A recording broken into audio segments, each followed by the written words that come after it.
Chapter 625.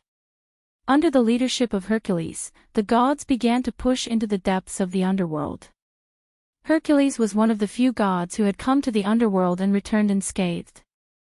Now, this fierce general who had entered the underworld for the second time was holding a thirsty axe to clear out the miscellaneous soldiers who came to stop the enemy. Later, the gods began to purify the underworld. Among them, Apollo contributed the most. When his scorching light swept across, the unconscious dead would be turned into ashes. Those who still retained their consciousness would join the alliance of the gods. Not long after the gods began to move, Hades could no longer sit still. The underworld was the source of his power. With every bit of it gone, his power would weaken. He had no choice but to fight. Hera, Poseidon. I didn't find trouble with you, but you came to me on your own accord. It's been a long time since we brothers and sisters gathered together. I really miss those days. Just like how Sia and Hera had wreaked havoc in the underworld, a huge face made of blood appeared in the sky. Facing the alliance of the gods, he was not afraid at all. Hades, the gods ask you to surrender. We can give you the respect you deserve. Hera held Zeus's lightning spear in her hand and assumed the posture of a divine king. She really did look like one. The bloody face laughed silently. It had an aura of, fight if you want. It didn't talk nonsense with the gods at all and disappeared in midair. Hercules identified the direction. The first prison of the underworld tribunal should be in front. The enemy's army has gathered there. Hades must want to fight us there. The gods didn't rush forward. They kept purifying the underworld. Apollo had to work hard to create a small sun and hung it in the dark sky. Although the sun was small and didn't last long, it was a strong signal to many creatures that light could defeat darkness. It took the army almost an hour to cover the distance of several miles. The route from the shore of the Three Roads River to the first prison had been completely changed. Even if they won this battle, Hades would have to spend a lot of time and energy to get rid of Apollo's divine power. The underworld tribunal, which was made entirely of obsidian, finally appeared in front of everyone. It was solemn and majestic. All the dead had to pass through here. But now, this magnificent building had been transformed into a war fortress. Many undead armed with bows and spears were stationed here. Outside the fortress, there was an army that stretched as far as the eye could see. The gods did not look at the miscellaneous soldiers. They were the enemies that the Ocean Emperor's subordinates needed to deal with. Instead, they looked at the gods opposite them. Today, Hades was no longer in the form of a dwarf holding a candle. Instead, he was a tall, white-haired old man wearing bright black armor. At this moment, he was holding two halberds and looking at the gods with disdain. This old man seemed unconcerned, but in fact, he had sent out his main body. Thea's incarnation thought to herself. This was good news for her to infiltrate the depths of the underworld. Standing on the right side of Hades was his old acquaintance, the firstborn. Thea was an expert in psychic power and healing. She had used a lot of methods and had barely recovered from the trauma of that day. However, the firstborn did not have these methods. He chose to take it head-on. In the eyes of Thea's incarnation, the firstborn looked ferocious, but in fact, his injuries had not fully recovered. At most, he could only use 70% of his strength. The firstborn and Hades were somewhat in an alliance. The two of them were barely standing side by side. Hades did not make things difficult for his nephew. He stood slightly ahead of him. There were also a few gods behind Hades. The first one that came into sight was Hermes. This despicable man, not only was he not dead, but he seemed to be getting more and more energetic. On the left side of Hades was the underworld queen Persephone. This was the first time Thea saw this goddess who wore many accessories and gorgeous clothes. She was the daughter of Zeus and the goddess of agriculture, Demeter. She was taken to the underworld by force.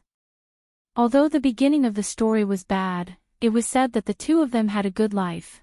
Her mother, Demeter, was in Hera's camp at this time. However, the mother and daughter acted as if they did not know each other. They looked at each other coldly. The other two gods standing behind Hades were equally famous. They were Thanatos, the god of death, who was wearing a grey robe and holding a long sword, and Hypnos, the god of sleep, who was wearing a black robe and holding a staff, and had a head full of grey hair. The god of death's eyes glowed as he kept looking at the gods. The god of sleep's face was cold. His eyes were half closed and half open. He stood there leisurely, as if nothing could attract his attention. These two gods and Chiron, who was scared by Thea to get rich, were actually brothers. They were also the sons of the goddess of creation, Nyx. They had been in the underworld for a long time. Their duty was simple, which was to support the underworld king. Behind them stood three top demigods. They were the three judges of the underworld, Rhadamanthus, Minos, and Iagos. The three of them were equally powerful. In the eyes of Thea, their strength was only a little lower than Diana's. They could even crush the gods of art on her side. Both sides had come to this point. All words had lost their effect. There was only one choice, which was to fight. Let's talk with our fists. Zeus was missing, but his equipment was still there. As his wife, the current king of gods, Hera was wearing Zeus's top godly equipment. She stood at the forefront majestically, waving a lightning spear in her hand. She rushed toward Hades in a flash of lightning. Hades was facing his sister and sister-in-law. Yes, Hades was the eldest of the three brothers. The third sister in front of him was Hera, and the two younger brothers were Poseidon and Zeus. This time, he was not afraid of fighting with his original body. He swung the halberds in his hands toward Hera. Hercules, who had a good view of the overall situation, knew that Hera could not defeat Hades. He put aside his personal grudges for the time being. He roared and joined the group with a sharp axe in his hand. He and Hera cooperated, one in close combat and one in long range. They fought with Hades back and forth. Apollo, who had always been bad-tempered, saw that the strongest Hades was being held back. He flashed into the enemy's camp and purified the army of the underworld. Many of the dead were burned into charcoal by the light. The few demigods also chose to avoid the attack temporarily. Apollo, you are too presumptuous. Thanatos, the god of death, found the dazzling sunlight very uncomfortable. He raised his long sword, which carried a dark green energy, and attacked Apollo. Old man. If you want to die, I will fulfill your wish. Apollo's anger was about to break through the sky. He turned around and attacked Thanatos violently without hesitation. Impudent Junior. Thanatos felt insulted. After all, he was the son of the goddess of creation. Even Hades was Thanatos's nephew, not to mention the juniors under Apollo. Thanatos's body was full of death aura. He faced Apollo's scorching flames head-on. He had lived for a long time, but the power of a god had nothing to do with seniority. On this battlefield, excluding Hades, who was the fiercest, and Supergirl, who could completely defeat him, Thea and Poseidon were clones. The firstborn was seriously injured, and Hercules was weaker than him. Apollo could be said to be the strongest. In the original timeline, he could become the god of death and fight Hades and Poseidon on his own. As long as Apollo did not encounter any Kryptonians, he had enough confidence. His attributes were superior, and his divine power was more powerful. After a dozen moves, he had beaten the god of death, Thanatos, to a pulp. As his twin brother, Hypnos, the god of sleep, saw that the god of death was no match for him. He also joined the battle and fought Apollo together. Only then did they manage to maintain a stalemate. As the few big shots began to fight, the battle slowly began. Thea and Diana's clones looked at each other and understood each other's intentions. Together with the other Green Lanterns, they went to fight their old enemy, the Firstborn. Chapter 626. In order not to let the gods find any clues, their real bodies had been hiding on the boat with the divinity of confusion. Sio left the holy sword and quilled with her doppelganger. Relying on their numbers and the fact that the Firstborn was injured, the prideful Firstborn did not want to risk his life for Hades. Both sides were holding back. They seemed to be fighting fiercely, but in fact, they were very conservative. The gloomy Hermes noticed Sia's weakness. His eyes flashed and he wanted to sneak up on her. However, as soon as he took 2 steps forward, he was stopped by a golden lightning. Barry, who was wearing a red anti-friction suit, looked at him with a smile. Damn it! Hermes cursed in his heart. What did he see? What an unconventional speed. So it's you. Hermes said something that Barry couldn't understand. At this moment, he had forgotten about Sia and Hades. He only knew that the person in front of him was the one who almost killed him, the one who had to beg Hades for mercy. Perhaps if he could obtain Hermes' speed, he could become the speed god again. Barry didn't know that he was secretly mocking Hermes. Keeping in mind the task that Sia had given him, all he had to do was to stall this birdman. He also didn't plan to fight Hermes head-on, so he started to run wildly with his 2 long legs. Hermes pulled out a shiny thin sword from his staff and chased after him. Hades shouted at him twice, but he did not hear. Of course, Supergirl would not watch her new friend being chased. Her speed could catch up with the 2 of them. The 3 of them chased and ran in circles around the battlefield. It was very lively. The rest of the gods also found their own opponents. The goddess of agriculture, Demeter, faced her daughter, Persephone, the queen of underworld. There was no warmth at all. The clash of swords was very much in line with the main theme of the battlefield. The 3 judges of the underworld faced Ares, the god of war, Hephaestus, the god of blacksmiths, Dionysus, and the goddess of strife, Eris. Although it was 3 demigods against 4 true gods, the 3 judges were all peak demigods. Among them, Rhadamanthys was the most powerful, and the 4 weak gods were forced to retreat. If it were not for Ares, who had recently regained some of his former strength, the 4 of them would not have been able to withstand the onslaught of the opponent. The battle was in a stalemate for a while, and the strength of the underworld could be seen from this. Hera had played almost all the cards in her hand, but she was still on par with Hades. If she was trapped in Mount Olympus without the help of Apollo or Hercules, she would only be able to escape if Hades attacked. Overall, Hades still had the upper hand. This was the underworld, and their recovery speed was much faster than the gods who came from afar. The longer the battle dragged on, the greater the underworld's advantage. The most obvious example was Apollo.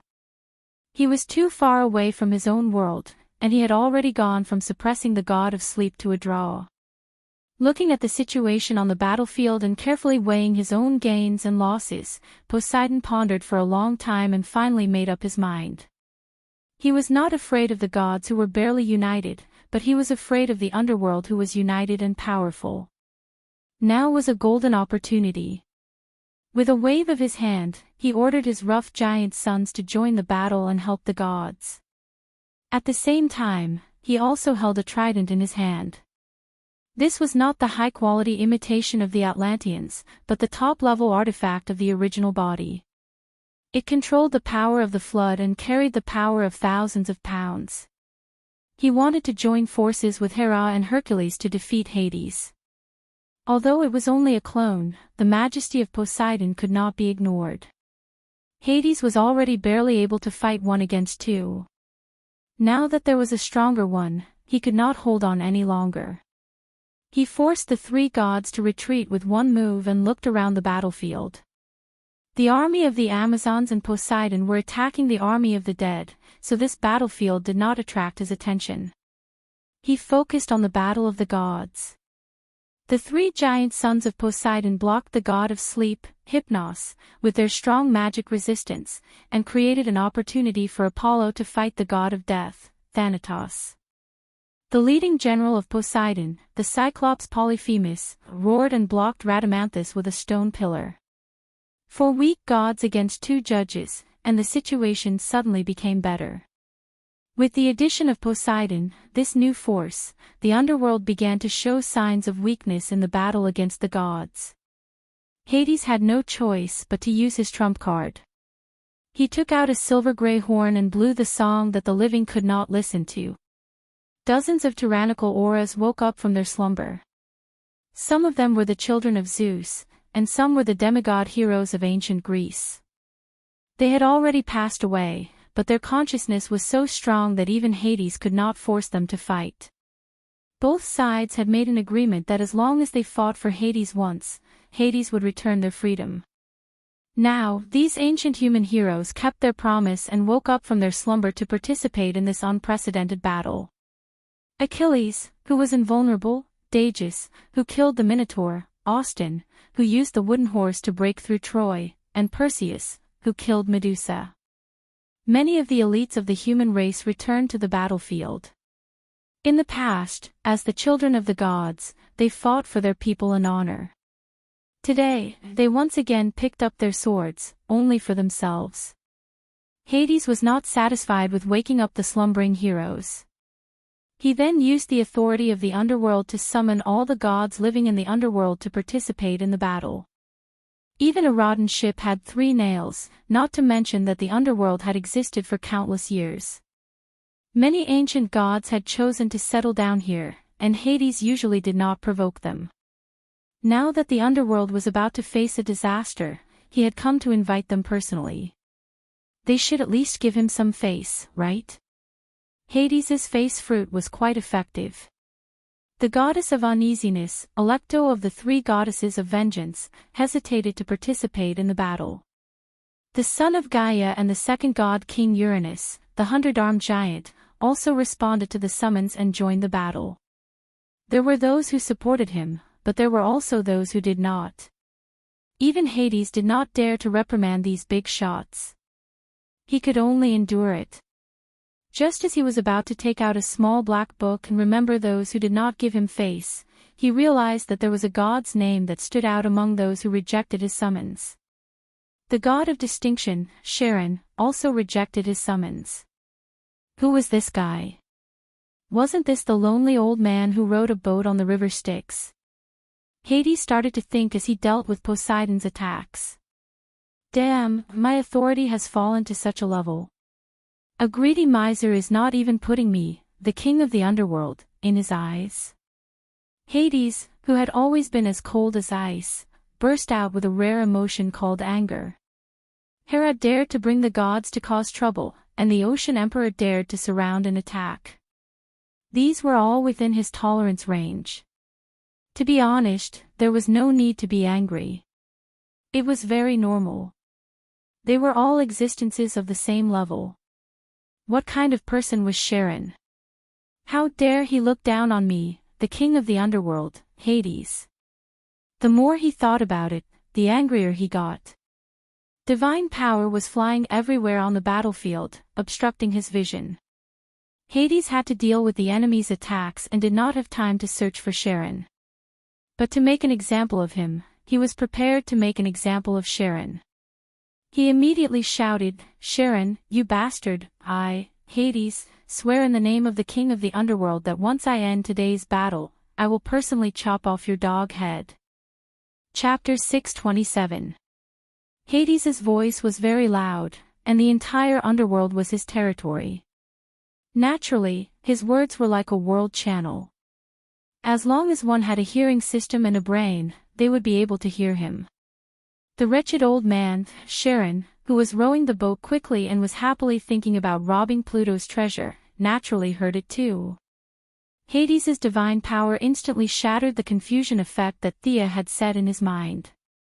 Charon suddenly woke up. Where am I? Looking around, he was currently at the lower part of the river Styx, the river of sighs. What did I do just now? Although he was confused, his memory was still there. He had just wanted to rob Pluto's treasure. Therefore, with this thought in mind, he rejected Hades' summon without thinking. Now that he was going to find Hades and tell him that he had repented and become a god again, was it too late? It was definitely too late. Charon's old face was crying. Hades had already sworn in the name of Pluto. If he went back on his promise, the entire underworld would abandon him. He would lose all his face. The old man didn't think that he could make Hades make such a big sacrifice. Looking at the two passengers on the boat with hidden bitterness, Thea returned a very amiable smile. It's over. Charon looked at the river Styx that he had served for tens of thousands of years and was dejected. He was about to lose his job. What was more painful than losing his job was that he might not even be able to keep his life. If he had known earlier, he would have compensated Thea directly. He could have paid in installments. Hades' shout could be heard by the entire underworld. Thea felt that her plan had taken a big step forward. Seeing the old man so regretful that his intestines turned green, she hurriedly comforted him. The gods have already discussed. In the future, the river Styx will be under the jurisdiction of the Ocean Emperor. You don't have to be afraid of Hades. The Ocean Emperor will support you. She directly reassured him. Hearing that he had another job, Charon's despair improved a little. The intelligence of gods wasn't low. After all, they were old. Charon was speechless. Even if he saved his old life for now, what could he do in the future? He couldn't leave the river Styx, and Hades wouldn't leave the underworld. When the time came, he would be under Hades' nose every day. How could he expect Pluto to forget about the enmity with a smile? What a joke. At that time, the river Styx and the first prison would become the front lines of the battle between the Ocean Emperor and the Netherworld King. As the owner of the river Styx, he would have to face the Netherworld army head-on.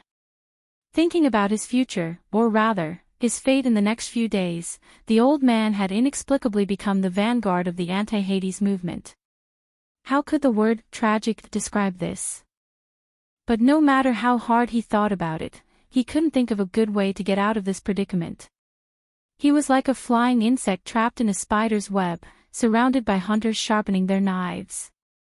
The choice that fate gave him was to happily spend the last few days of his life. As for what happened after that, it was up to fate. As the saying goes, since you can't resist, you should enjoy it. What was the happiest thing for the old man? That was money. Was there any place in the land that could tempt him more than Hades' treasury? Anger rose in his heart, and evil grew in his guts. He might as well not rest until he was dead. He might as well go and snatch it himself. If he was bewitched by Thea's divine power before, then now he was wholeheartedly doing this. He pushed the boat quickly, and like an arrow leaving the bow, he rowed towards the depths of the Netherworld. Thea saw his actions and secretly laughed. He was the son of the goddess of creation and had such a good background, but he ended up like this because of greed. She and Diana continued to close their eyes and rest, their minds focused on the battlefield in the distance. With the help of many heroes and gods, Hades' decline was finally reversed. However, he had a trump card.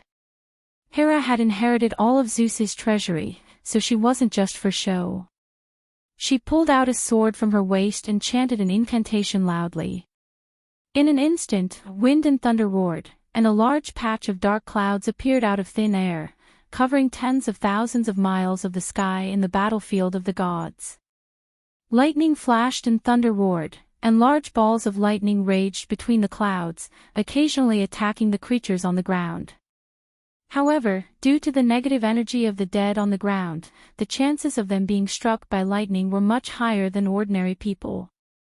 Zeus! All the creatures of the underworld, including Hades, were the focus of attention. The divine power contained in the clouds was no stranger to the brothers and sisters. It was left by Zeus. In the brilliant divine power, they seemed to see the mighty god king again. Needless to say, this was left to guard against Hades. Apart from being too fickle in love, Zeus was actually very good to Hera. If he didn't have many backup plans, Hera wouldn't have come to confront Hades no matter what Thea said.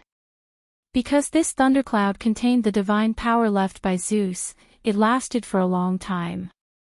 Within the range of the thundercloud, all the dead suffered varying degrees of damage. The gods were only slightly embarrassed, but the army on the ground was annihilated. Under the leadership of Antiope, the Amazon female warriors rode tall horses and penetrated the army of the dead several times. The warriors of the sea race and the giants also chased after them.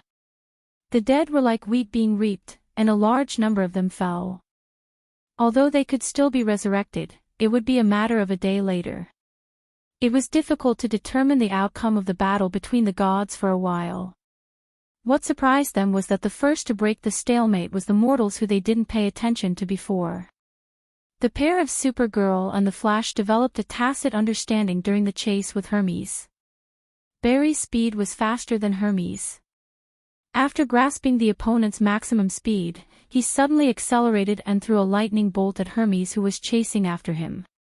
This kind of attack didn't cause much damage to Hermes, but Supergirl, who caught up later, hit Hermes with all her strength. After fighting with Apollo many times, Supergirl's attacks naturally carried a lot of divine power that belonged to the sun god.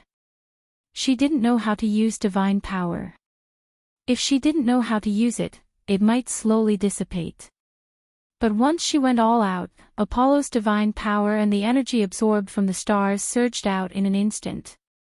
Her attributes were restrained, and her strength crushed Hermes, who was already a half-dead creature, causing heavy damage.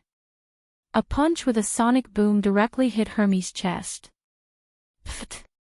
The former god of speed directly burst into a cloud of blood mist, and the light attribute began to attack his body.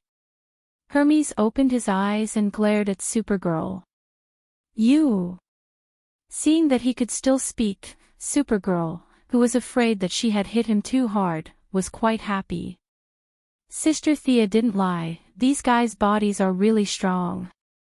It was a very depressing thing to live by suppressing one's strength every day. Seeing that Hermes could still speak, this guy was obviously fine. There was nothing to say. Let's give him another punch. After one punch, Hermes, who was pretending to be a tough guy, lay in the mud and completely fainted. Chapter 628. After dealing with Hermes, Supergirl and the Flash split up. The Flash went to help the Amazons, while Supergirl went to help her old friend, Apollo. Apollo, who had the upper hand, was shocked when he saw a red cloak flying to his side. He was traumatized by Supergirl. When he knew that she was here to help him deal with Thanatos, he snorted unhappily. Although she was not a god, Supergirl's attack naturally contained the energy of a star, which was very effective against Thanatos. Facing two unreasonable human-shaped suns, it was only a matter of time before Thanatos was defeated. At the same time, in the depths of the underworld, Thea's small team, Rob the Rich to help the poor, also arrived at the door of Pluto's treasury. Seeing the two women stepping on the land on the shore, Sharon, the boatman, finally breathed a sigh of relief. The transaction was completed, and the shackles of the divine power were gone. However, he was not happy at all.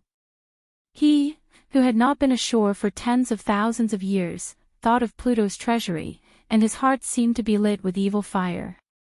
After a little hesitation, he also jumped ashore. The pitch-black door was so heavy that it seemed to be able to stagnate the air. Hades' treasury was not only big, but it was also built very widely. Just a rough estimate of the area covered was comparable to a street in Star City. Even Diana, who was not greedy, could not help but be amazed. How many treasures did it take to build such a huge building to be a warehouse? I want 30% of the treasures. Sharon, who had a pair of triangular eyes, was even more dazzled by money at this time.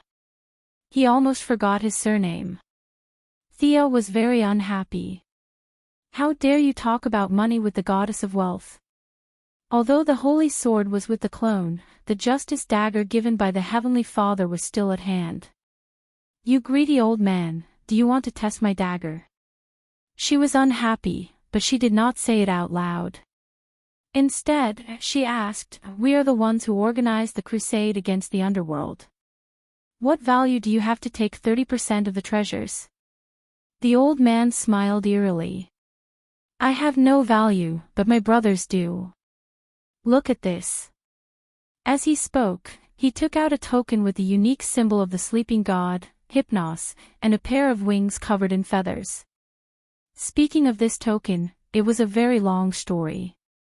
At first, Hypnos thought that Sharon was his half-brother, so they had to keep in touch with each other, so he gave him a token. But later, they found that this brother was too unbearable. He only cared about making money, which was simply unreasonable to the extreme in the eyes of the gods. What was the use of money to the gods? They tried to persuade him several times, but to no avail. Sharon only had that little hobby. He didn't care about anything other than small amounts of money. As time passed, Hypnos had long since given up on his half-brother. You can just count money in the sticks. It had been so long that both parties had forgotten about this matter. Now that Sharon was pushed to the edge of the cliff by Thea and Hades, he finally thought of his brother. However, he wasn't a kind person at all. He didn't want to ask his brothers for help or put in a good word for them. What he wanted was to use his brothers as scapegoats. Using Hypnos as a scapegoat. This idea sounded a little ridiculous at first, but it wasn't difficult at all. It could even trigger a chain effect on the battlefield. Thea secretly calculated. Her original plan was to force a deal with Hades and leave him with a copper coin. Now, with Karen's enthusiastic help, things could develop more harmoniously and orderly. Thea immediately changed her original plan. Hypnos and Thanatos were twins. If Hades had a conflict with his right-hand man, the scene would definitely be very funny. She would get the treasure and let someone else take the blame. This business was completely feasible. How about this? Let's sign a new final agreement. All the coins of the sticks will belong to you. What do you think? Thea pulled out a slate from the void and prepared to do a second business deal with Sharon. Sharon trembled when he looked at the slate, but his greed suppressed his fear. He read the contents in trepidation. All the coins belong to me. You don't want any of it. What we want are weapons, treasures, and anything that can increase our strength, Thea said honestly. Sharon pursed his lips, indicating that he didn't understand. Coins were the best thing in the world. Why would these two women want those weapons and treasures? Crazy. Thea also didn't understand why this guy was so obsessed with money. Was it because of some psychological trauma in his childhood? After looking at each other in disdain, Sharon confirmed that Thea wouldn't add any additional agreements and finally agreed to the deal. After completing the new agreement, Thea signaled to Sharon that it was time for him to show his worth. As the three of them hesitated at the entrance of the treasury, the guardian of the treasury finally got up slowly. Cerberus, the three-headed hellhound. All the three-headed hellhounds were its direct descendants. Its current duty was to guard the treasury of the Styx. However, for thousands of years, the surrounding area was a forbidden area. It was used to slacking off and didn't realize that strangers had come. Thea and the others discussed for a while. Only then did the three-headed hellhound realize its duty. It stood up shakily, wanting to see who had disturbed its sleep. This fellow wasn't beautiful at all. Thea narrowed her eyes and glanced at it. It had 3 ugly heads, 6 ferocious eyes, and a tail that didn't look like a cute dog tail. Instead, it looked more like a snake's tail. In any case, it looked like it was going to be chopped up. Holding back Diana, who was about to draw her sword, Thea signaled to Sharon to negotiate. The shivering boatman Sharon walked in front of the three-headed hellhound. The three-headed hellhound sniffed with its three big noses. This fellow had a very strong aura of the underworld. It seemed like he was one of them. The three ugly heads looked at each other, waiting for Sharon to speak. Sharon lived up to his nickname of a treacherous villain. He didn't care about brotherhood and took out Hypnos' token like a lackey. Lord Hypnos ordered us to go to the treasury. Let us in. Actually, Sharon had the thought of leaving Thea and the others behind and taking the treasury for himself. However, he quickly dismissed the thought. Hades already had a death feud with him. If he offended Hera and Poseidon as well, would he still be able to live? At that time, even if his mother, the goddess of creation, appeared, she wouldn't be able to save him. As it turned out, Hypnos' token was quite useful. The three-headed hellhound's three thoughts were all tangled up and its consciousness was a little chaotic. It usually needed the help of Hypnos to sleep. To a certain extent, it had to give face to the god of sleep. The three heads had a messy conversation. Sharon tossed the token to one of the heads. The other party carefully identified it and confirmed that it was indeed the token of Hypnos, the god of sleep. Only then did it slowly step aside. Sharon, who had rowed the boat on the river Styx for tens of thousands of years, had a lot of strength. He anxiously placed his hands on the door. The 10,000-ton stone door was slowly pushed open by him. Chapter 629. Exerting all his strength, he pushed open the door. Before he could rest, the old man's eyes were blinded by the jewels in the room. Fortunately, his hobbies and rationality reminded him. After identifying the direction, he rushed to the left side hall at a speed comparable to Hermes. A large amount of money was waving at him. The two girls walked past Cerberus and walked along the passage.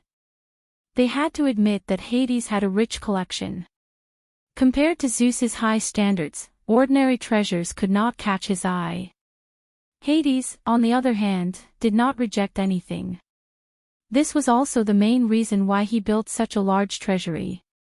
Refined gold, mithril, and orichalcum were piled up in piles.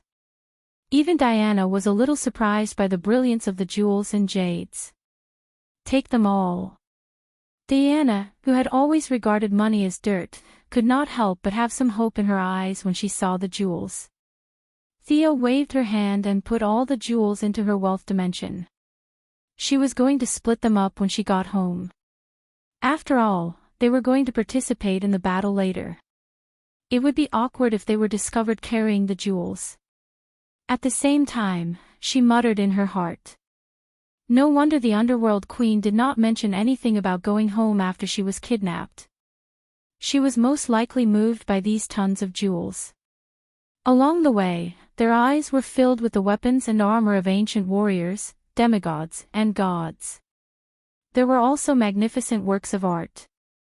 There were also divine weapons, demigods, quasi-divine weapons, and many magic equipment. They even saw a huge set of armor.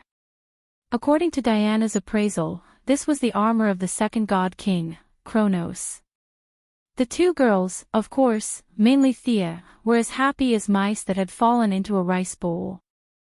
No matter what it was, they put it all into their wealth dimension and looked at it carefully when they got home. Wow, so beautiful. The long-legged goddess suddenly stopped walking. Thea followed her gaze and could not help but be stunned. Not far away, four unusually strong black warhorses were looking at the two girls. Behind the four horses was a luxurious chariot. Hades' chariot. Thea was a little surprised. Can we take this away? Diana also asked carefully. This thing was alive, so it definitely couldn't be put into the wealth space. Besides, it was Hades' personal belongings, so he would definitely sense it if the two women took it away. However, Diana really liked these horses. Her eyes were fixed on Thea. To be honest, eldest Mrs. Love for horses was just that. It was better to drive a car than to ride a horse. These horses were not the cute type.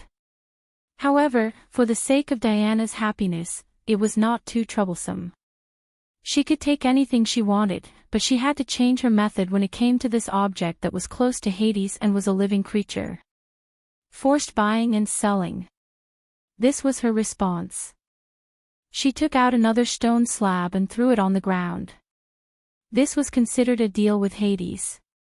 One side of the deal was naturally the Pluto. On the other side, Thea did not leave her name. Instead, she left behind a character number from the creator star. From a macro perspective, this number also represented Thea, so it was not considered a scam. Hades only needed to personally go to the Heavenly Father to verify it. Thea left behind a copper coin, which was considered a forced deal. Unfortunately, Hades was being beaten up by a group of gods in the distance. He had no time to pay attention to such a small fluctuation of divine power. The 4 strong horses were originally looking at the 2 women warily. After the deal was completed, their expressions immediately became playful. 2 of them even had fawning expressions. I want this one. Valkyrie happily chose a mare. In order to accompany her, Sia also chose a mare. As for the remaining 2 stallions, she didn't want to waste them. She put them into the space ring and let them keep the elk company. Since the horses were taken away, they naturally would not give up on the chariot. Thea felt that after today, Mr. Hades would no longer need a chariot. Wherever the 2 women went, not a single blade of grass grew. This was such a rare opportunity. They almost dug up the floor tiles. At this time, Cerberus could no longer sit still. Didn't they say that they were only here to take something on Lord Hypnos' orders? Why did it take so long? The 3 heads began to argue again. However, Hades had given strict orders to this guard. In order to prevent him from stealing, Hades had ordered him to not enter the treasury several times. Sharon was so greedy that he could ignore Hades, but Cerberus was not that crazy. He was worried that the people inside would not come out, but he did not dare to enter. Anxiety, uneasiness, fear of the unknown, all kinds of emotions filled the 3 heads that were already in a mess. What should they do? In the end, they came up with a solution that was not really a solution. They would not go in and just watch from outside. That would be fine, right? Along the door that Sharon opened, the 3 heads stood side by side and peeked behind the door.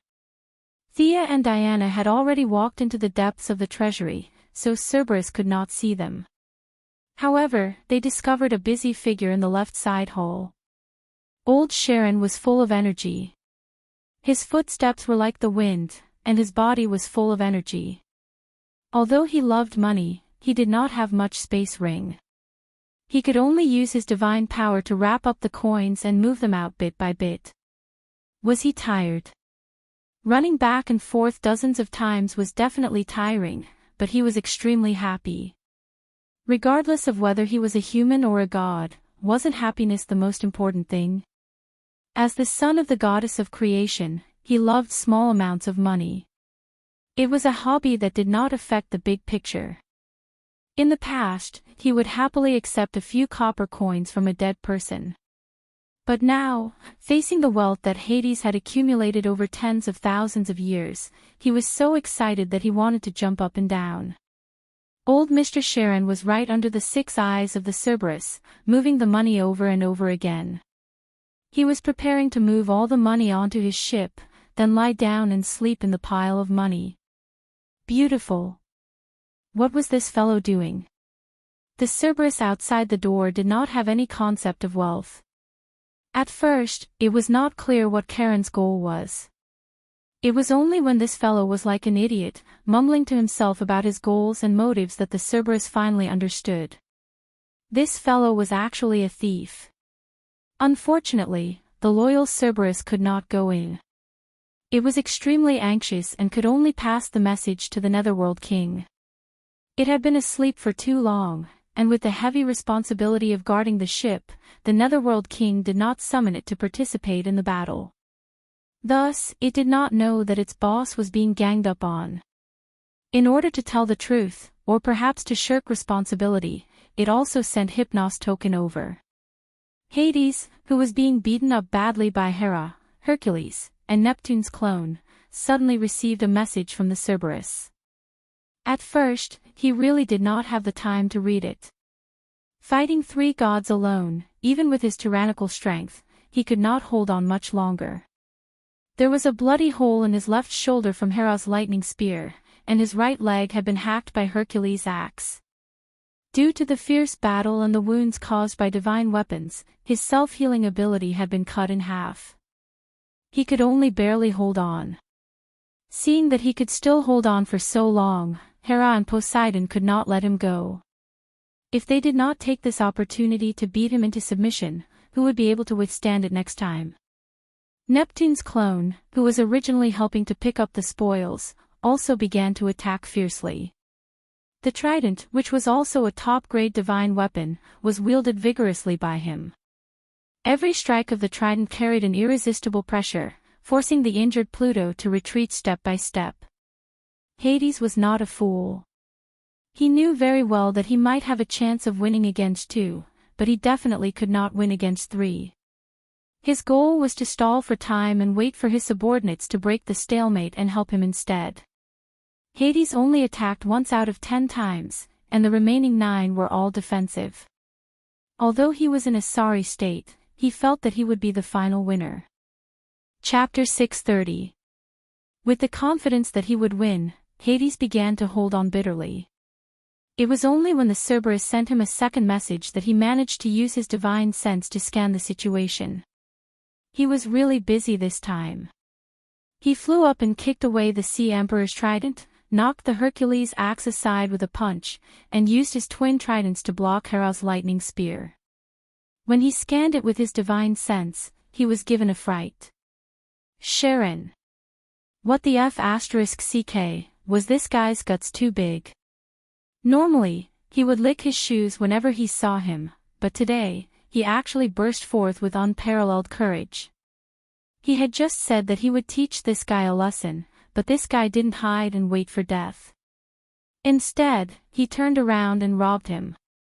If he was defeated by Hera or Poseidon, it wouldn't be a humiliation.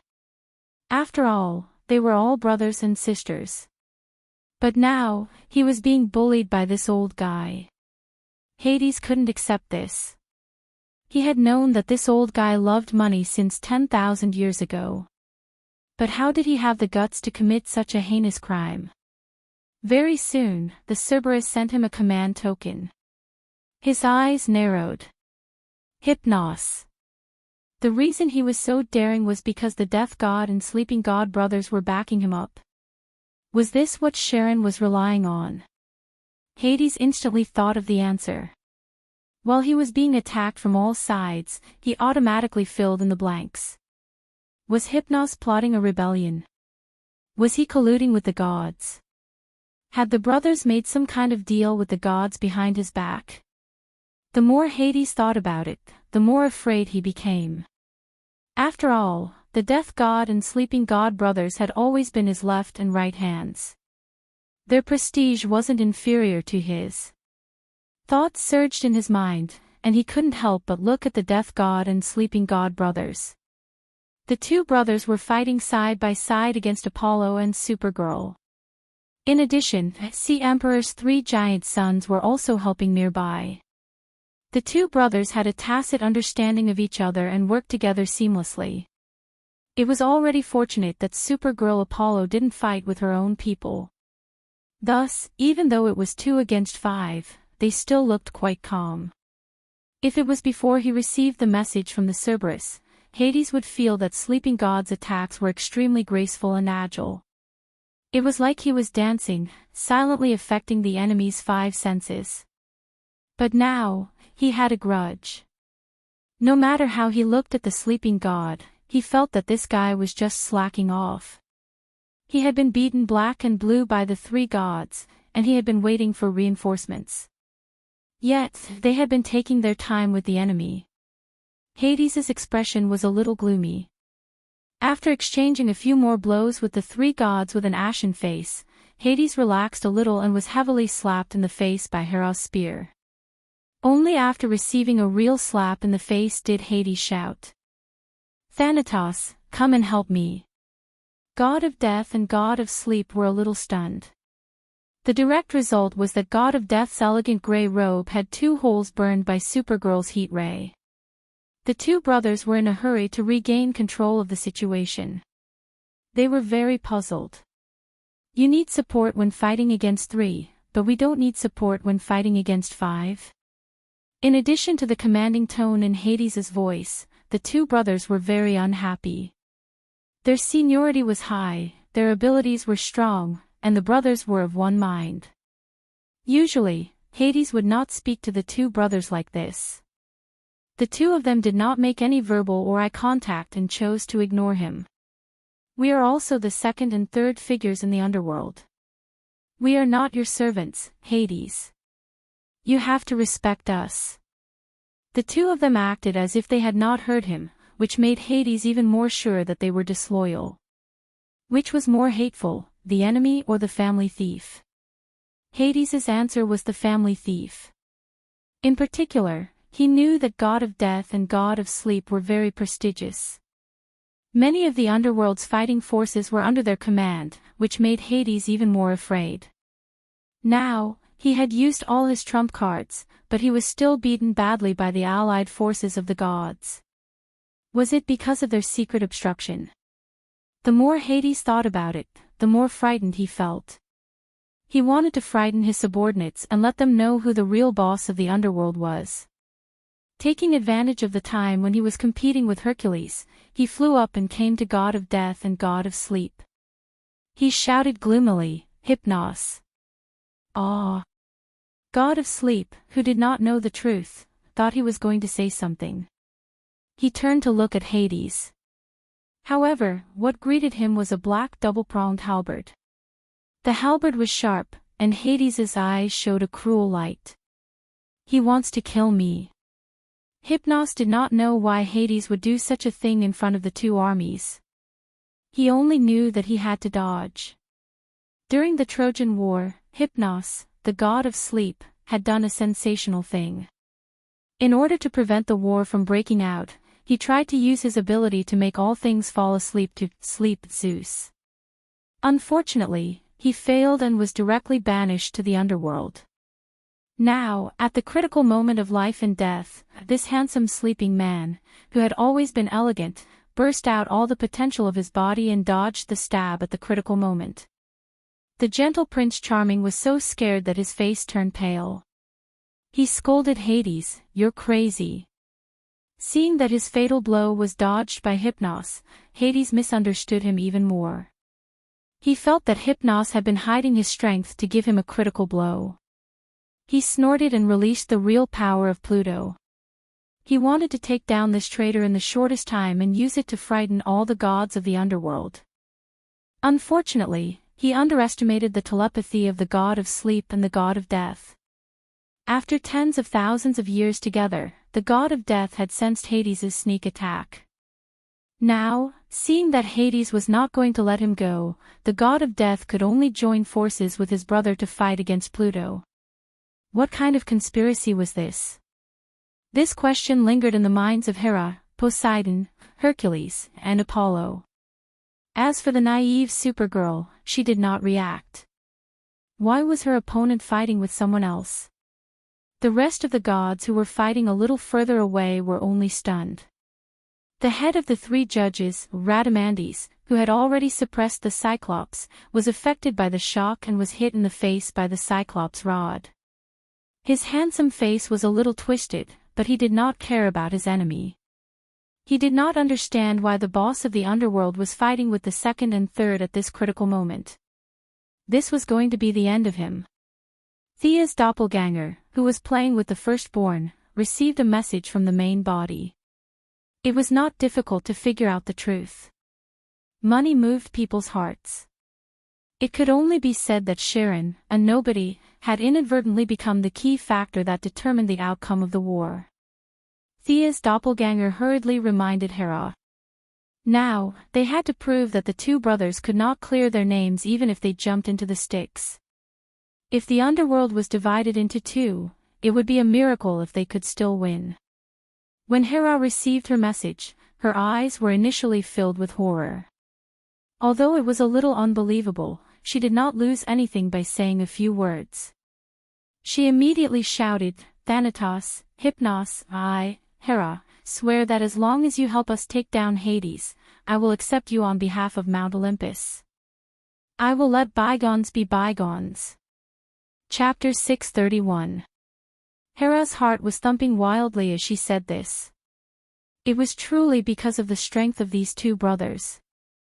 If either Thanatos or Hypnos were to be singled out, they would be able to tie with Hera, who had yet to become a god king. If the two brothers worked together, they would even be able to fight a god king. This was evident from the fact that Hades, who was wielding his halberd like a windmill, was unable to take down the two brothers. Unlike Charon, who was alone, they had many demigod children and a large number of subordinates. Now, the second and third prisons of the underworld were under their control. As long as the two brothers were pulled to their side, they would win this expedition.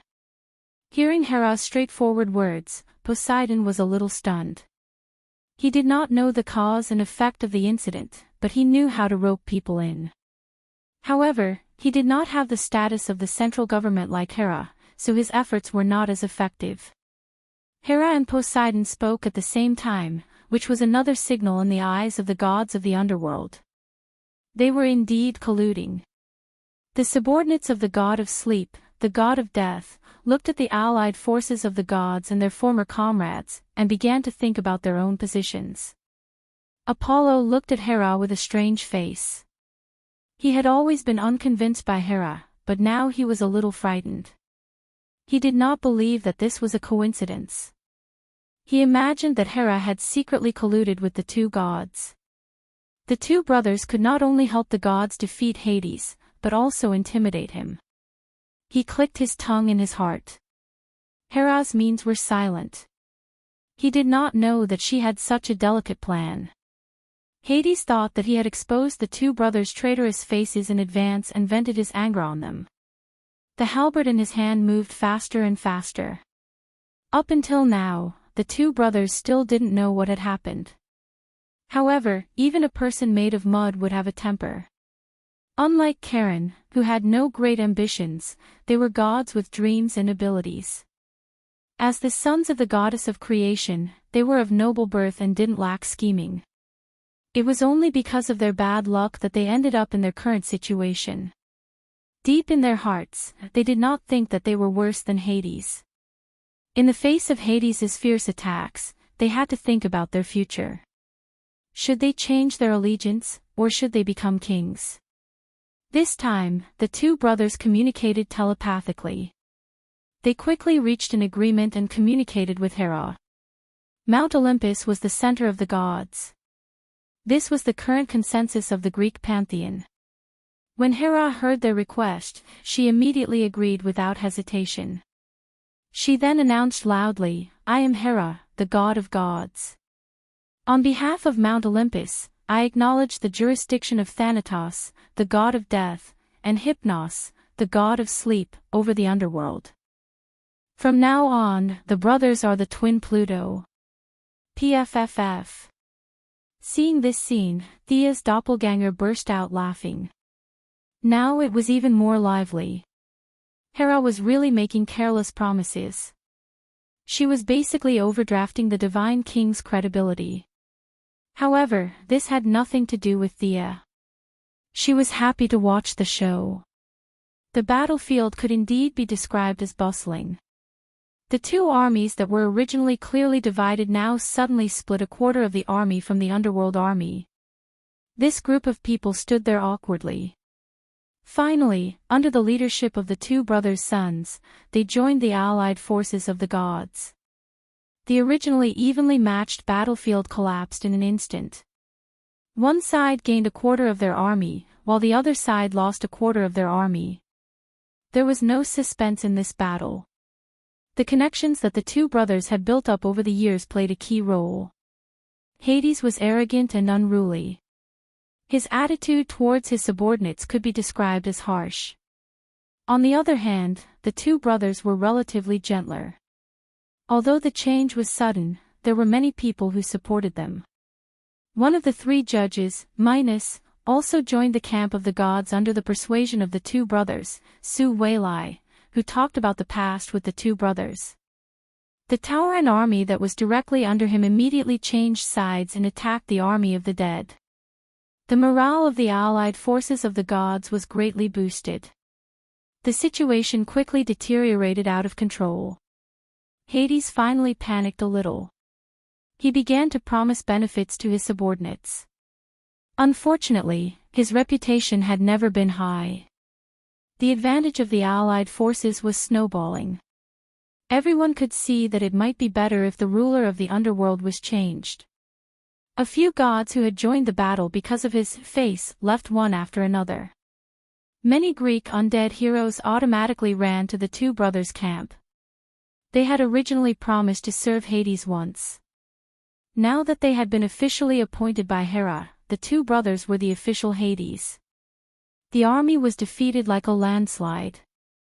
Now, only the queen of the underworld, the eldest son, the two judges, and a large number of demigod descendants were left by Hades' side.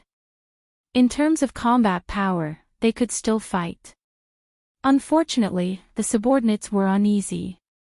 Ordinary undead didn't have intelligence and weren't affected by morale. However, the gods and demigods weren't. They had thoughts and eyes.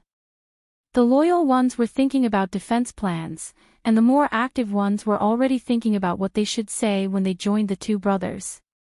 The gods were all full of fighting spirit. Hercules took the lead and directly killed his way into the first prison. Hades hurriedly reorganized the army in an attempt to restabilize the situation. Unfortunately, the army's resistance was extremely weak. The first prison was forcibly broken by the gods. The second and third prisons were the two brothers' traditional territories. Hades had tried his best, but unfortunately, he was surrounded by more than 10 gods. He could only retreat with hatred in his heart. It was worth mentioning that during the battle in the third prison, the original bodies of Thea and Diana returned with a full load. The two of them secretly merged with their doppelgangers. On the battlefield in the third prison, the eldest son didn't know that the enemy had played a big trick on him. In a hurry, he was directly captured by Thea and Diana, together with Supergirl and a bunch of Green Lanterns. As if knowing his fate, the eldest son struggled with all his might. Unfortunately, the three girls were not much weaker than him.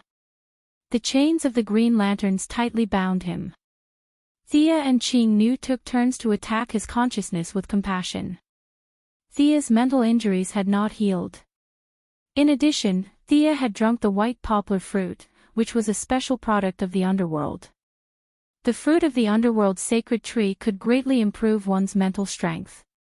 Now, not only had Thea's old injuries healed, but she had also improved. With the help of Ching Nu, who was equally determined and had incomparable compassion, this time, no one disturbed them. They spent the whole day wearing away the hostility in the eldest son's heart. After washing away the dust, the firstborn, who was facing his own heart again, finally welcomed a rare moment of peace. The monstrous hatred, 10,000 years of loneliness, and 6,000 years of perseverance had all turned into the nourishment of compassion. The eldest son, who was originally surrounded by countless wronged souls, burst into tears when he put on the Green Lantern ring. He hugged Hera and buried his head in her arms as he cried. When Thea saw the eldest son again, she, as the initiator, was very surprised. 10,000 years of grievances had disappeared in a single day. Now, the eldest son was like a wise scholar. He was not driven at all. His eyes automatically emitted compassion. At this level, even Ching Nu was not as good as him, let alone Thea, who used compassion as a weapon. Thank you for your help. I'm really relaxed now.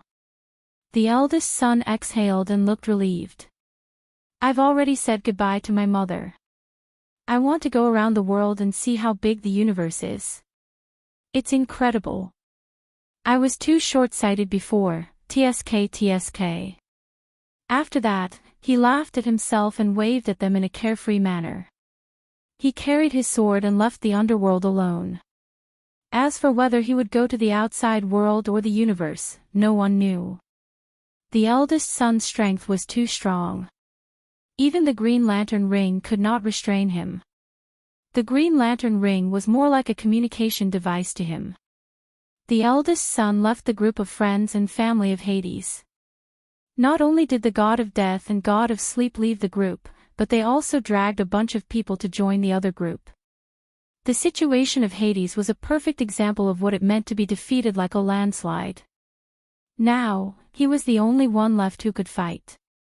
Every time he fought, 10 powerful gods would jump out to beat him up. How could he stand it? Chapter 632. Zeus might be able to fight 10 gods at once, but he couldn't. Fighting 3 gods at once was his limit. The situation was so bad that he had no choice but to do something shameless. Hades. Surrender. The gods won't make things difficult for you. Hera shouted from the bottom of the 4th prison. Even she didn't believe what she said. If she didn't take this opportunity to kill Hades, when would she? However, she had underestimated Hades's viciousness. She saw Hades standing within the boundaries of the 4th prison. He looked at the gods with disdain in his eyes. Hera, look at who this is. Hades waved behind him, and a large number of dead people pushed a giant coffin in front of the gods. A 10-meter-tall giant lay in the coffin. It was obvious that the giant had died long ago, but his body still emitted a bronze luster, accompanied by a strong oppressive aura. The few powerful gods all sensed the great power contained in the corpses. Sia really did recognize this corpse. Back then, when she and Hera had wreaked havoc in the underworld, the young mistress had pulled out the holy sword in a fit of rage and stirred up the entire underworld, awakening many dead people. This corpse was one of the strongest people back then, Hades, Poseidon, Zeus's father, the second god king, the Titan Kronos. At that time, Kronos' consciousness was very limited. It was probably less than 1% of his peak state, but he had already caused a great deal of damage to the underworld. Now, Hades had dragged out their father. What was he going to do? Chop him up and make soup? Then share a bowl with his brothers and sisters? Hera and Poseidon were also puzzled. They didn't say anything and just looked on coldly. They wanted to see what Hades was up to. Hades didn't let them think too much and revealed the answer himself. He took out a ball of unknown green substance and waved it at the gods. This old thing's soul is still in my hands. As long as you take a step forward, I will revive him. With a body and a soul, plus my authority of Hades, Kronos can be revived. Do you dare to bet with me? Let's see if this old thing will kill you first or hit me first. At this time, Hades's hair was disheveled, and he looked like a madman. When Sia saw this scene, she clicked her tongue. This tactic of not being able to defeat old daddy was very creative. In the outside world, the reunion of father and daughter would be a joyous occasion, but it was not the case for the King Greek gods. Their father was not benevolent. Kronos was afraid that his children would overthrow him. Every time his wife gave birth to a child, he would swallow the child into his stomach. Similarly, his son was unfilial. Zeus overthrew his father and saved his siblings. After that, he silently killed them. From the huge hole in Kronos' chest, it could be seen that this was done by Zeus. No one else had the ability to do so. Now that Hades was really anxious, he threw out a huge bomb. If you guys hit me again, I'll resurrect my old man. Today, there was no Zeus to deal with Kronos. This former god King Titan was filled with rage, and he could easily crush the gods.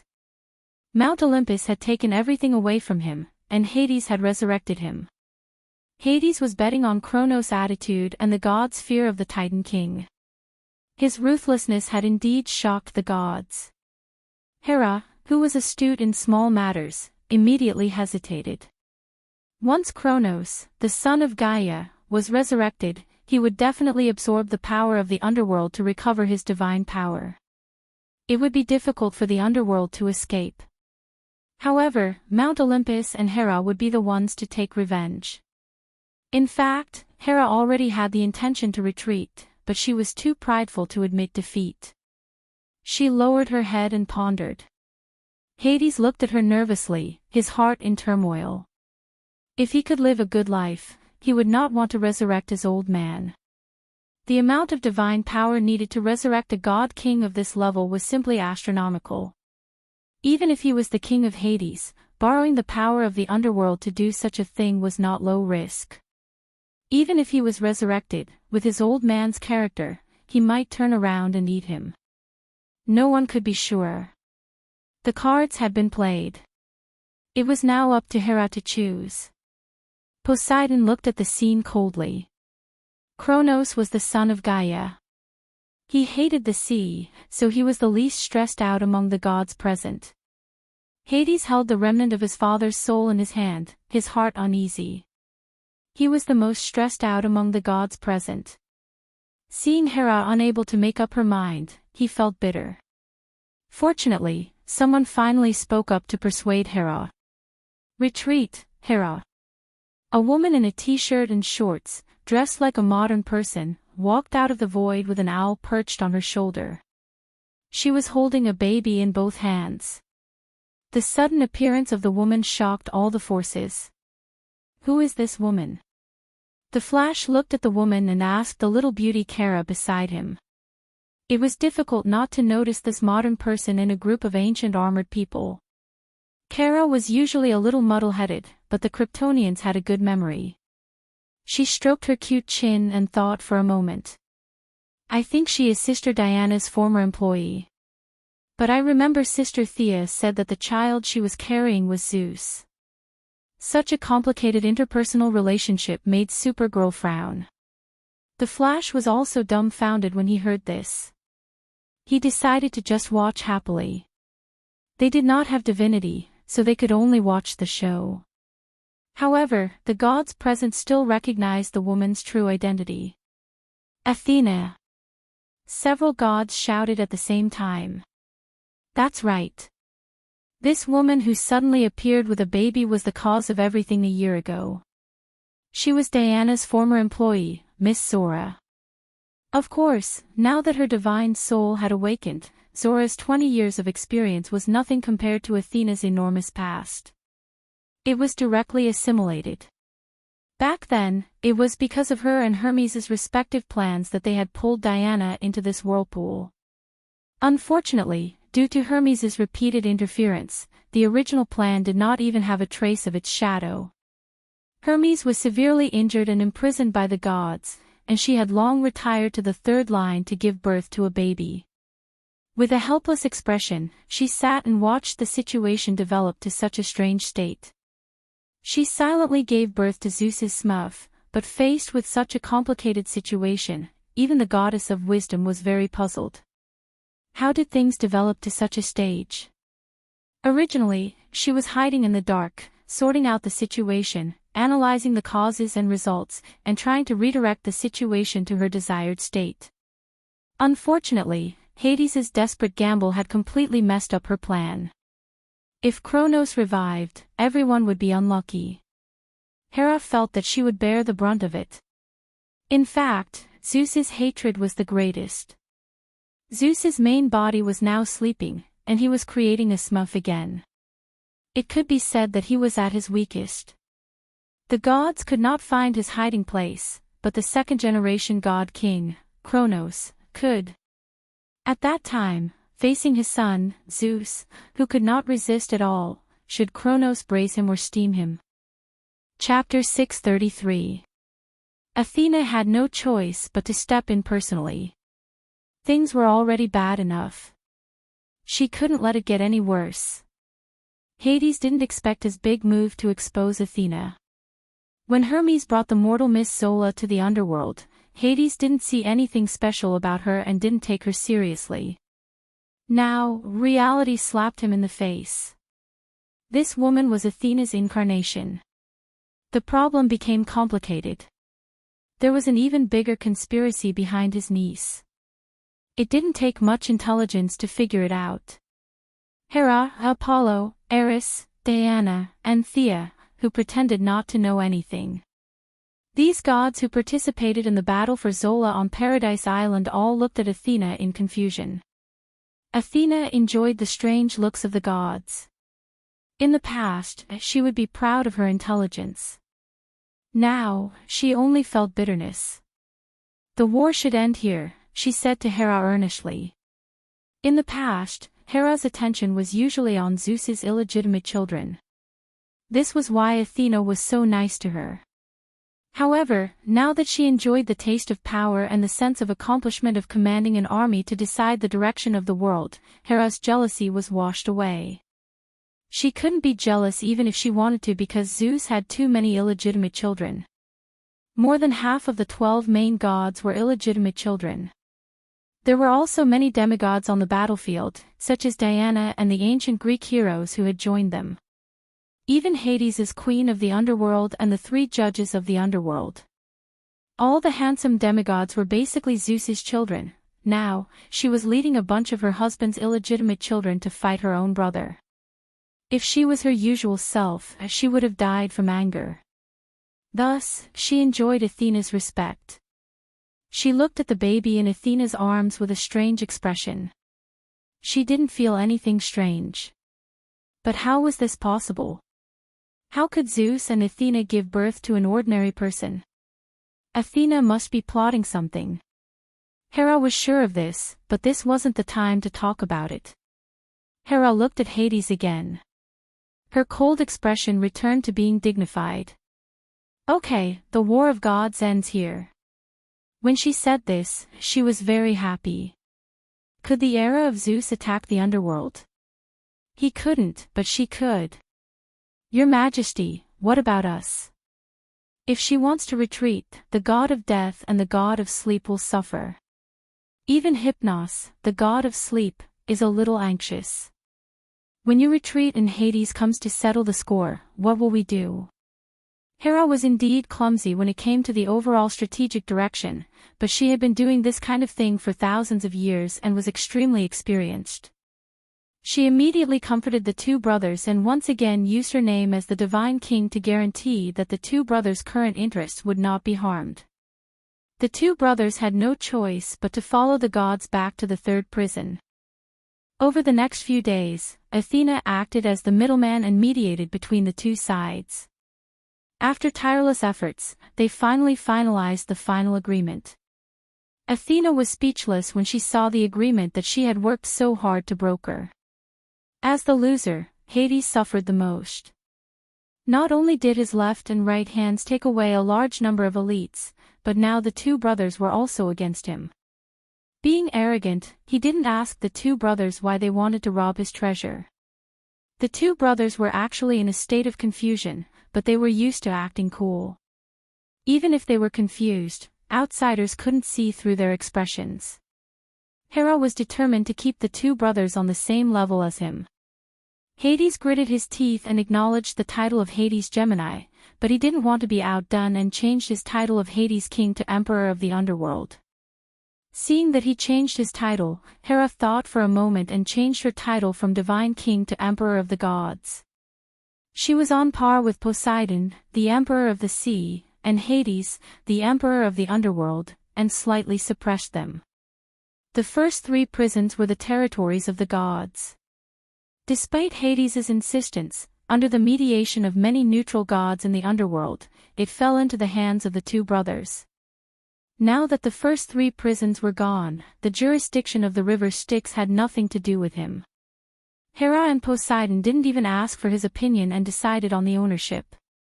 Old man Charon made a windfall and held on to his job. Other than being bitten twice by Cerberus when he rushed out of the treasury, he didn't suffer any other losses. He was very satisfied. An earth-shattering battle had come to an end. Hades would need decades to stabilize the internal chaos of the underworld, let alone attack Mount Olympus. This time, he had been besieged several times, and the injuries he received required a large amount of divine power to recover. Overall, despite the constant changes along the way, they had achieved their goal when they set off. The gods returned victorious, and the whole of Mount Olympus was filled with joy. Hera held a banquet to celebrate, and at the same time, quarreled with Athena behind closed doors. The allies played around for 3 days before slowly dispersing. Supergirl went back to school, and Barry continued to track down Reverse Lightning. Thea didn't feel anything unusual from the baby. In the end, whether Zeus continued to act as his smurf or talk to his wife in detail, that was other people's business. It had nothing to do with her anymore. She and Poseidon still needed to discuss the issue of the god of death's staff. After setting a time, they went home. There were too many items to check. Mount Olympus and the underworld were too crowded, so it wasn't a good place to check. They returned to Paradise Island. With the help of the enchantment set up by Thea, the two girls had time to sort out their gains. There were all kinds of precious materials, expensive accessories, countless rare treasures, and all kinds of powerful equipment piled up like mountains. There were weapons of famous warriors, and divine weapons of various gods who had passed away. Now that Thea relied more on magic in battle, she didn't have a high need for equipment. The Valkyrie was so beautiful that she almost forgot her surname. Thea helped her replace all the original beginner's godly equipment. Among the equipment, the two girls had obtained the greatest harvest was a set of Kronos' armor and shield. Kronos' father was Gaia's son, the second-generation god king. He was born with the power to control the earth. His armor was thick and sturdy, and it had a lot of special features, such as being invulnerable to the ground, immunity to all kinds of negative statuses, immunity to mind control, enhanced strength, speed, and so on. However, he was of the Titan race and was tall.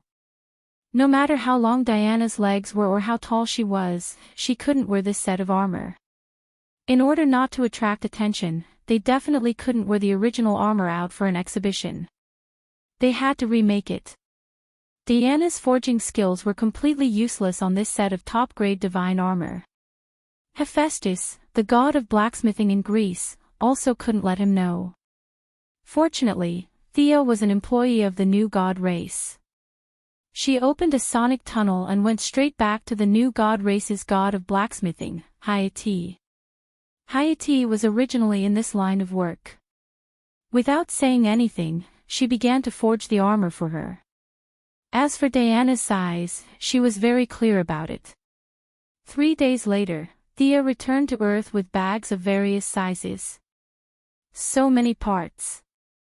The Valkyrie was a little surprised as she covered her mouth and started to check. She also started to try on the armor. Chest protector, shoulder protector, arm protector, helmet, and leg protector. The entire armor was dark red with gold lining, and with a red cloak. It looked very cool. Thea was very satisfied. As for Diana's previous set of armor, she kept it as a souvenir. She could give it to anyone who wanted it in the future. To be honest, Thea had never liked that set of armor. The main reason was that it was too revealing. Below the neck, a large amount of skin was exposed. Even half of the cleavage was exposed. There was no need to talk about the pants. It was just a pair of triangular shorts. Her entire thigh was exposed. Not to mention its defensive properties, this design had always made Thea unhappy. It was just that divine equipment were hard to come by in the outside world and she couldn't afford to change it. Look at Fiora's armor.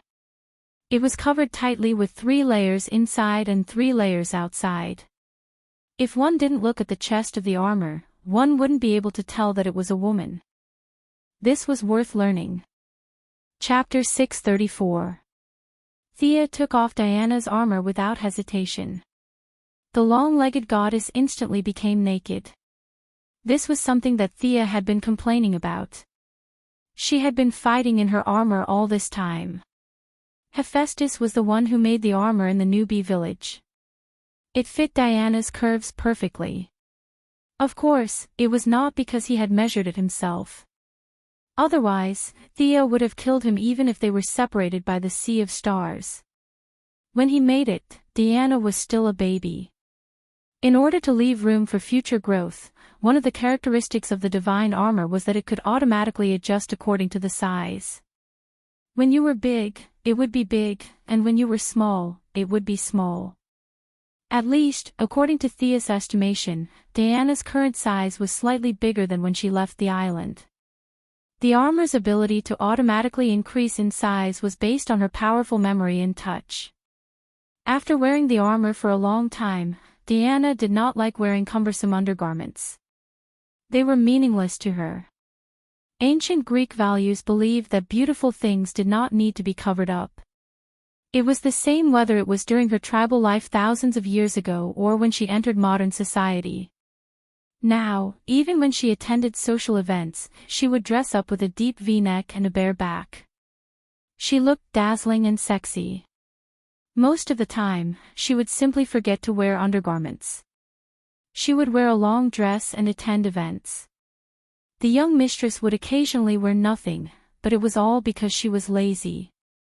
Now, she had to cultivate Diana's habit of wearing undergarments. In the past, she was not afraid of fighting a few criminals. Those criminals could not break through her armor. In the future, the scale of the battles would grow larger. The comic world had a mysterious power to prevent clothes from being torn, but it did not exist in the real world. What if the armor broke in the future when they fought against Darkseid? Wouldn't it be a great opportunity for others? Must I wear it? Diana asked with a frown. Of course. There are many benefits. Thea held a bra that Aramani had woven with spider silk and divine threads as she spoke cheerfully. Diana looked at her with a faint smile. Oh. What benefits? Prevent irrelevant people from peeping. Could this be considered a benefit? The young mistress racked her brains, but she really couldn't think of any benefits at the moment. As for things like preventing sagging, promoting growth, and ensuring blood circulation, these were all nonsense to them. Seeing that her eloquent lover was at a loss for words, Diana laughed heartily. The indescribable thing on her naked chest also shook twice, making the eldest Mrs. Hart itch. Laurel, Bobla, and the others don't seem to wear it either. They all wear Kevlar combat suits, so I think you're.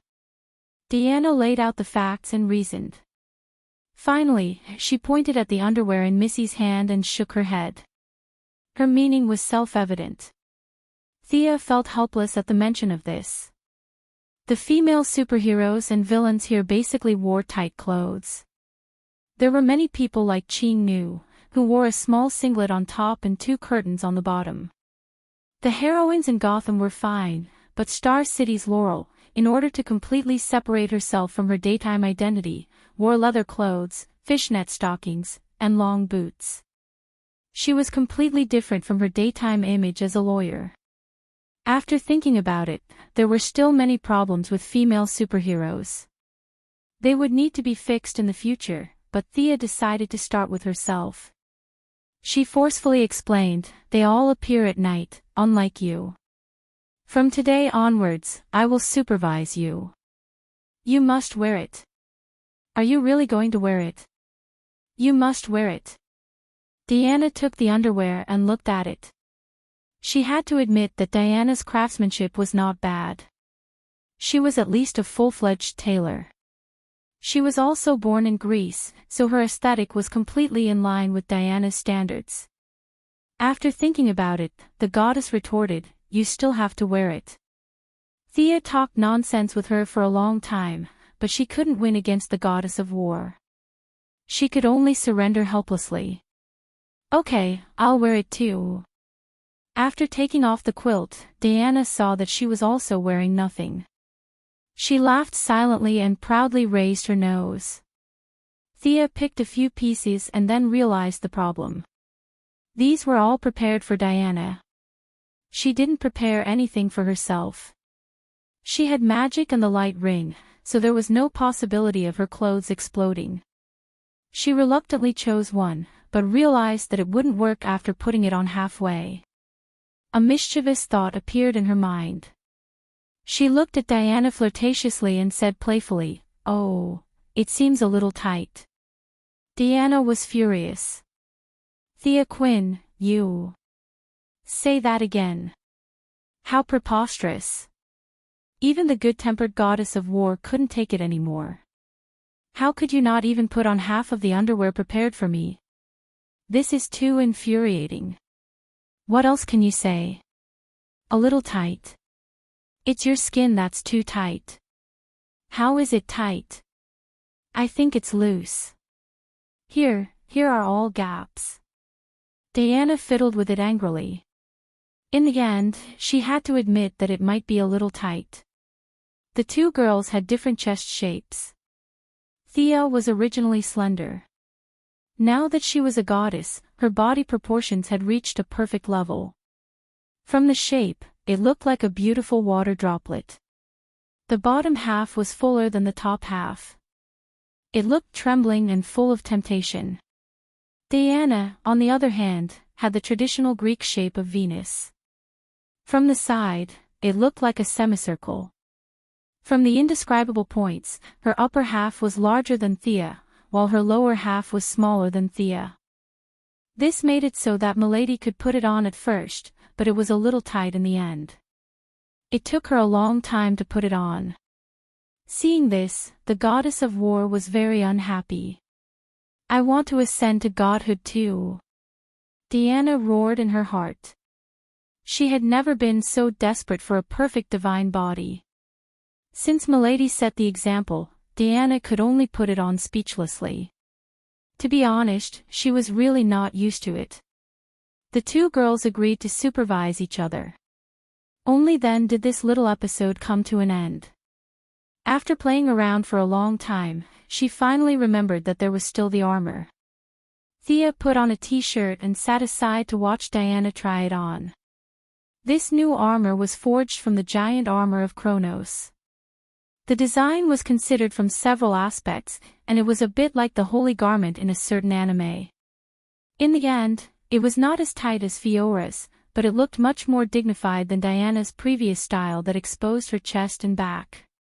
With a deep red base and golden lines, it occasionally revealed some skin between movement and stillness. Diana's majesty revealed a kind of wild nature. Diana was a pure warrior. Her bloodline also made her magic resistance extremely high. It was just that magic was strange and unpredictable. Even the high magic resistance of the gods needed to be protected. Thea installed a gem on each of the shoulders and knees of the new armor. Ordinary gems could not store high-level magic, but these gems were the treasures of the underworld that Hades had contributed. She stored 2 time-stop spells, 1 long-distance teleportation spell, and 1 powerful healing spell in the gems. "Why did you fix the gems in the equipment?" The goddess of war was a little puzzled. Wasn't it better to hold it in the hand? The space ring was not a high-level equipment.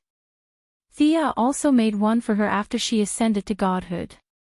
Milady's answer to this was that if the equipment did not have gems, it would not be equipment. The original Guardian silver bracelet's quality seemed to be very strong now.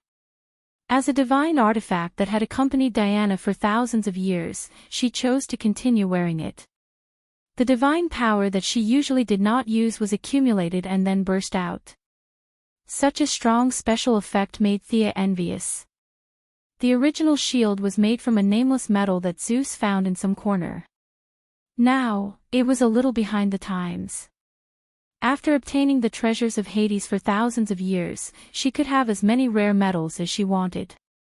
The shield did not need to trouble the new creation star. Diana could reforge it herself. Chapter 635. Diana's original shield was smelted again, and a large amount of adamantine was added to it. In the end, Diana's shield was imbued with a lot of compassion emotions.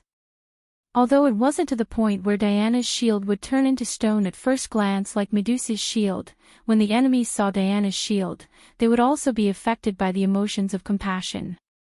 Except for a few people with strong wills, the attacks of the others would naturally be weakened. The new shield was full of compassion, so it was bronze in color with silver edges. Ancient Greek inscriptions were drawn on it, which translated into English as protect. In addition, the edges of the shield were thickened. In Thea's view, the shield was for defense. There was no need to throw it out to hit people. The edge of the shield was too thin and was not good for defense. If she had the time to throw the shield, she could just jump over and slash with the sword. As for the weapon, she still had to use the previous twin swords. There were many weapons in Hades' treasury, but they were of the same level as the twin swords and were not worth replacing. Diana's equipment was brand new. Feeling the deep affection of her lover, she did not stay idle for the next few days. Artemis's silver moon longbow was returned to the Amazons, leaving only the arrow of Zeus that could travel through time. Thea did not know why Thea worked so hard to help her. In order to thank her for her selfless help, she took the initiative to use the power of the divine emperor to erase the mark of Zeus and the moon goddess on the arrow. The arrow would be Thea's own in the future. Diana had collected a lot of precious materials before, and now she had the treasury of Hades. She wanted to make a divine longbow for her lover. She used the spine of the black dragon that was cut off by the great sword of the firstborn that day as the body of the bow, mixed with a handful of fine sand that was blessed by Rhea, the mother of Hades, the mother of Poseidon and Zeus, and Diana's grandmother, the goddess of time. The spine of the black dragon, mixed with the sand of time, gave the bow an eternal and indestructible characteristic. The bowstring used the tail of the Hydra, which also had the characteristic of regeneration. In the final stage of making the bow, Thea injected the divine power of wealth into the bow, and the divine artifact was finally completed. Thea Quinn's Wealth Longbow was the name of the new bow. Thea didn't have a time-related divine concept, so she couldn't use most of the temporal sand's functions. However, with her wealth, the temporal sand would add a depreciation function on top of the temporal sand's forceful purchase. It was impossible for her to buy an enemy's divine weapon with 1 copper coin, but it was completely possible for her to exchange for an enemy's divine weapon with 30 to 40% of its value. Originally, she wanted to call it Fortune Longbow, but Diana strongly objected, so she changed it to Wealth Longbow. The ideal situation would be for Thea to shoot a few arrows, and the enemy would be very discordant. Both of their equipment had been greatly improved. Only then did they have time to pay attention to the miscellaneous items that they had obtained. Some items could improve their physical fitness, so they ate them directly. Some items had various additional effects when worn, so they chose to wear the items that they liked. There were still many items that even Diana's erudition and Thea's divine eye of wealth couldn't identify their uses. For example, the scepter beside Thea's hand. Diana frowned and looked at it for a long time before giving up helplessly. Thea could only look for the archaeologist Dr. Savannah. This old man was really knowledgeable. He looked up several books and finally confirmed the origin. Thea was a little speechless when she received the answer. Hades had too many hobbies. Not only did he have Greek gods' items, he also had Egyptian gods, Norse gods, Mesopotamia, and other random items that he thought were good. It would take a lot of time to identify all of them. She couldn't be bothered to waste time, so she gave all the items that she couldn't identify and didn't seem dangerous to the bald Dr. Savannah, who had forgotten his own name after seeing ancient treasures. In the following days, Thea and Diana spent another 2 days together in the name of supervising each other. She left the Valkyrie to familiarize herself with the new equipment and continue to comprehend the origin while she went back to deal with her own trivial matters. Thanks to the agreement between the human world and Atlantis, the Moira people's popularity had improved greatly. Many commentators took turns to publish articles, saying that the United States would walk out of the valley under the leadership of President Quinn and revive the economy. More ordinary citizens were full of expectations for the new government with the protection of superheroes. Now that it was the final moment of the election, even if the other party's candidate was God, he wouldn't be Moira's opponent. Of course, this god referred to the one in the Bible. However, it was hard to guarantee that someone would take the risk and do something stupid. From this battle in the underworld, Thea was more and more certain that history was made by small people. This saying was a bit biased, but it wasn't completely wrong. The ferryman Sharon was a vivid example. The two cold-hearted Prince Charming who didn't know that they were cheated probably still didn't understand the truth of the matter until now. In order to prevent anyone from doing anything to Moira, Thea returned to the United States and began to protect her mother. "Yo, long time no see. You're getting prettier now." The one who greeted her with a smile was Amanda, who rushed over today to make friends with her. The nature of the Heaven's Eye Society determined their dependence on the government. Without the support of the government, they couldn't do anything. Fortunately, she and Thea had a sibling relationship for so many years. Although there were some bumps in the small things, at least they didn't break down on the big picture. Now that they were on the same side, she immediately came to express her goodwill. One doesn't slap a smiling face, and Thea wouldn't embarrass her. Besides, although the relationship between the two had been going back and forth, it was generally harmonious. "Did the Heaven's Eye Society make any big moves recently?" she asked casually. Amanda was a little distressed when she mentioned this. "There are more and more superheroes, but the criminals are getting more and more rampant. I really miss the days when I only had to deal with explosives and bullets." Thea couldn't solve this problem, so she could only comfort her. The two were just talking in general. After all, Amanda was responsible for the president, not the president's daughter.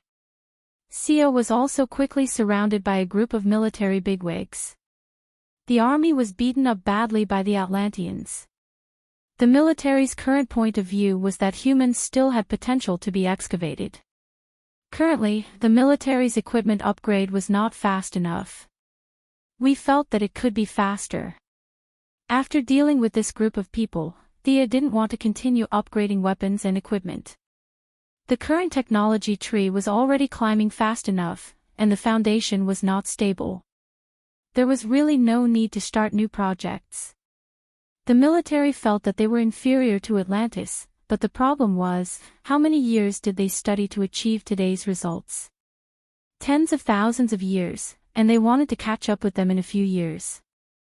It was impossible. The current Earth's military force was enough to protect itself in the future. Forcibly developing technology and equipment would only cause a large deficit in the government, and it was not conducive to improving the people's lives.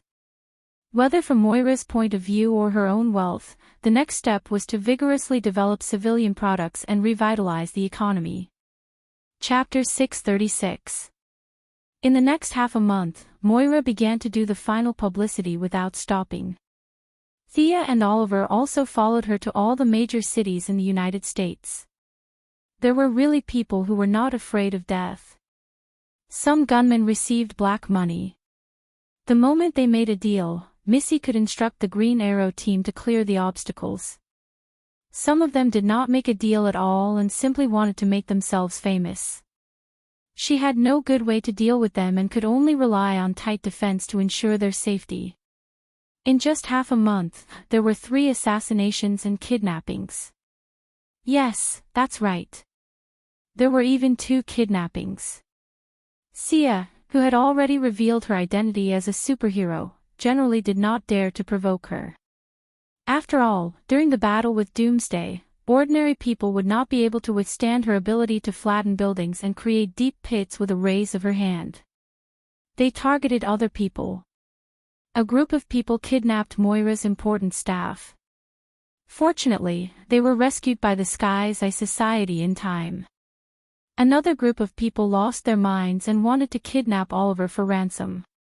They were beaten up by the Green Arrow team, making the insiders laugh and cry.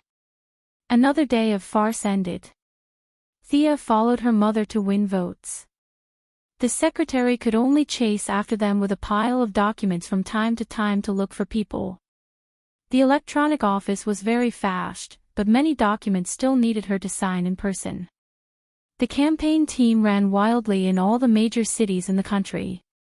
Miss Maisie also had to chase after them. She brought documents for Missy to sign every 2 or 3 days. Miss Maisie had a strong body. An ordinary woman would have died of exhaustion.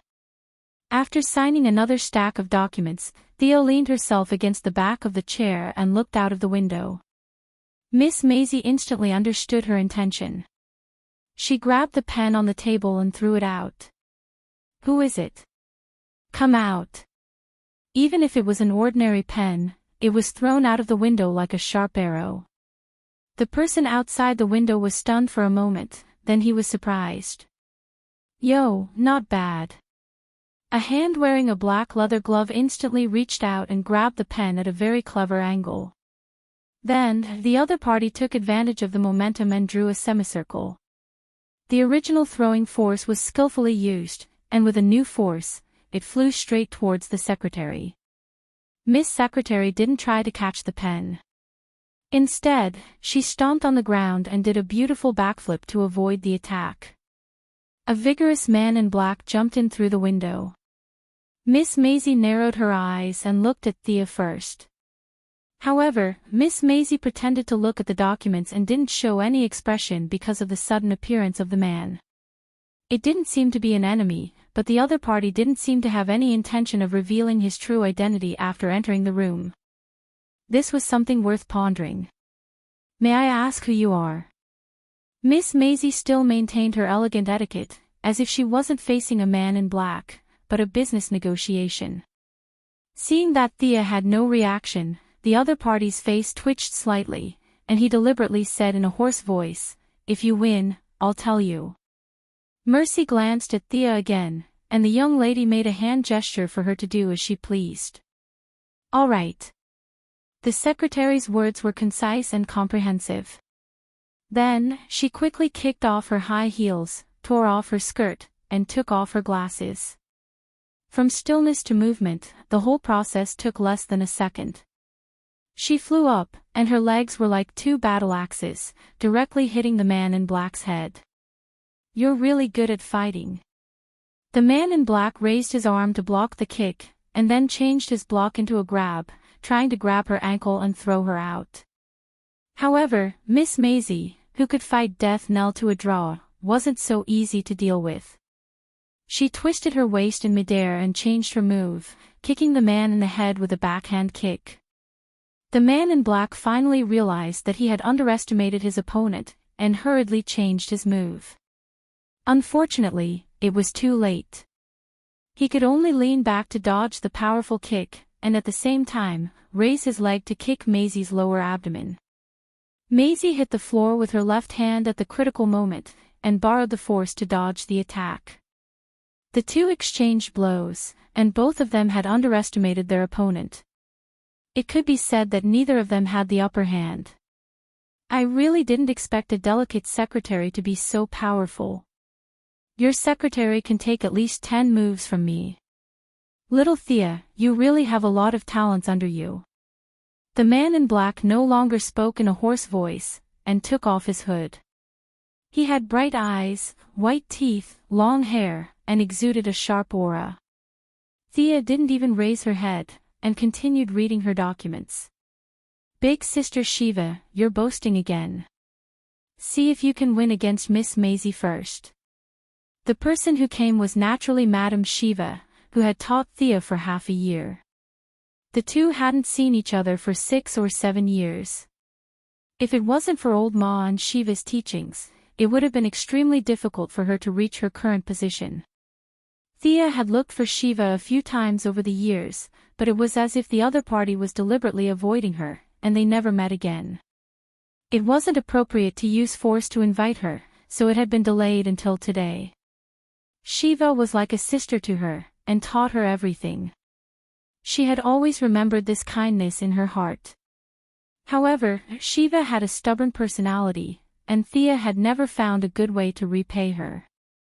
Now that the other party had come personally, it was no surprise that she needed her help with something. However, Shiva stopped outside the window for a while, and it didn't seem to be urgent. Shiva's biggest hobby was fighting with all kinds of martial arts masters. For a long time, she had made Batman suffer. Now, Miss Maisie definitely couldn't fight with her. No matter how skilled Shiva was in martial arts, she was still an ordinary person. It was humiliating for both of them to fight with her with a divine body. Miss Secretary was just right. She accompanied Luther all year round, and her reputation was unknown to the outside world. Otherwise, it wouldn't be a problem for her to be a martial artist with her skills. In addition, the green lamp had improved Miss Maisie's physique, so she could be used to fight with Shiva. The fact was similar to what she had guessed. Seeing that she had no intention to stop them, the two immediately started fighting again. In terms of physical fitness, Miss Maisie was slightly better, but unfortunately, the gap in experience was too big. No matter how good her fighting intuition was, she had been with Luther and Thea every day, and her fighting experience was fundamentally different from Shiva's, who fought 3 times a day. Even so, the secretary still relied on her strong physique and excellent battle instincts to fight against Shiva with all her might. She fought for more than 60 moves before she was kicked in the waist. Miss Shiva naturally didn't use any strength. She just gently brushed it, but the outcome was already decided. Miss Secretary really couldn't beat her, and she would lose if they continued fighting. Fortunately, she didn't have any sense of honor as a warrior. She put on her glasses and high heels again, and continued to gather the documents as if nothing had happened. You have such a good fighting intuition, but you're doing these trivial things. Miss Shiva looked regretful, and her face was full of a, young girl, come and cook with me, look. These things are what I'm happy to do. Miss Secretary put on a professional vase smile again, as if the aggressive female warrior just now was not her. Chapter 637. Thea knocked on the table when she saw the look of pity on her face. Sister, don't try to poach her in front of me. Mercy just wants to live a normal life. She won't walk the same path as you. This was true. After interacting with her for a long time, Sia had long discovered that the secretary was a very easy person to satisfy. She just wanted to live a stable life. She wasn't like Thea when she was learning martial arts, punching Darkseid and kicking God's father every day. She learned martial arts to protect herself because Luther was too good at courting death. How could she survive without a good fighter? Sigh. Madame Shiva seemed to have thought of her own troubles and sighed. Seeing that they seemed to have something to talk about, the secretary changed out of her dress and walked out with her cat-like steps. Madame Shiva, who had always been an orthodox martial artist, was depressed to see such an excellent martial arts prodigy being surrounded by daily trifles. Sister, what's the matter? As soon as the secretary left, Thea's expression immediately turned serious. Shiva scratched her face, as if she didn't know what to say. After a long time, she said embarrassedly, I have a daughter. Did you know? Thea did know. Even her husband, David Kane, the world's top assassin, had information about her. She immediately understood why she was here. She sighed. Cassandra Kane, right? I have a rough understanding of her, then do you have a way to cure her? Shiva asked with some hope. I can't say for sure if I don't see the patient, but I will do my best. It was rare for Madame Shiva to make such a serious promise. Shiva also felt her sincerity and nodded lightly. Originally, it was just a coincidence back then.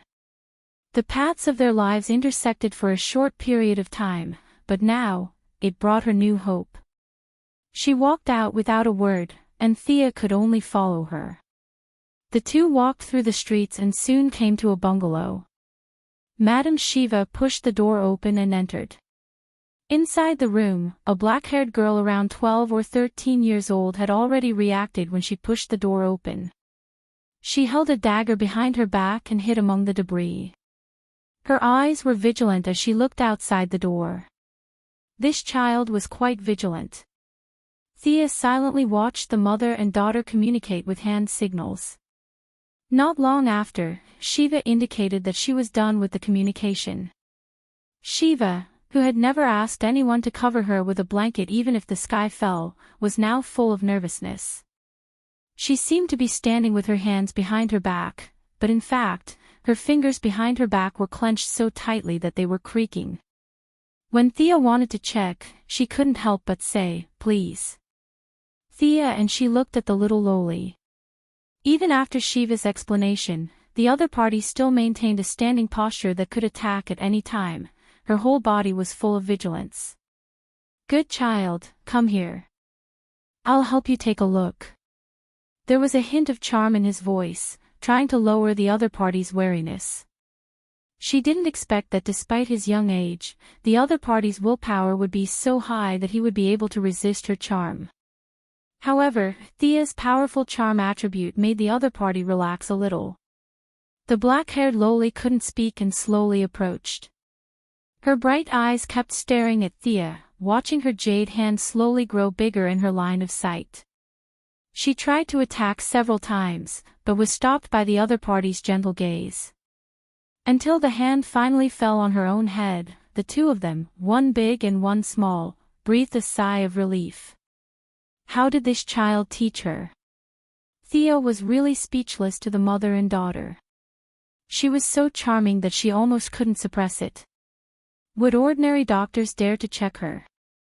Wouldn't ordinary doctors be directly stabbed to death? Fortunately, the most difficult step was passed. The two of them had a preliminary contact, and she began to inject her magic power to check. The other party couldn't bear the divine power, and the more inclusive and applicable magic power was very suitable for the current situation. The examination lasted for half an hour before Sia stopped and began to think with her elbows in her arms. The black-haired loli named Cassandra Kane didn't suffer from any injury, but was born with a speech disorder. This defect wasn't obvious in infancy, which was why Shiva didn't look for her in the first few years. However, when she reached puberty, her physical fitness was strengthened, and the original defect was directly magnified, to the point where she couldn't speak now. Her vocal cords, trachea, and cartilage were all intact, but there was a small defect in her brain. This defect made it impossible for her to effectively recognize the signals transmitted by her vocal cords, so she couldn't speak normally. The general view in the world was that 9 out of 10 people were deaf and 9 out of 10 were mute. Many mutes couldn't speak because of problems with their hearing system. However, this little girl's hearing was completely fine, and even sharper than ordinary people. Her symptoms, according to modern science, were caused by genetic loss. She, who had mastered all the genetic knowledge of Krypton, could be said to be unmatched in the field of genetics. Using modern scientific methods, a simple addition to the genes, and then the brain damage, the black-haired loli's speech function would be restored to normal. "I have good news for you. I can completely cure it." It seemed that she thought a lot, but in fact, only a few seconds had passed. At this time, the patient and the patient's family members were suffering the most, so there was no need to deliberately pretend to be deep in thought. Hearing this, Shiva and the little loli both breathed a sigh of relief. Just as Thea was about to take out the medical pod for treatment, she once again felt a slight tremor in the thread of fate. "From my point of view, this child also has a new option." Thea tried to interpret the signal transmitted by fate and secretly thought about it. With her current intelligence, she quickly connected the dots, but she still needed to ask for the opinion of the person involved. Shiva saw her suddenly stop and hurriedly asked, "Any other questions?" "Sister Shiva, you are almost like my biological sister, so I won't hide it from you. Cassandra's current disease is very easy to treat. With only modern medical technology, I can restore her speech function in about a week, but now there is a better option in front of you." "What?" Shiva was too lazy to pretend to be an expert and asked a little anxiously. "Don't you reject supernatural abilities? Actually, Cassandra can benefit from this disaster and obtain a relatively powerful ability." Thea thought of Cassandra in the Battle of the Gods, the spirit princess of Troy. The two of them had the same name, and now their circumstances were similar. One's vocal cords had exploded, and the other was born unable to speak. Now, the strange fate of the two seemed to be showing signs of intersection because of her. Although the demigod was crippled, her innate talent had not completely disappeared. Taking out the imprint rooted in her soul could completely make up for the deficiency in the little lowly's genes. Like the original spirit princess, she definitely could not use her words to make the law, but at the mortal level, the ability of the spirit princess of speech combined with the little lowly's combat skills would be very powerful. However, Thea knew that Madame Shiva was a little against supernatural abilities. She was a pure warrior, and so was her daughter who wanted to take over her mantle. This decision was not easy for them to make. As for whether the demigod Cassandra was willing or not, it was not within the scope of consideration. With her reputation with Hera, it was not a problem to ask for a cripple. Cassandra, who was in prison, should be grateful if she could walk out of Mount Olympus alive. Shiva and her daughter were not righteous heroes, so it was easy to transplant someone else's ability. Now it was up to them to make a choice. Time passed by, and Shiva still could not make up her mind. What kind of ability? Like when you fought that monster in Metropolis on TV. Chapter 638. Thea quickly shook her head. Of course not. I'm not 100% sure that I can get the ability. It's the power of language. Looking at their expressions, Thea knew that they didn't understand. She could only continue to explain. I defeated an enemy a few days ago. Her name is also Cassandra. She paused. The black-haired lowly's attention was attracted when she heard that she had the same name. She's the princess of Troy in ancient mythology. She has the power of language. She can use language to confuse and control others. She can even kill enemies. Now that this ability has been destroyed, there should be some remnants in her body. I mean to give these remnants to your daughter. It's impossible to regain her original strength, but it's good to be a support in battle. Milady explained the whole process and the possible outcomes. After that, it was up to the mother and daughter. Madame Shiva couldn't help but hesitate. Deep in her heart, she actually rejected superpowers. Moreover, her daughter's combat talent and combat awareness were unparalleled. If she diverted her energy to superpowers, her dream of becoming the strongest martial artist would go down the drain. However, as a parent, she did not want to reject this kind of benefit that fell from the sky. She was not a fool. This kind of good thing was most likely due to her relationship with Sia in the past. Directly giving up her superpower and only returning to normal seemed to be a bit of a waste.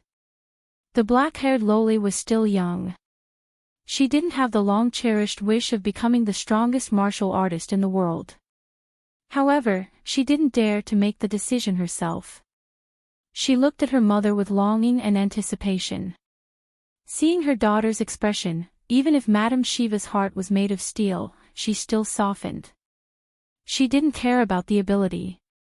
She would just get it first. At most, she would urge her daughter not to use the ability and focus on martial arts. She thought to herself. I agree. Do you need us to prepare anything? Thea gave her a look that said, You're very wise. I'll be back soon.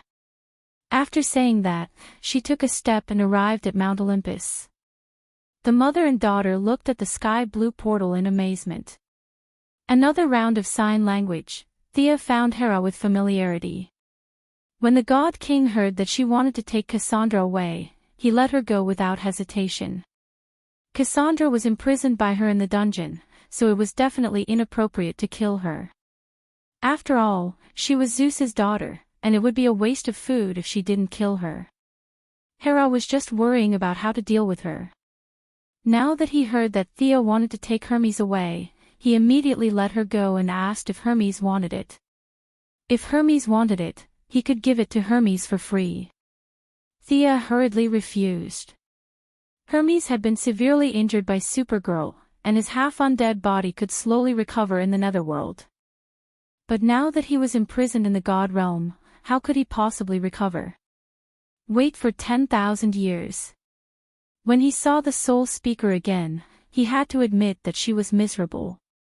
She was lying alone in the stone prison. According to the Amazons guarding her, she was only awake for an hour a day. For the rest of the time, she was either sleeping or going crazy. The violent impact of the spiritual world not only took away her innate talent, but also most of her consciousness. When Thea entered the stone prison, the former princess of Troy was curled up in a corner of the stone prison with disheveled hair like an evil spirit. Revenge, revenge. After all, she was still a half-god, and her throat had already grown out. It was just that her voice was so unpleasant that it sounded like sawing wood, hoarse and ear-piercing. It was a stark contrast to the clear and bright voice of a lark back then. Poor fellow. Thea couldn't help but sigh. Even in such a miserable state, she still couldn't forget about revenge.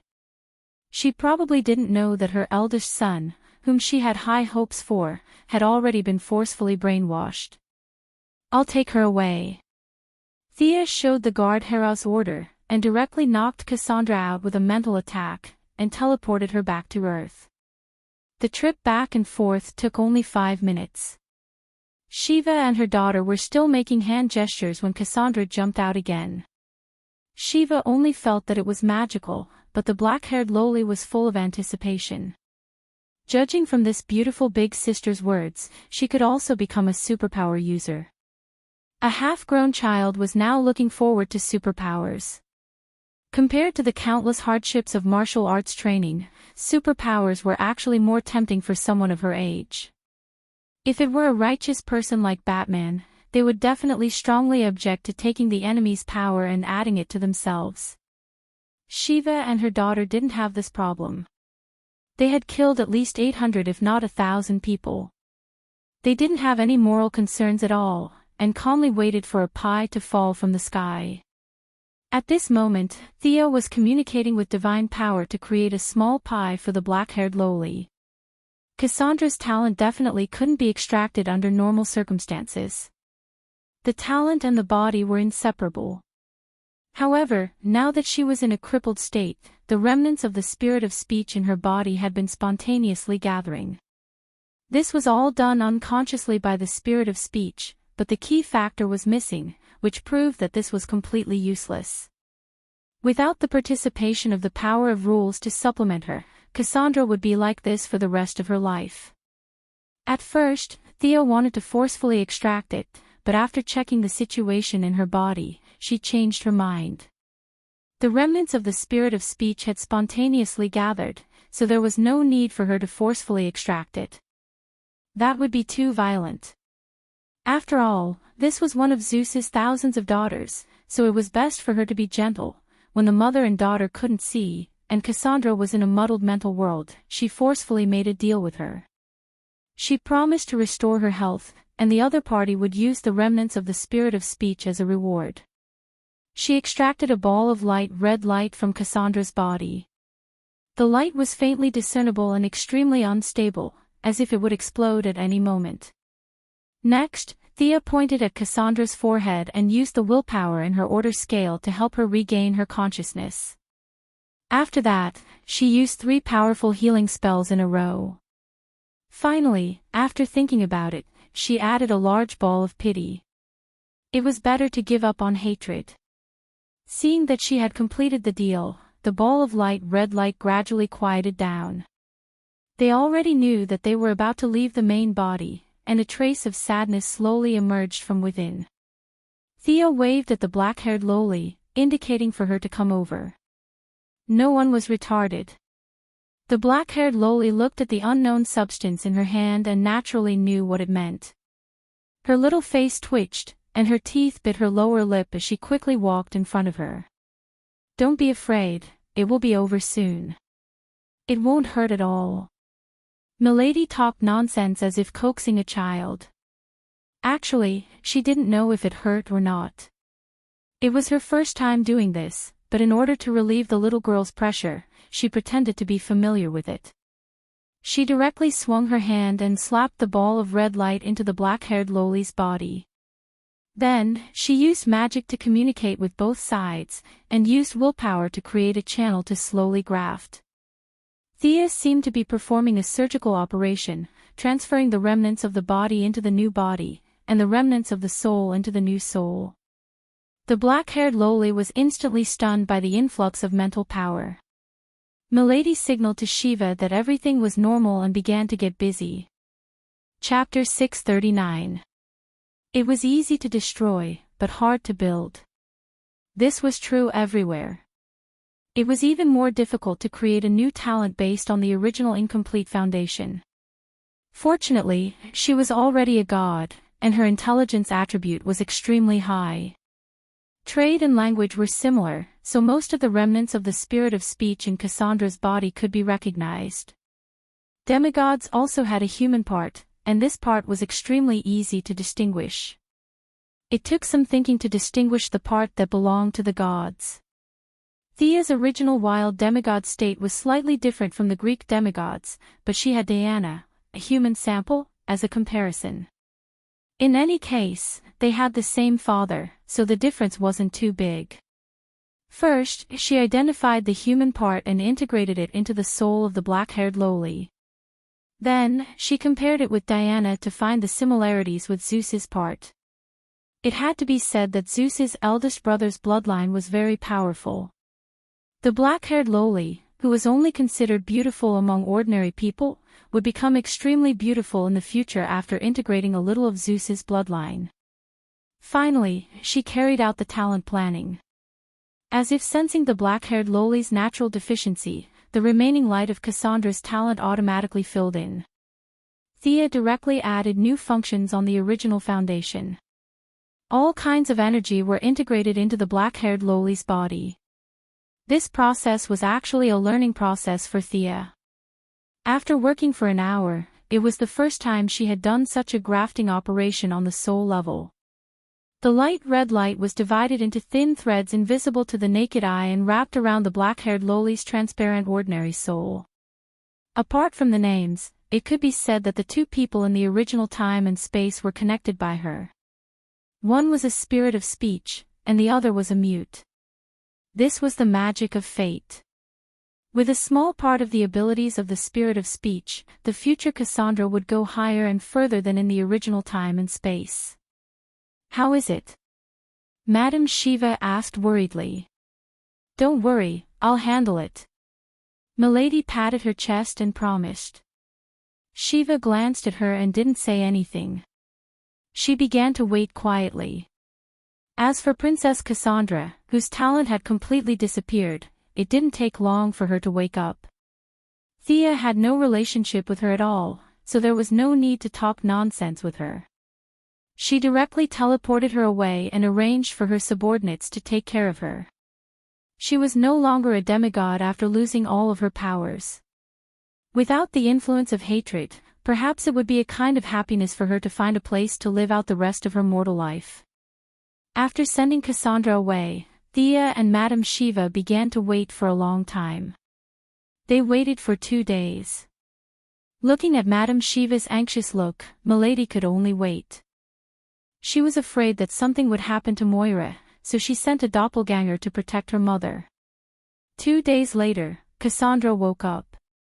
She was well trained and didn't show any signs of panic. She just looked around strangely. Thea checked his body and found that it was still okay. The soul fusion was very successful, and his physical fitness had been greatly improved. Conservatively speaking, he should have no problem living for 150 years. He coughed lightly and said to the black-haired lowly, "You felt it yourself. The spirit of speech is a very powerful force. According to your logic, it's a weapon. When you use it to kill your enemy, you have to pay the price. In order to prevent you from misusing it, I have added 2 locks in the depths of your soul. One lock will be completely unlocked when you become an adult, and the other lock will be restricted. Now you can speak normally, but I suggest that you speak less. When your spirit of speech accumulates and is activated in battle, your enemy will be smashed to pieces by the power of your words.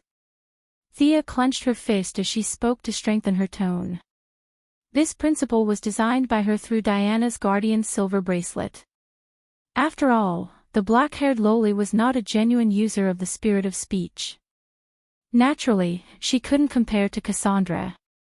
If she could walk the path of accumulation, then the power she could unleash would really be able to topple mountains and overturn seas. However, considering that she was not Diana, and her physical fitness was only slightly stronger than ordinary people, long-term accumulation would be a huge burden on the body. The ability that Thea designed was that she could speak normally, but she needed to speak less. After a long speech, the black-haired loli would not be able to speak anymore. Thank.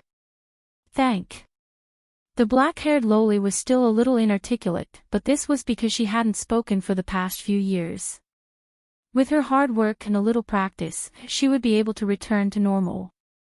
Thea stretched out her finger and tapped on the loli's forehead, inputting a message. I'm not good at using the power of the spirit of speech. The backlash is a little too much for you. I'll teach you a few ways to reduce the backlash and allow you to use this power normally. 3 spell-like abilities. The power of speech, silence, this can be used in many situations. The power of speech, shield, a defensive spell. The last power of speech, pain, an offensive spell. You can use these 3 abilities once a day. Do you remember? Thea rubbed the black-haired loli's little head. Originally, she would explode when someone approached her, but now, she was not used to being touched so intimately. Superpower. The message passed through her mind allowed her to instantly grasp how to use it. The more the black-haired loli looked at this beautiful sister, the more she felt close to Thea. Now, other than her mother, Thea was her second closest relative. As for her father, there was no need to mention him. Looking at her mother with great interest, Madame Shiva immediately understood her intentions. She happily waved at her daughter, come and try it.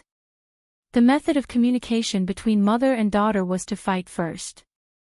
After 6 or 7 moves, when Shiva's kick was about to hit her daughter, the black-haired loli softly spat out the word, shield. A transparent air wall that was 1 meter tall and half a meter wide suddenly appeared between the two of them. Shiva's leg directly kicked the air wall.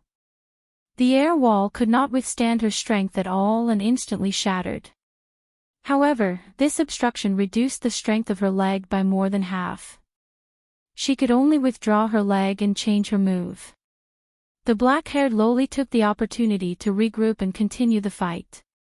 Interesting, will this ability be strengthened in the future? She naturally asked the young lady who was watching the show. Of course, I just provided her with a few application models. This is the wisdom of the predecessors. If she can innovate, then the effect will be even stronger. Thea's words were not false. She had now opened a back door from the new creation planet's weave and added the black-haired loli. Otherwise, it would not be so easy to use in battle.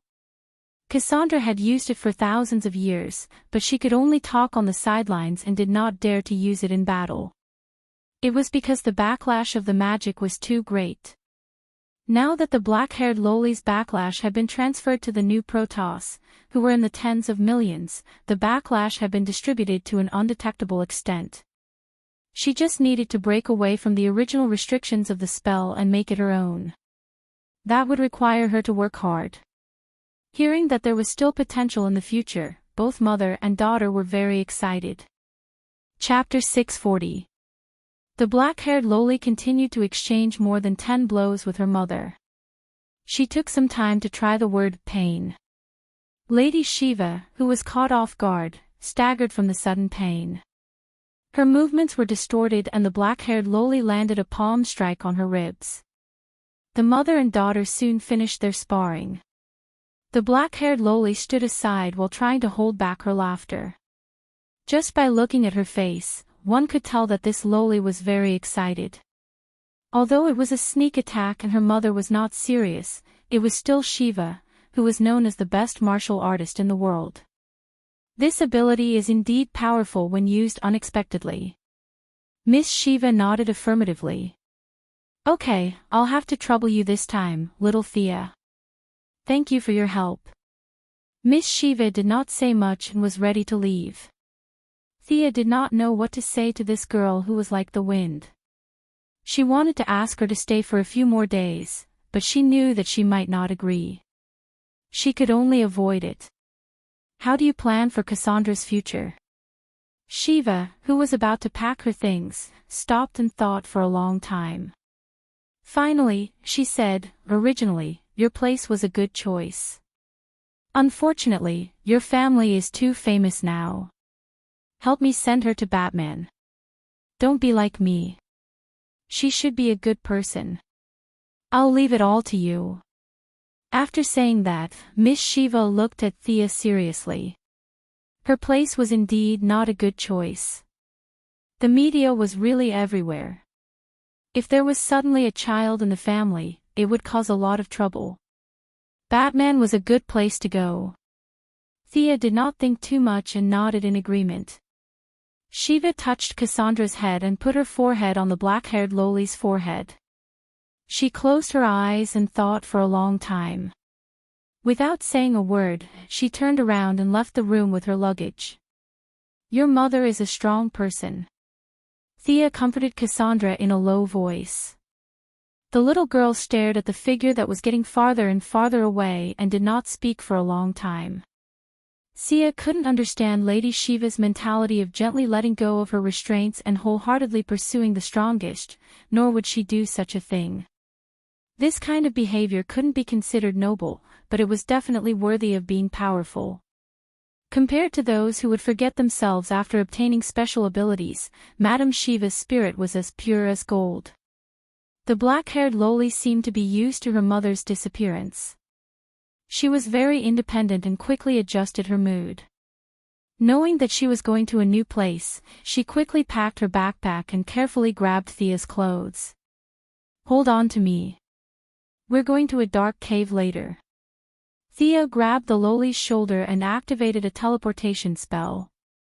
However, something unexpected happened. When she was at the end of the teleportation, she found that an obscure energy had interfered with the teleportation coordinates. They did not enter the Bat Cave but went outside. The black-haired Loli looked at her silently. What happened to the dark cave? Thea closed her eyes and gritted her teeth angrily. She felt that there must be a mark on her forehead right now. What kind of black technology did Batman invent this time? It could actually interfere with her teleportation. She couldn't understand how technology could be used to stop teleportation. Batman's technology was at least 1,000 years ahead of Earth's. This method was undoubtedly designed to deal with her. She was speechless. Fortunately, the deviation wasn't too big. She still remembered the direction of the Bat Cave and pulled the big Loli Cassandra to the other side. After a few twists and turns, they pushed open a certain mechanism and walked down the spiral staircase into the cave. The two people in the Bat Cave heard the commotion and hurriedly ran out. Thea recognized them at a glance. Dick, Barbara, long time no see. Naturally, they were Nightwing and Batwoman. However, their expressions were unnatural. Nightwing Dick's expression was a little gloomy. Thea, are you here to look for Batman? Yes. Thea was confused. Isn't this nonsense? I can't run into the Bat Cave to look for Superman, right? Nightwing and Barbara looked at each other and answered bitterly, he's a little busy now. You'll know when you come in with us. Your acquaintance is also here. My acquaintance. My acquaintances are everywhere. God knows who you're talking about. The outside of the cave was covered with a layer of lead. Her supervision couldn't see what was inside at all. She could only follow the two slowly inside. On the way, they introduced Cassandra because Thea remembered that she would become the third-generation Batwoman in the future, so she should be compatible with the Bat Cave. Neither of them could make the decision and could only express a limited welcome. After entering the depths of the cave, Thea saw her acquaintance at a glance. Her brother, Green Arrow Oliver, was here. Standing next to her brother with a strange expression was the Ninja Master's youngest daughter, square-faced Nisha. The Ninja Master was waving his arms and saying something. Batman, who was also wearing a mask and a bat suit, was arguing with the old man with a gloomy face. A tall woman stood outside the group. It was Talia, whom Thea hadn't seen in a long time. F***CK, something big is going to happen. Such a thought popped up in Thea's mind. It was a pity that teleportation was blocked here. Otherwise, she would definitely pull Diana over to watch the show. The five of them formed a small circle and were having a heated discussion. In fact, they had all seen Thea, but they didn't have time to talk to her. Only Oliver waved at her awkwardly. What's going on? Thea was very curious. She was going to ask someone who knew what was going on. Nightwing and Barbara were very tight-lipped. She might as well ask Oliver. On the other side, Thea wasn't familiar with the third-generation Robin. Catwoman was holding a small knife and cutting there. She didn't look like the best person to talk to. Hey, Damien. Why didn't you say hello when you saw your sister? Thea pulled the big lowly Cassandra and sat down next to Damien. The child was now 10 years old and looked a little like a teenager. When Thea walked to him, he was sitting alone on the steps, looking at the 5 people arguing below. Oh. Damien greeted her listlessly and continued to look at the guys below. What are these guys doing? Tell me. Thea asked with a smile. Damien pursed his lips. He didn't want to say it, but the trauma of his childhood was still there. In the end, he told her everything that had happened. The matter was very complicated. This spacetime ninja master had lost his power too early. He didn't deal with Green Arrow as violently as he did in the original spacetime. Instead, he used a soft strategy to defeat the hard. One day, when he earnestly suggested that he wanted to take back the League of Assassins, Oliver hesitated for a long time before agreeing to it. However, Oliver wasn't an idiot. He couldn't kill his way into Nandarbat alone. Thanks to Thea, he knew Bruce and Damien. When they reached the Bat Cave, the two of them discussed and decided to trick Damien's mother back. Chapter 641. After that, things started to get complicated. Talia was indeed tricked back, but the ninja master suddenly jumped out and said that Oliver should accept the position of the leader of the Assassin League and marry his little daughter to him. With the old man as the bridge, the relationship was twisted together. This time and Space Ninja Master was really good to Oliver. He taught him all his skills, and now that he only had a few years left to live, he was acting pitiful and gaining sympathy. In the face of his last wish, Oliver really couldn't say no. Before Thea came in, the few of them talked awkwardly for half an hour and still couldn't come up with anything. Talia was naturally strongly against it. She could give up the man, but she couldn't bear to give up the son. Square-faced Nisha was a lesbian herself. How could she get involved with Oliver? But she also knew that her father didn't have many years left to live, so she couldn't bear to say no. She was in the most awkward position right now. Batman had always thought that the Assassin League was bad, so he naturally couldn't let Green Arrow fall into it. He also strongly opposed it. Not to mention Green Arrow. What Assassin League? I'm living well in Star City. Why would I go there? The ninja master was not as strong as he used to be. He just kept acting pitiful, making the two men speechless. Do you understand now? If your brother marries my aunt, we'll be relatives. Damien had been with Sia for a few years, and he could imitate her expressions perfectly. At this moment, he was squinting his eyes to express his displeasure. She scratched her head. She, Green Arrow, and Batman didn't have any good ideas. She wasn't afraid of the hard, but the soft. This was the case for her. Green Arrow, and Batman. His wife, son, and father-in-law were all mixed up in a mess. Even with Batman's explosive intelligence, he couldn't solve this problem. The Ninja Master seemed to have finally found the weakness of this group of heroes. He didn't wear his usual majestic long cloak. Now, his face was haggard, and he was dressed like an old man. He kept asking Green Arrow to inherit the Assassin League and promised that he wouldn't participate in the League's development. You can ask them to do good deeds every day. I don't have many days left to live anyway. To be honest, Green Arrow was a little tempted. If an organization could follow him and do good, he would be willing to do it even if he had to bear the infamy. Similarly, Batman thought the same. He had always thought highly of Oliver. If he could inherit the League of Assassins and lead this group of people to the path of good, Batman would definitely support him. Talia was the one who strongly objected. She even drew her sword and wanted to fight to the death with Oliver. Of course, Oliver couldn't fight her.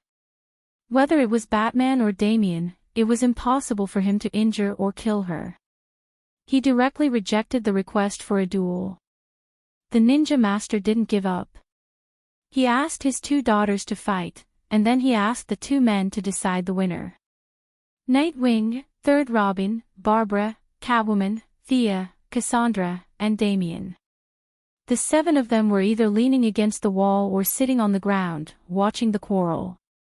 In the end, Batman couldn't take it anymore and waved desperately at Thea. She didn't notice at first and thought that he was calling Damian. Later, she realized that he was calling her. However, when she thought about how this guy had specially installed anti-teleportation technology, she tilted her head to the side and pretended not to see. It was only when Oliver called out to her that she stood up awkwardly and slowly walked over to their side. She put her hands in her pockets and sized them up carefully. Even an upright official couldn't resolve a family dispute. What could she do? After listening to their pleas again, she frowned. The others didn't have much of a problem. The most important thing was the Ninja Master's attitude. This old guy looked weak now, but he was sincere to Batman and Oliver. This made the two superheroes unable to make up their minds. It was impossible to lock him up or kill him. The two superheroes weren't that ungrateful. Talia's attitude was also the problem. Theo lowered her head and thought for a moment. Then, she pulled Batman and Oliver aside and asked, "The Ninja Master isn't a good person. You know that, right?" "Nonsense, who didn't know that?" Both of them nodded. "If the old man can live longer, I think today's problem can be put aside and solved slowly in the future," Thea continued when she saw the slight change in their expressions. "But this old man isn't a good person. Now it's your choice. Let the old man live or solve all the problems today." Then, she looked at Batman. She didn't need to worry about Oliver. His brother and the old man weren't so close that they would sacrifice everything. The key was still Batman. After his parents died tragically on the street, it could be said that the Ninja Master gave Batman the courage to overcome everything in his darkest period. Everyone knew that the old man wasn't a good person. However, no one saw Superman or the Flash run over to punch the old man. This was all because of Batman. To some extent, the Ninja Master was like a strict father to Bruce. He created the Batman of today. Without him, Bruce Wayne would never have reached the heights he had today. After falling out with Batman, the two fought several times, but neither of them gave the other a fatal blow. Batman could still use the principle of not killing to dodge, but the Ninja Master had also let Batman go several times. The relationship between them didn't break because of the different values of good and evil. Instead, it became closer. Thea now threw this choice to him. Back then, when she was a demigod, she couldn't do anything when facing the Ninja Master whose body had been corrupted by demons. Today, it was different. She was still confident that she could let the old man live for another 30 or 40 years. "Thea, do you really have a way?" Seeing that Batman began to ponder, Oliver hurriedly pulled his sister aside and asked in a low voice. "Of course," the young lady answered with certainty. "What about Talia?" Batman thought about it and still couldn't bear to let his father-in-law wait for death, so he asked a new question, "What about Talia?" "Let's maintain the status quo." Under her leadership, the League of Assassins has now become much more low-key. Maybe this is a good thing. To be honest, Batman didn't like this kind of stalling method, but he didn't have a better way. He nodded sadly and agreed to this plan. Seeing that the superheroes had reached a consensus, she called the old man out again and told him her proposal. "I can extend your life for a while, but the price is to let go of the League of Assassins. Can you do that?" Hearing that his life could be extended, the ninja master's eyes narrowed. "Didn't you say that I could only live for 10 years? There was no need to tell the old man about ascending to godhood. Thea didn't want to agitate the old man who wanted to live forever. She took out a colorless and transparent hourglass from the dimension ring and gestured to him. "This is the collection of the Greek god, Thanatos." Miraculously, even though they were tricked badly, Thanatos and Hypnos, the two cold male gods, didn't know the truth of the matter. When they heard that Lady Sia's words were very important to Hera, they specially took out a bunch of treasures to make friends with her. This hourglass was one of the inconspicuous items in the big gift bag. Chapter 642. To the gods, it was insignificant and could only be used as a bonus, but to the ninja master, it was too precious. The only drawback was that it would contaminate the soul. After all, it was another person's lifespan. The consequences of soul contamination ranged from mental disorder to personality replacement.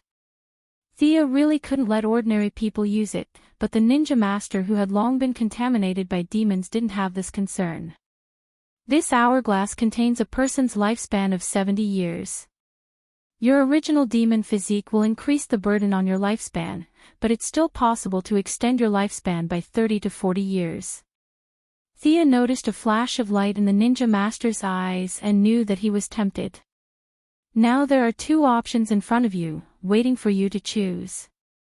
Do you want to solve the problem of the Assassin League while everyone is here today, or take a step back to extend your lifespan?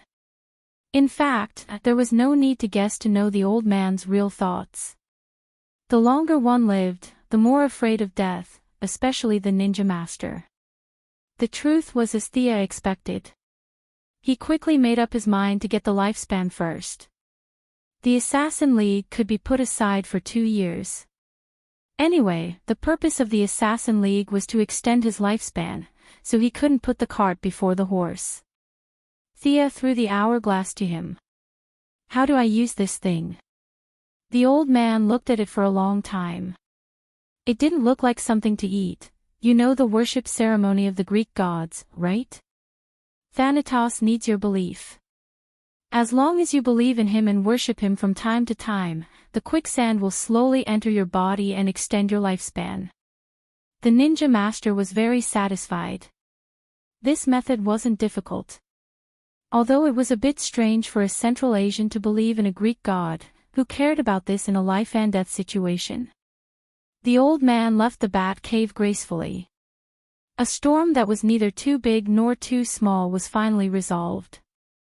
Thea finally had time to introduce Cassandra to Batman. Whether it was for Shiva or Thea, he couldn't refuse. Batman happily took over the black-haired Loli's future teaching job. Thea sent the square-faced Nisha back to Star City, and the siblings continued to follow Moira around the country. Under the strict defense of several forces, Moira's final push ended perfectly. Now it was time to see the final vote. That morning, after Quinn's family had breakfast, the three of them went to the nearest polling place together. When the reporters who had been waiting for a long time saw the family of three get out of the car, they rushed towards them like crazy.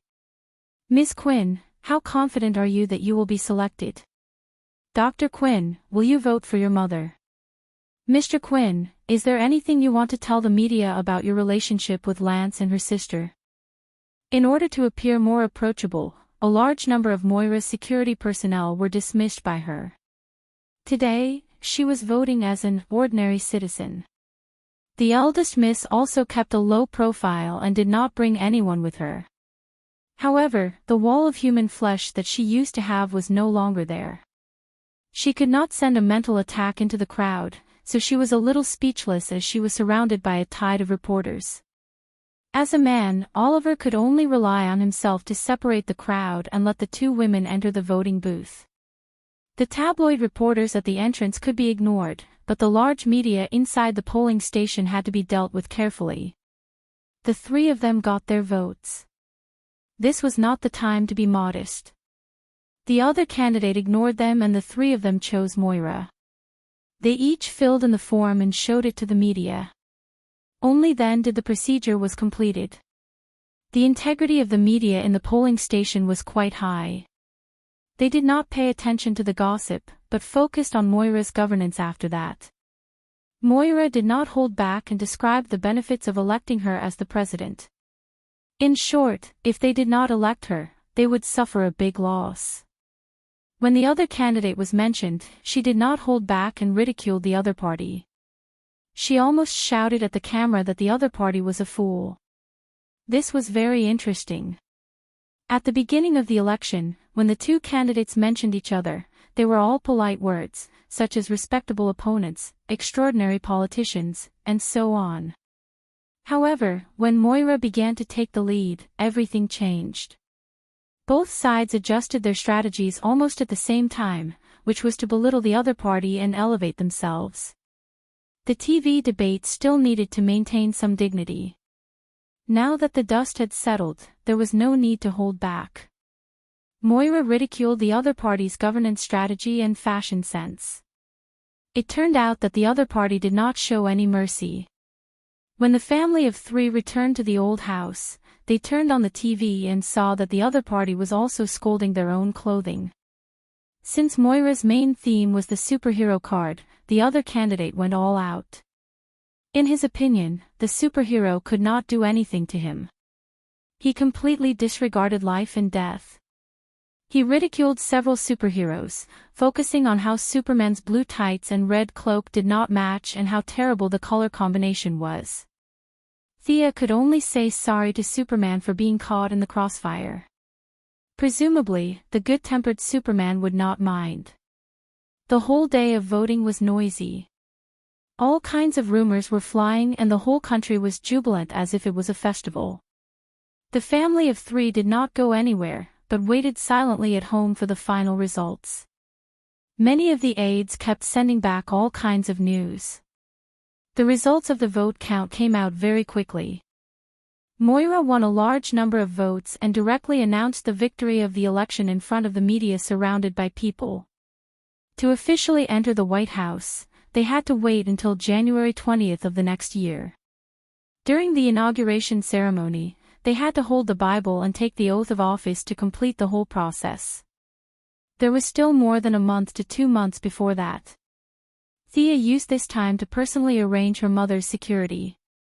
The teleportation gem was still the most important thing. Although Moira's physical fitness was much better than an ordinary old lady, she still could not withstand the shooting of a large-caliber weapon.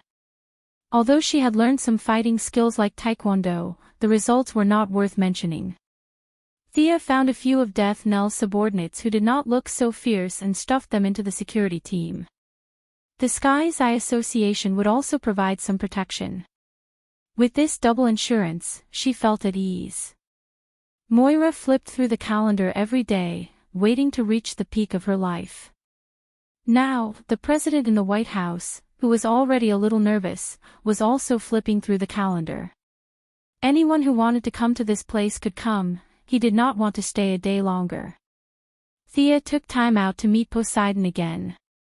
Amidst the ripples, she entered Poseidon's kingdom.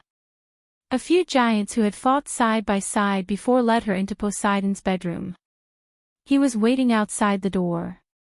After dismissing the irrelevant people, the two gods spoke a few words.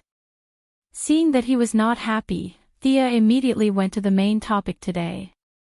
I can give you this staff, but Poseidon did not mind such a straightforward request. If there was a need, it would be easy. If there was no need, it would be easy. A ton of meteoric iron. What do you think? Poseidon thought that he made a very high offer. Thea almost spat in his face. Meteoric iron. Wasn't that the remnants of meteorites that entered the atmosphere? I have as much of it as I want. If you want it, I can even give you a few planets. Thinking of the few pieces of precious meteoric iron in Hades' treasury, she was speechless. She did not touch any of those broken stones. They were the only things left in Hades' treasury. She shook her head, indicating that she did not want it. The essence of water. No. The horn of harvest. Our family is a high-tech business group. We don't farm, thank you. Poseidon gave several suggestions, some of which were inappropriate, some of which were completely useless. Modern society was rich in resources. What was the use of giving her a horn of harvest? How about this, Your Majesty, open your treasury and let me choose any treasure. How about that? Thea finally revealed her foxtail. Chapter 643. Poseidon shook his head and refused. If you randomly picked and took the best one, would suffer a huge loss. Thea realized his concern and sighed in her heart. There were too few opportunities to pick up scraps, and the opportunity to snatch by force was even more rare. She had to play her part this time. She summoned another trading slate and wrote clearly that the god of death's staff would be exchanged for a treasure from Poseidon's treasury. The difference would be made up by her side. Oh, so you are the goddess of wealth. I didn't know. Poseidon was able to see through Thea's abilities with just one move. The Poseidon had always thought that Thea was a god in battle. You can't take my personal artifact. He made a request. Thea nodded and added it to the slate. Okay, come with me. Poseidon thought about it. The god of death's staff was very important to him, and this deal was worth it. He led her to his treasury. She had already seen the treasury of two gods, and had to admit that the Poseidon's treasury was very different from the other two. Zeus's treasury was full of fine items, and he didn't care for the ordinary ones. Hades, on the other hand, had a big pot of everything. There were so many things that the two thieves, Sia and Diana, were so busy that they hadn't even finished sorting them out yet. Poseidon's treasury was just like him, willful and unrestrained. He didn't care for the ordinary ones, and he didn't care for those that didn't suit him. In short, he was very willful. His treasures were all related to his priesthood. Water treasures were the most, and fire and light treasures were the least. Most of his treasures advocated strength, and they made people feel peaceful. It was a very extreme and willful collection style. Thea couldn't look carefully because time was limited. She directly lit up the most valuable item in the room. She looked around and found that treasures like the thread of fate were really rare. Even the Emperor of the Underworld and the Poseidon didn't have such a level of collection. After turning around for a while, she finally found something good. A ball of blue flame was peacefully resting in the corner. Although this flame was not the most valuable thing in the room, it was relatively suitable for her. To be honest, Poseidon's treasure trove was a little disappointing. This guy was neither as comprehensive as Hades, nor as good as Zeus's. No wonder he had been second place for so many years. There were a few treasures that were good, but Thea had no use for them. However, this flame was different. Not only could it be added to the silver flame, but it was also an extremely valuable material for Diana to forge. After stretching his neck and searching for a long time, he finally confirmed that this was the flame. The flame collected by Amphitrite. Poseidon looked at the treasure that Amphitrite was holding and reminisced about the past. Oh. Thea didn't expect that this ball of flame was made by a famous person. If she remembered correctly, this Amphitrite was the wife of the Sea Emperor. Her style of doing things was similar to his elder brother, Hades. His wife was also snatched. This sea goddess had probably been sleeping in the god's kingdom for a long time now, and Thea had never seen her in person. The sadness of the Sea Emperor lasted at most half a second. Seeing that Thea didn't take his favorite treasures, the two happily completed the trade. The value of the god of death's staff was relatively low. After all, it was only made by the demigod god of death. However, it was very useful to the Sea Emperor now, so it was an equivalent exchange. Holding the golden god of death's staff in his hand, Poseidon secretly sighed and thought about his words. Goddess of wealth, where did you get this staff? If Thea still didn't know that he was related to the god of death, then she was too stupid. She described in detail the place where she got the staff that day, but she didn't mention the Sea King Arthur and the others. Poseidon didn't hear the answer he wanted. God of death. Is that what people call him now? What's his relationship with His Majesty? Sia asked casually as she was curious. Poseidon thought for a while and decided to tell the truth. This was mainly because he saw that Thea's strength was outstanding, and she didn't have a close relationship with the Greek gods. Atlanta used to be my chosen, but he stole part of my power when I was sleeping. That bastard. Poseidon suppressed his anger and said in a cold tone. Oh. It suddenly dawned on Thea that everything made sense now. Atlanta was naturally the god of death.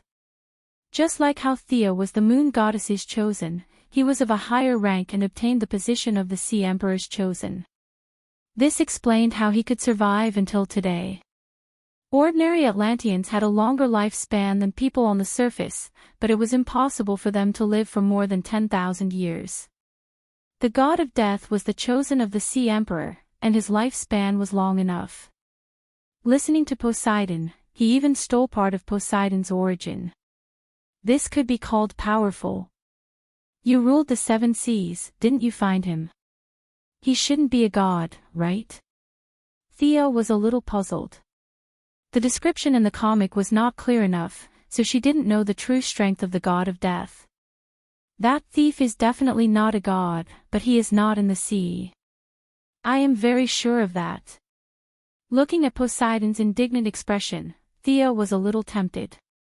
Of course, she was not indignant to seek justice for Poseidon, but she wanted to remove the god of death in advance.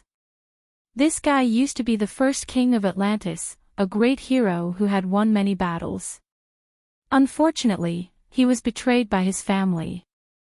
Determined to take revenge, he sank the continent of Atlantis. The more serious problem was that this guy had gone mad. It was hard to say whether he would jump out and cause trouble. Thea, who had been pushed to the edge by fate, had to get rid of him. Moreover, she wanted to see how the god of death stole the Sea Emperor's origin. After ascending to godhood, the increase in strength began to slow down. According to Thea's estimation, she was now a beginner divine power, while Darkseid and the Father must be high-level divine powers. She was 2 levels below the 2 big bosses, maybe even more. At his current level, it was extremely difficult to take another step forward. Shazam's gift bag was still waiting for her to collect, but it was not advisable to directly absorb divine power like a demigod. The divine power was completely incompatible, and even if she absorbed it forcefully, it would dissipate quickly. When she was a mortal, she only pursued quantity. When the quantity reached a certain level, it would lead to a qualitative change. Now that the qualitative change had been completed, it was not suitable to just accumulate quantity. To put it more broadly, the divine power of different gods could be mixed in the mortal stage, but when one reached the divine stage, the difference was huge. The divine power of wealth was completely incompatible with the divine power of earth and lightning. This problem was still troubling Thea. If she could see how the god of death intercepted the Sea Emperor's origin, perhaps it would be more helpful for her to absorb Shazam's divine power in the future. She immediately chatted with Poseidon for a while, saying that she had no clues, but if she saw the god of death, she would inform him. Only then did she leave Poseidon's kingdom. Chapter 644. She had to find the god of death no matter what. She wanted to see if the method he used to steal Poseidon's origin was useful. Poseidon's insistence on getting the staff back was probably to track him down. Thea returned to the metropolis and began to arrange her subordinates to search for the god of death. She remembered that this guy had been hiding in the ice mountains for thousands of years, but now even Poseidon could not find him. He must not be that simple. She guessed that the chances of the god of death hiding in a small plain were very high. This was also the main reason why Poseidon could not find him. After winning the election, Moira's task became even busier. Every day, there was an endless stream of people coming to visit the Quinn family's old house in Star City. Some recommended themselves for jobs, some talked about their scientific achievements in hopes of getting government support, and some talked about the international situation. There were all kinds of people who wanted to break down the door of the Quinn family's old house. Those who wanted to be officials were easy to deal with, but Moira could not deal with the people from the scientific community. She could only rely on her daughter to deal with them. To be honest, Thea was indeed knowledgeable. She had led mankind in climbing the tree of technology. She had dabbled in almost all the fields of modern applied science.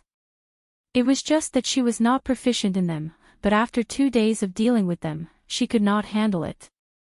She had to use the fat old man in the firestorm as a scapegoat. He was a leading figure in nuclear physics and looked like a white-haired old scholar. He could handle most of the problems. All kinds of people dealt with them like a merry-go-round. After a month, it was Christmas Eve. There was no need to hold such a high-profile party this Christmas. Moira only prepared a small family gathering. Except for the grand banquet where celebrities gathered last year, this year's small gathering could be said to be Diana's first serious entry into Quinn's family circle. Today, the Valkyrie was dressed very modestly. Although she was not afraid of the cold in December, she still wore a beige wool coat, a knee-length skirt and boots. "Aunt Moira, Merry Christmas." Diana bowed politely and gave a small gift. "Diana, long time no see. Merry Christmas."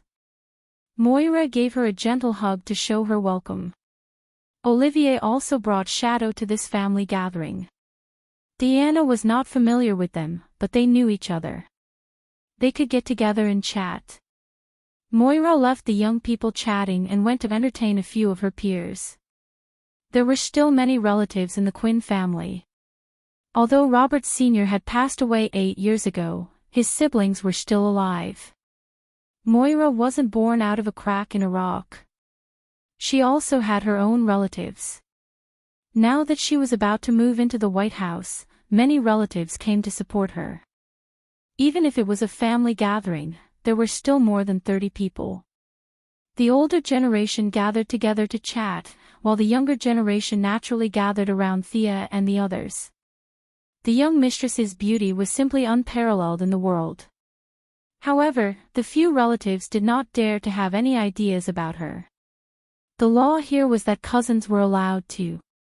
But a billionaire, an academic giant, and a superhero title made most people flinch. They were just ordinary people and did not want to be captured by a group of aliens while walking on the street. A few of the young people were unconsciously attracted by Diana's heroic spirit and tried to show off their excellent side. The young mistress would not let their imagination run wild. Without a word, she pulled Diana's head over and kissed her lips. Diana was a little stunned at first, but soon understood and responded enthusiastically. The two of them showcased their affection on the spot, causing the relatives to sigh. Why would such a beautiful woman have such a relationship? What a waste. Although Thea's response was a little intense, they understood the whole story. They were wondering why a beauty like Diana would appear at the Quinn family's banquet. The truth made the young people feel miserable. Although there was a small episode, the Christmas banquet was very warm. The young people decorated the Christmas tree and hung the mistletoe. The young mistress, who was usually lazy, did not use magic today. She rolled up her sleeves and decorated with the others. The elders brought all kinds of food, including turkey, pudding, chocolate, and red wine for everyone to taste. From time to time, people dressed in Christmas robes and beard, dressed up as Santa Claus, came to congratulate the family. Moira gave everyone a gift. She did not put on airs, just like an ordinary housewife. There was a knock on the door. She could only open the door again. "Hey, Moira, Merry Christmas." A middle-aged man with an elegant appearance greeted her with a smile. Moira's expression changed slightly. She could not help but want to look into the house from the corner of her eyes, but she forced herself to hold back. "Merry Christmas, Mr. Merlin." Feeling the abnormality outside the door, Thea inadvertently took a look. She almost spat out the pudding in her mouth. Old Ma was here. Not only did he come alone, but he also brought his son, Tommy, and daughter-in-law, Laurel. It was not a big deal for the two families to celebrate Christmas together, but he even brought Xanadu's wife. It was already ridiculous for a goddess like Diana to celebrate Christmas, but now the youngest sister of the goddess of the lake also came to celebrate Christmas. Would that wooden god be able to withstand it? While Thea was stunned, Old Ma had already entered Quinn's old house with his girlfriend and son. This guy was indeed here for Christmas. Seeing that Malcolm and his family were obviously not here to cause trouble, Moira also let down her guard. She chatted with Xanadu, half to test the situation and half to build a relationship. Today, Xanadu's wife had obviously made some preparations. She put away her ethereal temperament, just like when Thea first met her 100 years ago. She was graceful and elegant, and her speech was extraordinary. Even in front of Moira, who was already the leader of a country, she was not inferior. "Who is that woman?" Tommy pulled Laurel to the side of the young people. Oliver asked in a low voice. He was naturally referring to Xanadu's wife. "Yes. She's my dad's new girlfriend." Tommy was a little embarrassed. His dad had disappeared for several years. Now that he jumped out, it was unexpected.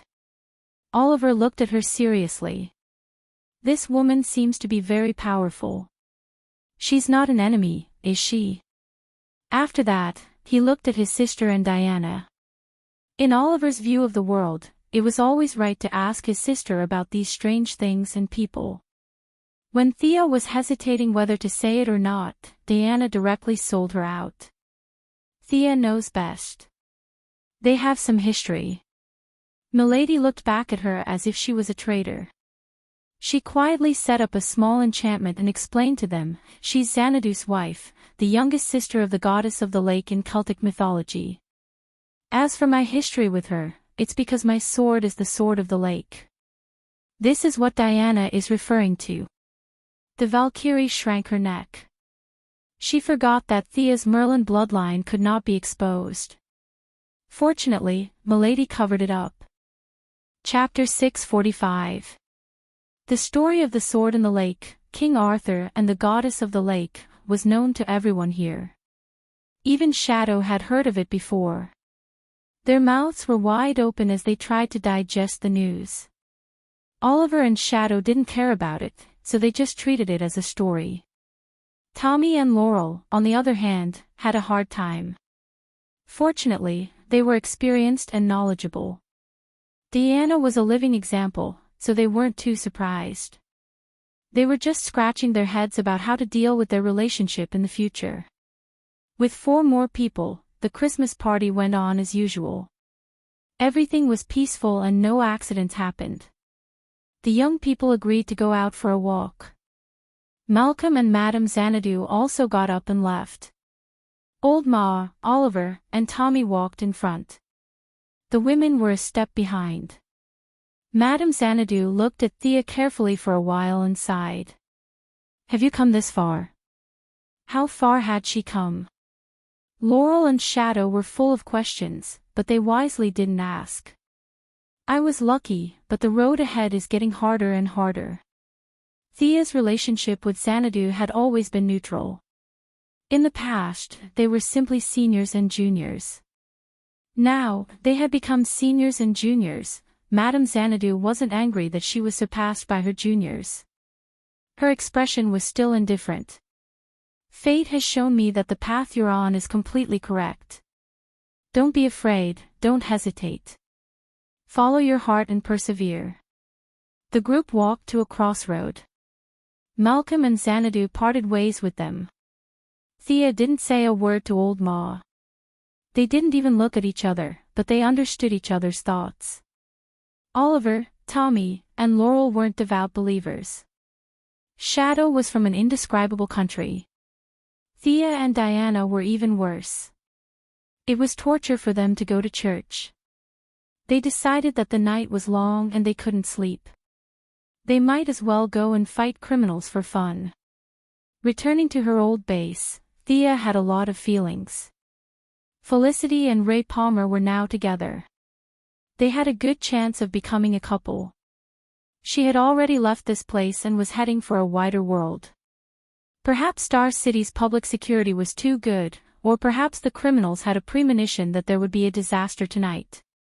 The 6 of them guarded the communication channel for a long time, but none of them called the police. Let's have a contest, suggested Oliver. Everyone had nothing better to do, so they all agreed. After agreeing with everyone's opinions, they decided to compete in archery. Green Arrow Girl, and Black Arrow all relied on their bows to survive, not to mention Thea. Diana also knew how to shoot arrows. Back then, Antiope had taught her for a long time, but she preferred close combat and did not usually use a bow. It was worth mentioning that Laurel had also learned archery. The Green Arrow Party was now a veritable shooting club. There wasn't a single member who couldn't shoot. Everyone displayed their skills. Thea and Diana also suppressed themselves to the level of an ordinary person. They only competed with their archery skills, which instantly highlighted Oliver's strength. Even if Thea and Diana used all their archery skills, they still couldn't surpass him. This was Oliver's talent. They played around until 3:00, and then went home. Diana officially moved into Quinn's old house. The election was over, and this kind of private life could not shake Moira's position at all. It could even help her share the political pressure, so she was very calm. "Is this your adoptive father?" The 2 girls took a shower and changed into their pajamas, lying on the bed. Thea showed Diana her childhood photos. While looking through the photos, Diana pointed to one of the photos and asked. Thea was only 6 or 7 years old in the photo, riding on the neck of a middle-aged man. This middle-aged man was Robert Quinn, who died in the shipwreck of the Gold Quinn. That was where everything began. Thea looked at the photo and was also immersed in her memories. It was in Hawaii. At that time, he was fishing. "I pestered my father and rode on his neck. Haven't you thought about resurrecting him?" Diana hesitated for a while, but still asked the question that had been on her mind for a long time. Thea was silent. Recently, she never got tired of giving others choices every day. Only when the choice fell on her did she realize the dilemma. Although resurrection methods were rare, it was not impossible. Whether it was Hera or the Heavenly Father, they both had some. As long as she made a deal, they would give it to her. But what about after the resurrection? The Gold Quinn was sunk by Malcolm. Old Malcolm really treated her well. What should she do then? Watch her biological father and adoptive father fight, and the white knife enters and the red knife comes out.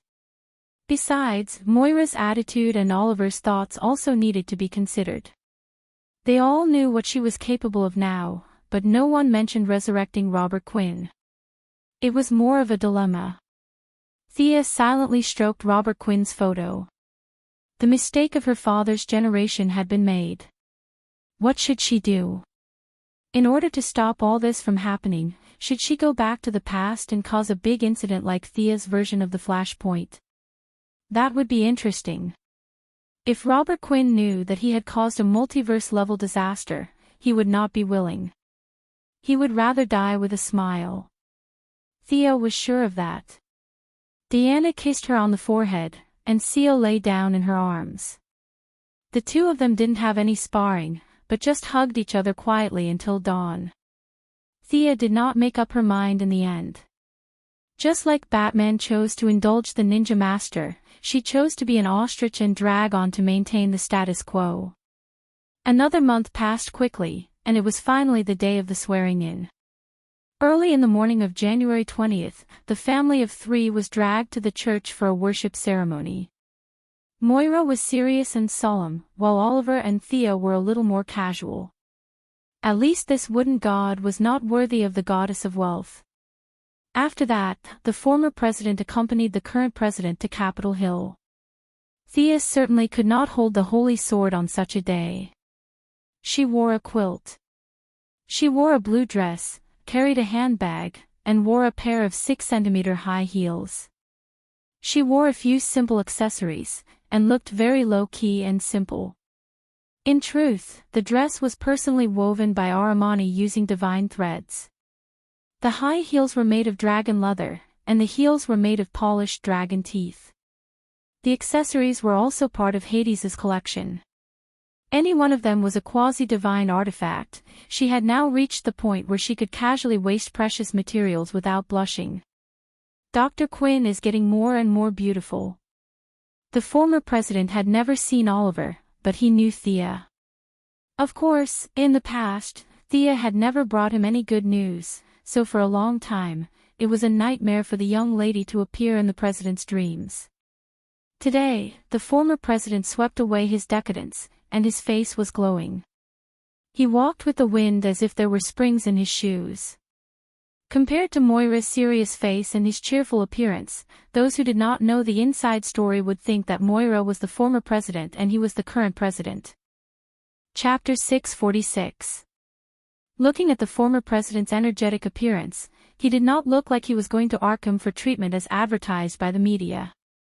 The young lady awkwardly exchanged a few words with this old acquaintance before the other party let her go and stood side by side with Moira.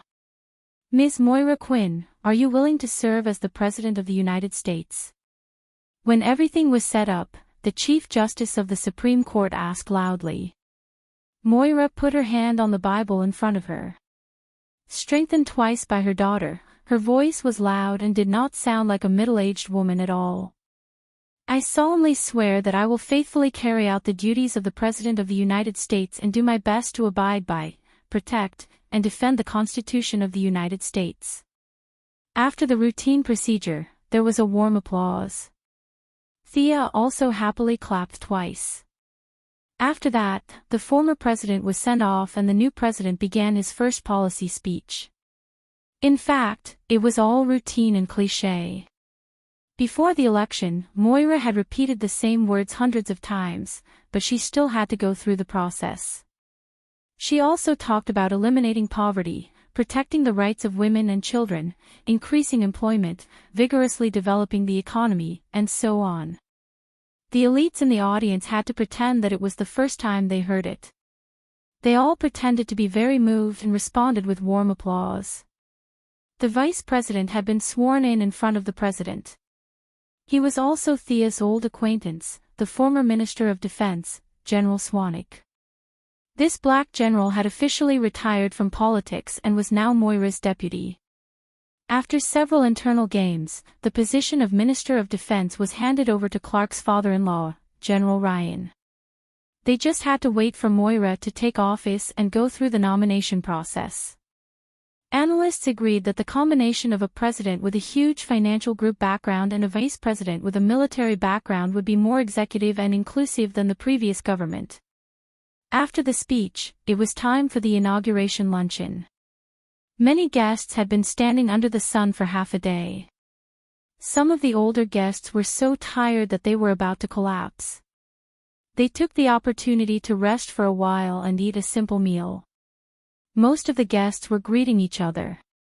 After all, the men were still fine, but many of the female guests were dressed so tightly that they couldn't even sit properly. What a joke. The young lady did not care. Even if she ate a dragon, her stomach would not have any abnormalities. However, she could not give up on her manners. She could not eat a drumstick. She also had to pretend to be a lady and wait with Oliver on the side. The banquet proceeded very quickly.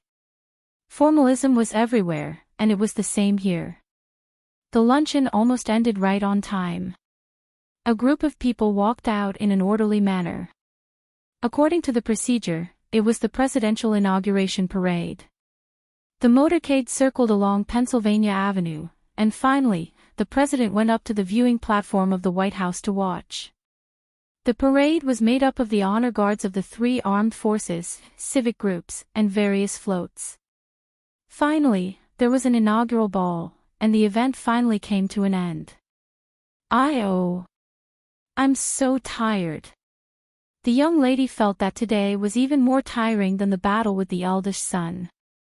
She threw herself onto the big bed in the White House, exhausted. For the next 8 years, she would have a bedroom here if nothing unexpected happened. This was the only reward she had gained after several months of hard work. She was so tired that Oliver and Moira were not much better off than her. The whole family had gone to bed early. Early the next morning, Thea was awakened by the noise. Just as she was about to cast a chain lightning to kill the flies, she finally realized that she was in the White House. She awkwardly put away her magic and observed the people outside. She changed into casual clothes and walked out leisurely. The breakfast in the White House was very simple. The waiter brought her a small plate, a few slices of bread, a few pieces of bacon, a palm-sized pancake, and a glass of milk. This was the breakfast for the day. Thea did not care whether she ate it or not. She just thought it was funny. Those guys who protested every day about the luxurious life in the White House should really come and see. This breakfast was at most $10. According to this standard, how much money could they spend in 8 years? She quickly finished her breakfast. On the first day of the new president's term, there was a routine press conference. Thea dressed herself as quickly as possible and stood in front of the White House lawn. She narrowed her eyes and listened to the reporters asking all kinds of strange questions. Originally, she thought that this matter had nothing to do with her. She was thinking about the god of death. Suddenly, a reporter mentioned her name and quickly pulled her attention back to reality. "Dr. Quinn, is it comfortable to live in the White House?" Well, those with the title of Ph.D. must be addressed as doctor in public. The Missy had always praised herself for her persistence in the past. Otherwise, Miss Quinn would sound very low and inferior. For 8 generations of the Quinn family, she was the only one who had a Ph.D., so it was self-evident who the other party was asking. Of course, the Missy would not say that this was the smallest place she had ever lived. The White House was 73,000 square meters. It was not small, but compared to the properties under her name, it could only be said to be a so-so. She cheekily praised the democratic system in the United States and expressed her yearning and excitement for the White House. "Will you build a swimming pool in the White House?" Sia glanced at him gently. "Are you crazy?" In his heart, he wondered if he should let the poison vine lady capture this guy and use him as fertilizer. "No. May I ask if superheroes should disclose their identities and register with the government?" Thea could not help but look sideways. "Did you transmigrate from Marvel next door? Superhero Registration Act. You're going to cause trouble." She couldn't deal with this problem. "I can tell you clearly that I won't." "Why? Do the people have the right to know?" the other party asked aggressively. Thea glanced at the scene. Oliver stood beside her. Diana and Bruce Wayne were also present today as celebrities. Superman used Clark Kent's alias to mingle with the reporters. The Martian hunter stood diagonally behind as a security guard. The Missy frowned slightly and sorted out her words. Ridiculous. Superheroes did not take a single cent from the government and risked their lives to help others. What if their identity is exposed and they are attacked by bad people? Who will be responsible if their families die because of this? The people have the right to know. When did the people have the right to control the life and death of others? Is it given by the Constitution or God? The Missy asked 3 questions in a row. Her voice was flat but her tone was cold. The other party was a little stunned. He did not expect Thea's words to be so sharp. However, he came prepared and changed his angle. The people may not have the right, but the government should. Thea's smile was very fake. Of course, her words were even more fake. The government personnel are also made up of the people. The senior government officials are actually ordinary people. They are just a group of people who serve the country and society. After 8 years, they will return to being ordinary people. Your premise is not correct. Chapter 647. The reporters at the scene laughed softly. Thea was definitely lying through her teeth. Were these government officials ordinary citizens? They were either executives of major consortiums or elites in various industries. They would only go to a higher position after leaving the White House. However, the mainstream of society thought that they were ordinary citizens. This was very interesting. The reporter knew that Thea was lying, but he was speechless. He could not deny the current mainstream values, but Thea kept talking about democracy. He did not know how to respond. Are you advocating a government without people? If superheroes need to be registered, then we have to abandon the existing system and remove the human factor. Mr. Reporter, are you suggesting that we use supercomputers to control all systems according to established procedures to restrain everyone? Thea was getting more and more excited. Wasn't she just spouting nonsense? The deity of trade was related to language. She was not afraid of debate. The other party was stunned by her ability to change the topic. When did I say that I wanted to build a robot government? Sensing the funny looks of the people around her, she returned to the crowd dejectedly and did not say anything else. After dealing with a few more strange questions, the reporter let her go and threw the questions to the slightly dull Oliver.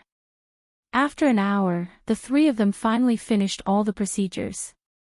Oliver quickly left the White House without saying anything. Thea also pulled Diana to meet up with a few superheroes. They went to the place she named the Hall of Justice to discuss the problem. The people and the higher-ups are afraid of superheroes. Batman changed back into his batsuit and spoke first. Thea's identity had been completely exposed, and Diana did not care. Superman was in between what could be exposed and what could not be exposed. He and the Martian Manhunter were firmly against revealing their identities. He was very sensitive to the smell of conspiracy as he pondered about others every day. I think it should be under the premise of voluntary participation.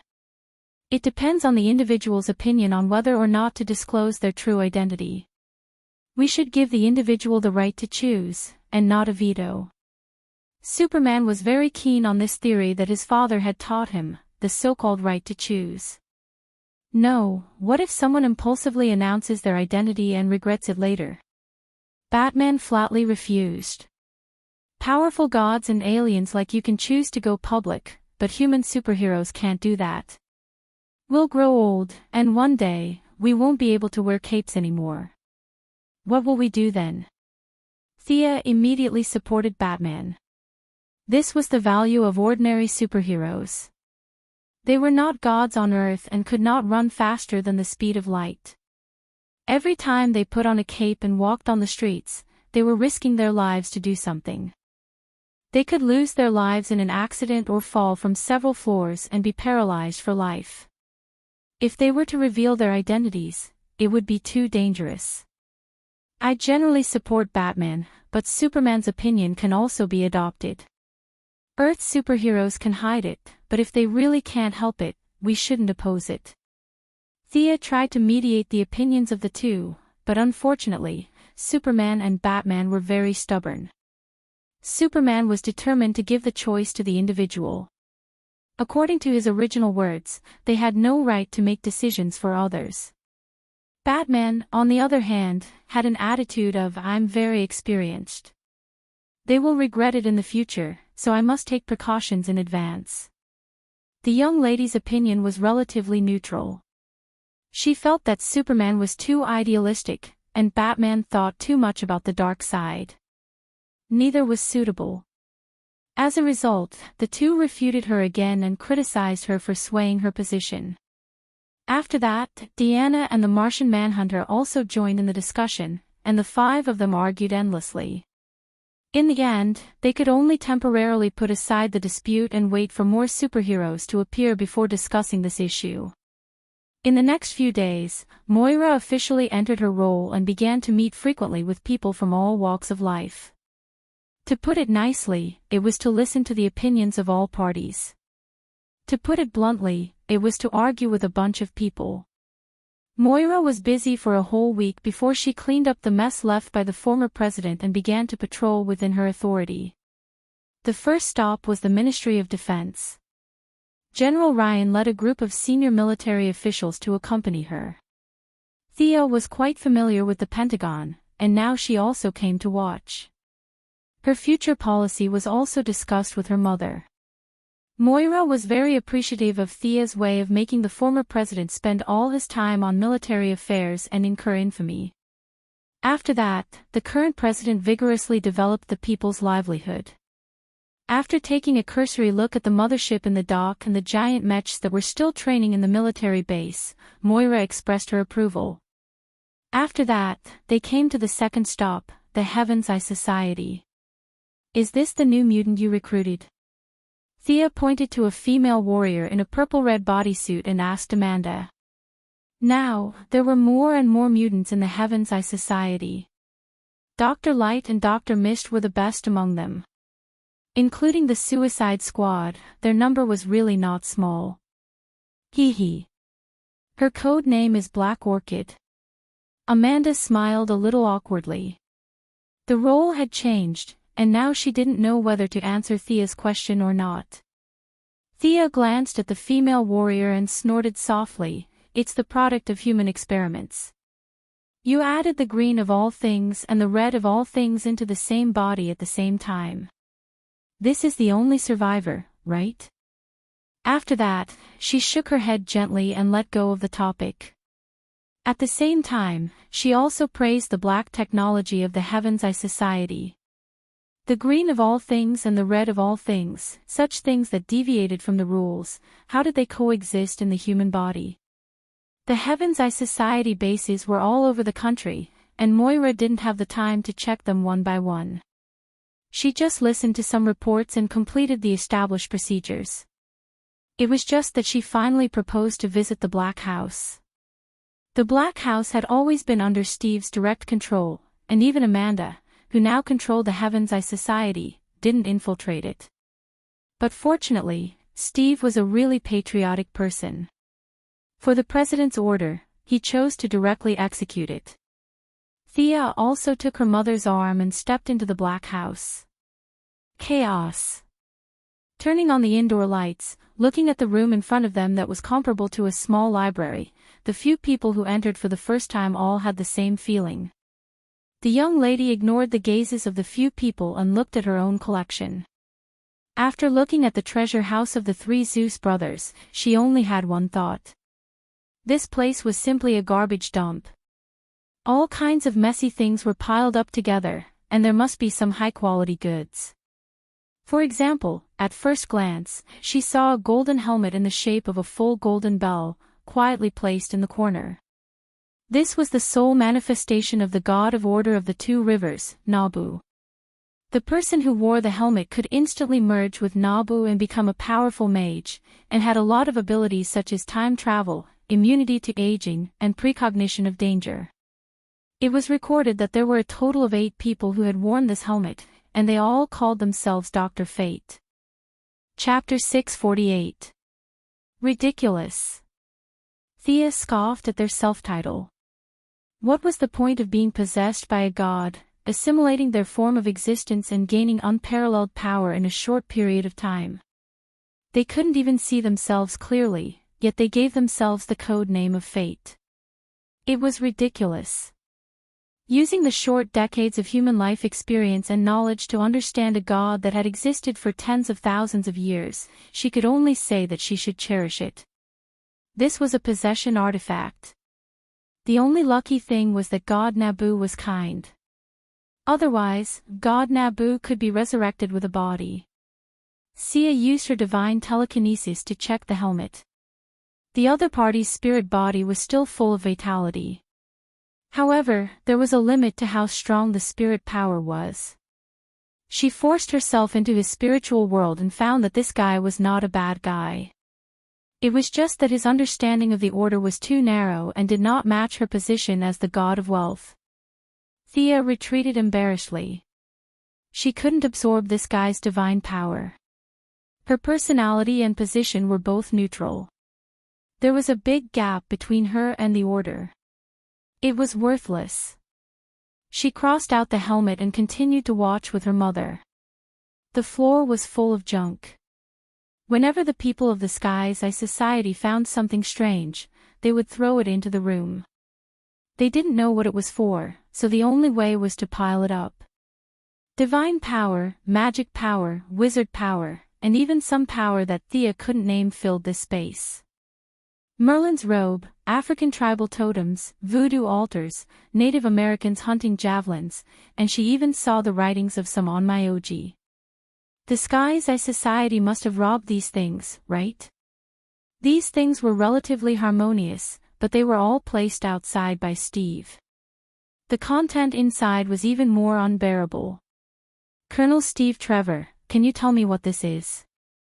Thea pointed to a dried human head hanging on the shelf and asked Steve. Steve was quite serious.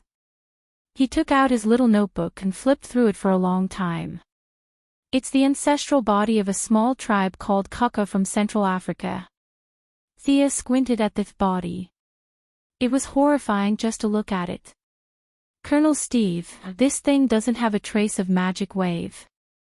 Take it out and burn it. Amanda responded with a sneer. She was happier than anyone to see Steve in trouble. He turned around and ordered his subordinates to deal with it. A few of his subordinates also felt that this thing was an eyesore hanging there. They all threw it into a bag with a look of disgust and prepared to take it out to deal with it. Thea originally didn't want to interfere, but seeing the mess here, she really couldn't bear it. For example, the head that had existed for hundreds of years was her ultimate outburst. What kind of lousy thing was it? It had been air-dried for hundreds of years. Even if it was thrown to a dog, the dog wouldn't eat it.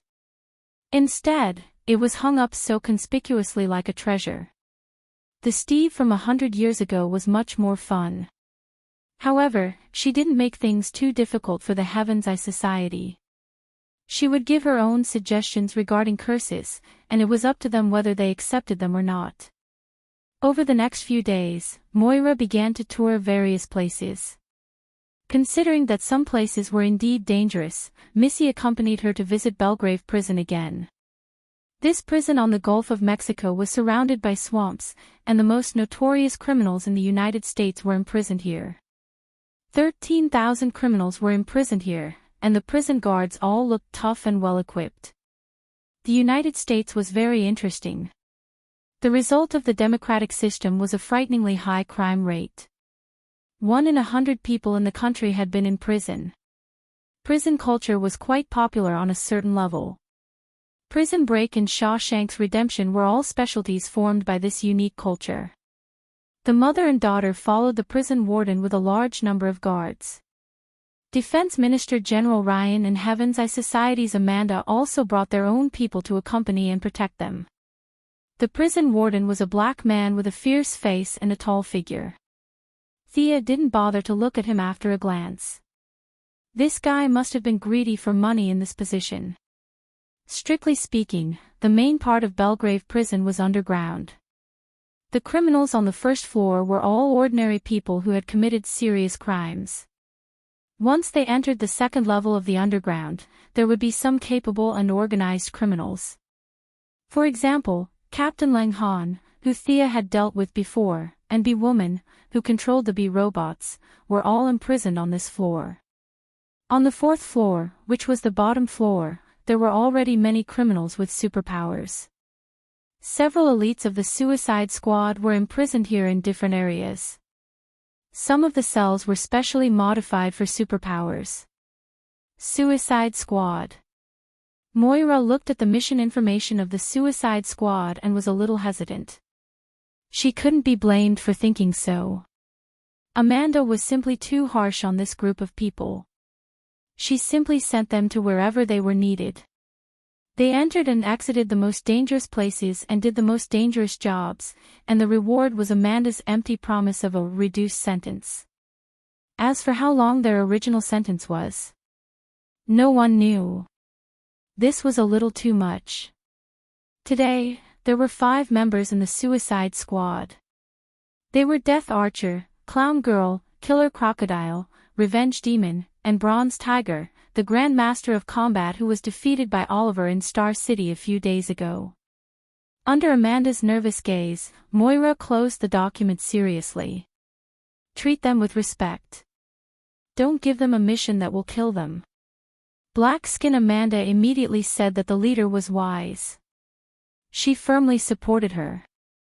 Neither of them mentioned releasing these people. A lot of dirty work was not suitable to be left to the government, so these people could only do it. Moira looked at the general situation and was ready to go back. Thea gently squeezed her mother's hand and motioned for her to wait. She looked at Amanda with a smile and pointed to the ground. There's another floor below, right? You even put a layer of lead under the floor. I'm dying of laughter. Amanda immediately looked back at the prison warden. You pig, you're just making things worse. Unfortunately, the prison was still under the leadership of the Heaven's Eye Society. She could only force an explanation. The few criminals below are very strong and must be strictly guarded. She insisted that it was not to prevent them from looking around, but purely to prevent the criminals from escaping. There are stronger criminals. Moira, who was about to leave, suddenly became energetic. Her daughter was right beside her, so she was not afraid at all. She was just watching the fun. Amanda looked at Thea bitterly. The young lady smiled at her innocently. Mr. President, please come with me. But you must be careful. All the unrelated guards were dismissed, leaving only the mother and daughter, the Minister of Finance, and the Minister of Defense. Including herself, there were a total of 5 people. They were very confident in the young lady's ability. If she could not withstand it, the security guards would die. Amanda led them to a wall. She performed pupil verification and keyed in a password. After 5 or 6 procedures, a spiral staircase appeared in front of them. As she walked, she introduced the few prisoners. They first came to a cell that was completely cast out of alloy. A burly man with gray skin, iron-like muscles, red eyes, black hair, and a face full of stubble was firmly fixed in the room. As if he heard the sound of the outside world, the man began to shout. Amanda, Fiercer only wants you dead. Fiercer only wants to strangle you with your intestines. His voice was so loud that it could be heard even through the thick metal cell. Amanda, who was an ordinary person without any superpowers, had a big heart. She looked normal as if she did not hear anything and introduced the man to them. This guy must be an alien. He can understand our language, but communication is not smooth. He acted recklessly on the streets of Philadelphia and then resisted arrest. We chased him 19 times in a row before we finally mixed nanobombs in his food and finally subdued him. Chapter 649. Amanda continued, it's worth mentioning that his self-healing ability is terrifyingly strong. His body was blown up from the inside by the bomb, but he recovered in less than 10 minutes. This guy should be under the supervision of the Alien Management Committee, right? Thea looked at Amanda indifferently. Black Panther's expression didn't change. He just smiled in return. Missy glared at him and didn't pursue the matter. She observed him closely. Violent Wolf Rob, the arrogant guy who called himself the only macho man, was a very famous bounty hunter in the universe. It was just his bad luck that he came to Earth. This guy couldn't be steamed or boiled. His body was so strong that even hell couldn't trap him. It was said that both hell and heaven put up signs to prohibit him from entering. Black Panther was quite capable for Amanda to be able to capture such a powerful person. Does Dr. Quinn know anything about him? Does he have a weakness? Amanda's eyes were sharp. She thought about the past and felt that Thea might know something about the alien in the cell. Before Thea could speak, the macho man inside shouted, "The only macho man has no weakness. He's invincible." Could it be that this guy is a lunatic? Looking at the brawny man whose hands and feet were chained to the metal frame in the cell and who was screaming hysterically, Moira was a little surprised. She had always lived in the relatively peaceful Star City and had never seen such a fierce person. This guy doesn't have a fatal weakness, but I know he likes dolphins. Isn't that right, Rob from Planet Sonia? Thea's last sentence was naturally directed at the cell. The other party instantly quieted down. His voice fluctuated. "You know me. I heard about you from the Green Lantern Corps."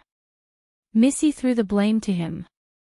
"Go find trouble with the Green Lantern Corps if you can." Thea thought for a moment. This guy looked like a rough guy, but he was actually quite intelligent. He could even understand the theory behind the Atomic Man's suit. He had a genius level of intelligence and knew more than 10,000 languages. It was a pity that he was locked up here. Although he killed everyone on his planet, the future Batman pulled him into the American Justice League. The people on Earth probably wouldn't mind. Thea immediately said, "Rob, let's make a deal." There was silence for a few seconds. "Only Macho Man doesn't believe you. How about this? Let's make a 2-year agreement. Use your knowledge and combat power to help the people of Earth, and we'll give you your freedom. I'll also personally give you a cosmic dolphin. What do you think?" Thea felt that if Batman could whitewash this guy, she could too. Killing the people of an entire planet had nothing to do with the people of Earth. When Amanda heard that her prisoner was going to be released, she wanted to say something a few times, but she held herself back. She felt that this prison was impregnable, but Thea had a different opinion. With her sharp eyes, Thea had already noticed that it wasn't difficult for Robert to break free from his shackles. It was just that she didn't know what was going on in this guy's head, which was why he hadn't acted yet. There was no need for her to be criticized at all.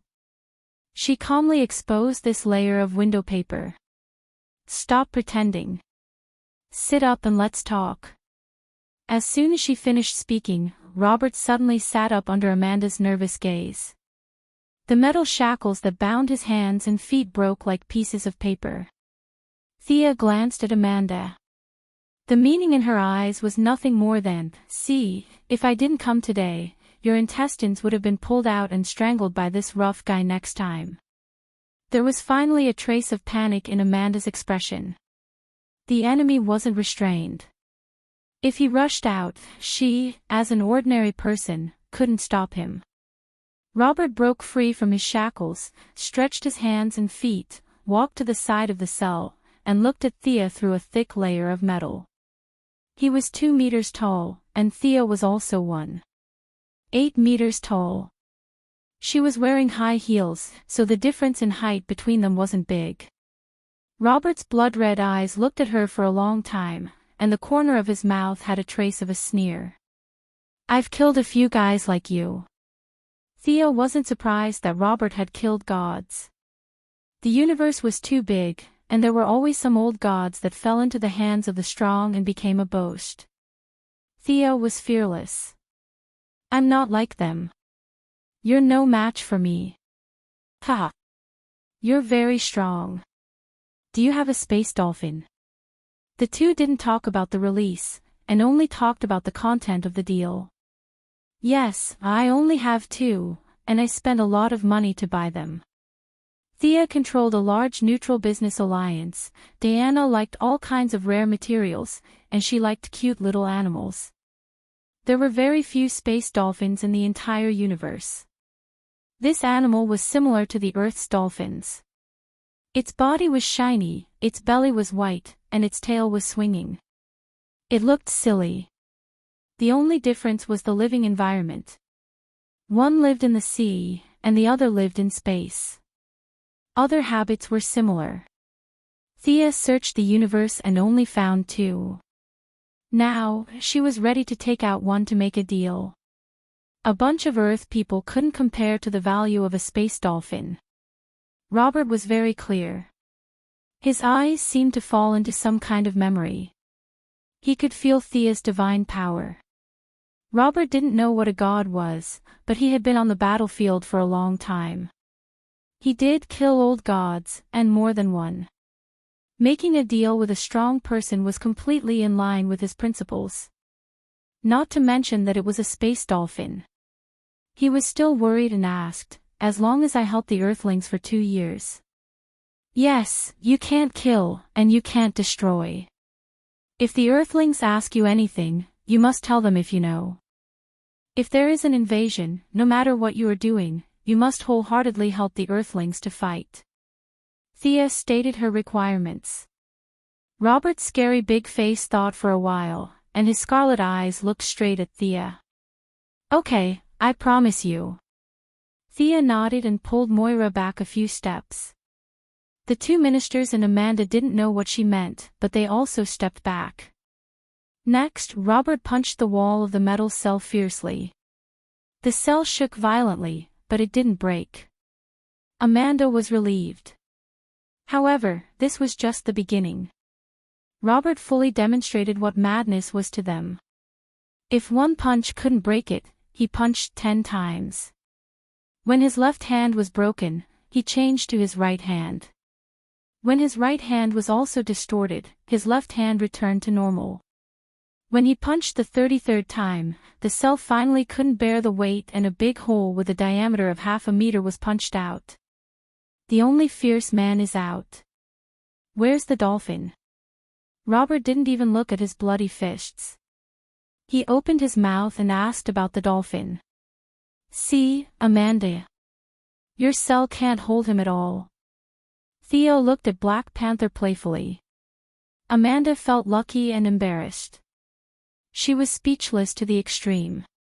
She secretly decided that she would send the guy who designed the cell to the Siberian Observatory later. Where's the only fierce man's dolphin? Robert saw that she ignored him and asked angrily. Don't worry. Thea comforted him first. She didn't raise this thing on Earth. Chapter 650. The space dolphins were all raised in the universe. Sia opened a long-distance teleportation door and searched with her divine sense. She grabbed a round guy from the other side of the teleportation door. The sky dolphin was very uncomfortable when it was suddenly caught underground from the starry sky. When it saw Thea, it let out a happy cry and rubbed its big head against her calf for a while. Damn it! She was a little reluctant. Thea gently patted the dolphin's big head and felt that she should have lent it to Robert for 2 years instead of giving it to him. Unfortunately, she had already said it. Mortals could regret it, but she, the goddess of trade, could not easily break the deal. She could only pat the dolphin's big head and point at Robert regretfully. The intelligence of the Earth's dolphins was not low, and this dolphin floating in the air was even smarter. When it realized that its owner was going to abandon it, its happy little face suddenly collapsed and it cried twice with ultrasonic sound that normal people could not hear. Fortunately, Robert also had some skills. He sent out the same ultrasonic sound as the dolphin, and the man and the dolphin communicated. The little dolphin was in a dilemma and finally swam to Robert according to Thea's idea. Ha! You have gained the friendship of the only fierce man. I will help you in the next 2 years. Robber's big face was still ferocious, but he really liked dolphins. He rubbed his rough face hard against the little dolphin. The other party spat on his face, but he was not angry. Instead, he laughed. Moira saw that her daughter was a little disappointed, so she quickly changed the topic and whispered, "Won't this guy go back on his words?" Thea's disappointment came and went quickly. When she heard her mother's words, she said happily, "Robber's reputation is very good. He never goes back on his words. He will be our help in the next 2 years." Moira looked at the rough man who was teasing the little dolphin. From this angle, he did not look as fierce as before. The fear disappeared, and the politician's mind came out again. Can the Earth's dolphins also attract him? Thea thought for a moment. She remembered that Earth's dolphins also attracted him. It should be possible. Then it's easy. Moira nodded immediately. It was easy to deal with someone with a hobby. Didn't he like dolphins? Later, she would let her subordinates raise 180 dolphins. Such a super powerful force would be tied to the Earth. Was there a more suitable business than this? Getting rid of a hidden danger in advance and turning an enemy into a friend was a good thing for everyone. Rob's conduct was completely different from that of a superhero. In addition, this fellow had a fierce look on his face and a repulsive appearance. Who would believe that he was a superhero? However, as the hidden card of the government and the Heaven's Eye Society, Berserk Wolf Luo Bo would be very competent. Even Amanda was wondering if she should send the guy who designed the prison cell to raise dolphins instead of going to Siberia. Seeing that Robert and the little dolphin were playing happily, they decided to continue their sightseeing trip. Thea didn't have a habit of spoiling him. She had already given away her cute pet, so she should at least hear something. "Rob, follow me." Her tone was similar to ordering a slave. Violent Wolf Robber's expression was furious at first, but then it gradually calmed down. In the end, he even revealed a self-satisfied smile. "You're the boss. I'll listen to you, I'll listen to you. F***CK. Seeing this scene, Amanda was even more convinced of the importance of vigorously developing marine aquaculture. "Grandson, when the time comes, I'll smash you to death with 1,000 dolphins." The designer of the Skies Eye Society's prison cell should be dragged out and shot, but the planner was still commendable. On the same floor, another cell was a few hundred meters away. There were several partitions in the middle and the path was very winding. Even if one of the prisoners escaped, the whole cell wouldn't be destroyed. Thea also asked Violent Wolf, "Do you know who else is on this floor?" He glanced at her and continued to tease the dolphin, shaking his head to show that he didn't know. The few of them walked into a cell that was filled with yellow light. Amanda pointed at a woman in green who was sleeping on her side and introduced, "Mr. President, the woman you're looking at now was captured after we sacrificed a lot of agents. Her technological weapons are very, very special." "Are you talking about that bull? Why didn't you confiscate her weapon?" Moira asked, pointing to an eyeball floating beside the woman that seemed to be magnified more than 10 times. "This weapon is beyond our scope of understanding. It seems to have some kind of displacement ability. Even if we take it away and imprison it, it will automatically return to the woman. Her weapon can absorb the energy in the air and turn it into an energy beam to launch it. We accidentally found that it has a particularly poor resistance to yellow light, which led to the scene you see today." Amanda said it so casually that she didn't even mention the sacrifice of the agents in the process. Thea just looked and didn't speak. She also knew this guy who was locked up. She was the Queen of Emerald Eyes who came from the 31st century. Her weapon was the result of technological transformation of the eyes of an alien Green Lantern. She didn't know what kind of black technology they used to add some green light ring functions in the eyeball, which was why it could emit green light beams and was afraid of yellow light. Moira glanced at Thea as if nothing had happened. Thea shook her head gently. This woman was different from Violent Wolf. She had no value. It was impossible for the big eyeball weapon to be popularized. If the Earth's army had a magically modified light ring, it would be a disaster. Even if the young lady now mastered almost 3 kinds of emotional spectrum, she had to say that once emotional energy was abused, the universe would explode in minutes. The Queen of Emerald Eyes also didn't have the experience of clearing her name, so let her continue to stay in prison. Amanda was also staring at her face. Seeing her shake her head, she felt relieved. She continued to take them to see the last prisoner. This cell was thicker and larger than the previous 2. From a distance, it looked like half of a mountain had been cut off and a small part in the middle was hollowed out to hold the prisoner. There were no electrical components, no mechanical devices, and the most important thing was that there was no light inside, not even a trace of light. Sorry, Mr. President, we can only look at this prisoner. Amanda pointed to the thing that looked more like a boulder than a cell and said to them. What a joke, Amanda, what do you want us to see? The current Minister of Defense, General Ryan, who accompanied the tour, was very upset. The Ministry of Defense didn't know about these 3 prisoners.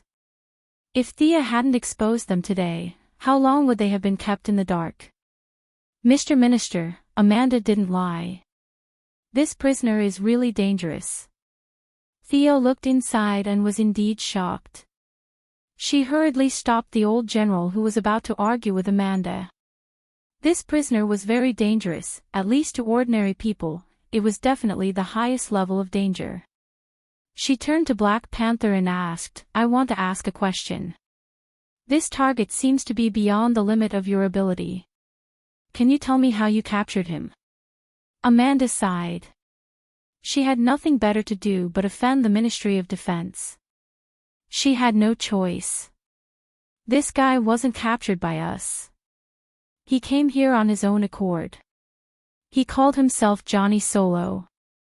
We've investigated him, and if his name isn't wrong, he used to be a mime. However, he disappeared due to an accident, and when he reappeared, his appearance had changed greatly. He claimed that he came here to surrender on the orders of a god called the King of Tears. Although we can't show you now, we still have the video from before. Amanda then handed Moira a tablet. Everyone, including Thea, came over to watch it. The video was very short. A well-dressed man walked into the Heaven's Eye Society's base calmly. Faced with several weapons aimed at him, he raised his hands and surrendered. Chapter 651. However, when the agents took off his hood, they were all shocked. He was glowing faintly, and there was a mask on his face. He didn't have the brain or hair that a normal person would have. There was only a mask on his face, and there was nothing behind it. After the agents of the Sky's Eye Society inspected him, an even more shocking fact was revealed. He was wearing human clothes, but there was no body. His suit, tie, and gloves were all just decorations.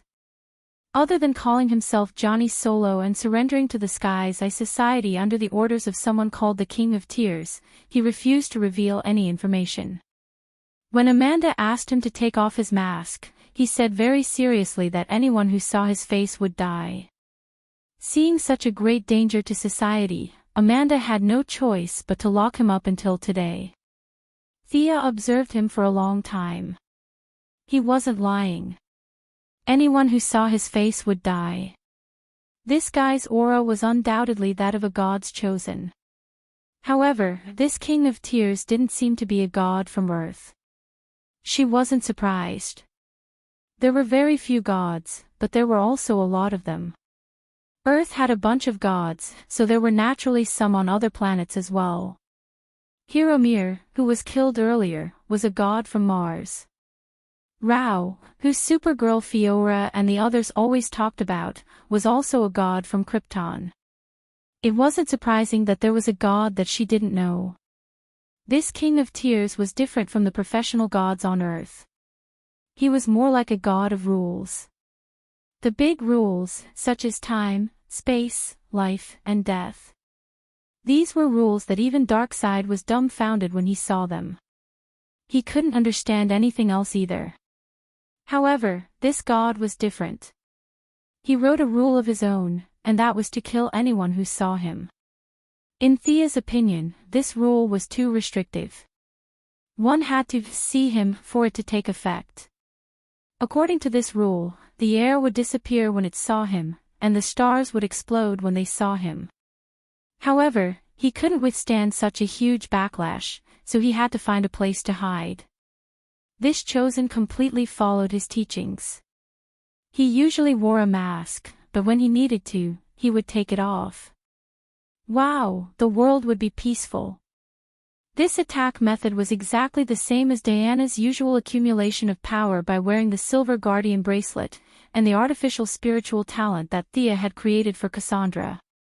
They both required daily accumulation. Seeing that Amanda was looking at her with hope, Black Panther couldn't wait for the Missy to quickly pull this bomb away, and throw this planet at the edge of the universe as far away as possible. However, she was disappointed. Thea shrugged and said, "Sorry, I really don't know anything about this guy. I can only be sure that this god is not from Earth. This guy is a half-spirit. I don't think I can kill him with my current methods." As for the Tear King behind him, Thea frowned and racked her memory. She remembered that the King of Tears had come to Earth, but he was quickly defeated by the spirits and turned into a teardrop. Who is stronger between me and Ghost? Ghost has the problem of being strong at times and weak at other times, but overall, he is still very strong. After all, he is the vengeful spirit of God. Just like the guardian of Oua planet, Gonla, once said that Ghost was not as strong as him, and he was pressed to the ground and called Daddy after 2 seconds. Thea was definitely stronger than Gonla now, but she did not think that she could defeat the vengeful spirit of God. Among the people she had met so far, the strongest were the 3 demonic palaces, the Heavenly Father, and Zeus, who had gone to create a Smurf. The only ones who were stronger than her were Hades, Mithrin, and a few others, but they weren't much stronger than her. The Heavenly Father should be on the same level as Zeus, and the 3 palace demons should be stronger than them. In general, the 3 palace demons were not as strong as Ghost. Thea felt that Ghost would not have any more trouble fighting her than fighting Gonla. At most, she would last for 2 more moves. The conclusion made her unhappy. In the eyes of the real bosses, she was probably not much different from Amanda and the others. Ghost was not a suitable reference. It was hard to tell who was stronger between the King of Tears and Thea. She thought about it and decided to be more cautious. This King of Tears should be very strong, maybe stronger than me. I suggest that we keep him here. Amanda was speechless. Why would you keep such a dangerous person with me? Aren't you embarrassed? The young lady was very thick-skinned. She chose to ignore Amanda's resentful gaze. She pulled her mother out without saying anything. General Ryan did not dare to stay any longer when he saw that even a superhero like her was about to run away. He hurriedly followed the team. Before everyone boarded the plane, Thea thought about it and taught Amanda a method. That guy has surpassed the definition of life and death. You can't kill him with your current methods, but you can restrain him. Amanda immediately listened carefully. He has the law of death when he sees someone's face. It's not difficult for you to deal with him. Set up a few more mirrors. The moment he takes off his mask, you can use the mirrors to reflect his face. Then he'll die. Amanda was very concerned about this bomb that could explode at any time. She asked hurriedly. I don't think he'll die. But according to our language, the most we can do is exile him out of the material world. As for where he'll go after that, I don't know. Thea was not lying. This Johnny Solo had been active for a long time. He was the enemy of the Justice Association. He was a villain who had been defeated many times. His physical body had been sacrificed to the King of Tears. It was a bit like a lich's phylactery. He was immune to any external damage. Unless the King of Tears was killed, this half-spirit could not be killed. After that, she gave Amanda a teleportation gem just in case. Then, the group left Belgrave Prison. As for Violent Wolf Rob, he was directly sent to the Alien Administrative Committee. Fiora was one of the leaders after all, so she could not fight often. Now, with Firestorm and Violent Wolf, the Administrative Committee finally had something to show for it. In the dead of night, Thea returned to the underground of Belgrave Prison. There were too many people during the day, so it was very inconvenient to do anything. Naturally, she returned to deal with this hidden danger. Since he was willing to walk into the trap, then she would let him continue to stay. She did not know the effect of the Eye of Obliteration on this guy who did not have a physical body, so she chose a safer method. That was the method that many heroes used to deal with the Great Demon King. Seal him. The research of modern magic on seals could be said to have reached a peak. The young mistress, who had combined the strengths of ancient and modern magic, was one of the best. She drew a magic circle and created nodes. Finally, Thea connected the magic circle to the new creator star's magic net and used the magic net to power the seal. In order to prevent him from suddenly activating his power, Thea set up 2 seals. Even if one was broken, the other would immediately replace it. Chapter 652. According to Thea's calculations, Johnny Solo's ultimate ability only lasted for a short period of time. If he didn't accumulate 500 years worth of time, he wouldn't be able to break through the second seal. Of course, this was the most conservative calculation. If an ex-mime could understand the law of magic so easily, the current generation of sorcerers would have to kill themselves with a piece of tofu. Thea even maliciously thought that this guy might need 500 years to figure out the law of the enchantment. Another 500 years of accumulation. By the time he came out, the King of Tears had already turned into ashes. After solving the hidden danger as a nameless hero, Thea and Moira patrolled around the country for the next few days. It took them half a month to sort out all the relationships and get their work on the right track. It was hard to say whether the halo of being the first daughter or being a superhero was more dazzling, but she was now more eye-catching. She didn't deliberately avoid the attention of the outside world, but the intimate image of her and Diana was still unknowingly taken. Thanks to the fact that Diana's true identity was not exposed, yes, that's right, the heroine's high-speed movement during the battle, coupled with her shoulder-length hair, armor and great sword, different from her usual ponytail and glasses, made these seriously face-blind media unable to recognize her, the romance of a superhero. This was a tabloid, and they directly used eye-catching headlines to attract attention. The first daughter's mysterious lover is a British aristocrat. This was not wrong. Diana was now a British citizen, because she had been in the front line of poverty eradication for many years, and she also had a knighthood awarded by the Queen. Those with the title of doctor must be addressed as doctor, and those with titles must be addressed as Your Excellency. Diana had to be addressed as Your Excellency Prince in official media reports. For a time, Britain and the United States were arguing because of their relationship. Britain looked down on the other side of the ocean, thinking that they were just nouveau riche, and their words were full of jealousy. So what if they were rich? Could they do whatever they wanted with money? At the same time, the other side looked down on them, thinking that they were just poor relatives, and at the same time, they were also envious of the history of the old aristocrats. The ancestral land and old houses were not worth much, but when they bragged about William the Conqueror, it was much better than the few poor houses on the Mayflower. Because their relationship was exposed, the media on both sides of the ocean attacked each other, and the two parties were not aware of it, doing what they should do. What a joke. Moira entered the White House. Thea did not go there often, especially when Diana was around. She was lying in her mansion in the metropolis, holding a newly published comic in her hand. The content of the comic was a little evil. It was about her and Diana's story. The young mistress was engrossed in the painting. Her image was 70 to 80% similar to a certain Toria. The artist had most likely studied art at the foot of a basin, and the style of the painting was exquisite and beautiful. In order to show off the aura of a superpower and suppress the Englishman, a crown was added to her head, making her look even more alike. Because they did not know the true strength of the heroine, they made up a story about a queen rescuing a sick girl. The rest of the story was about the ancient aristocrats and the king of the new era meeting and getting to know each other, all the way to the end of the story where they fell in love. Valkyrie picked up the comic and flipped through it. The entire story was about how the young mistress was wise and mighty in fighting criminals, while she herself was a salted fish who only knew how to shout, "Lulu, Lulu, Lulu." This made her very unhappy. How could they draw her so weak? Why am I so weak? This is too much.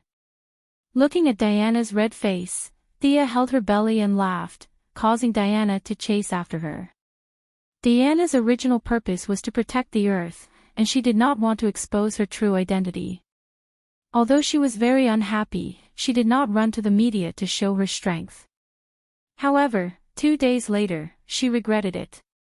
A group of criminals somehow found out her whereabouts. In order to become famous, they avoided Thea, and more than 10 people with automatic weapons went to kidnap the sick girl, Diana Prince. Even with the wisdom of Athena, Diana was initially confused. It took her a long time to realize that these people thought she was a pushover. Wonder Woman exploded and taught these ignorant criminals an unforgettable lesson. Are you still not going to reveal your true identity? Thea asked while holding back her laughter. Diana thought carefully for a long time, but still shook her head.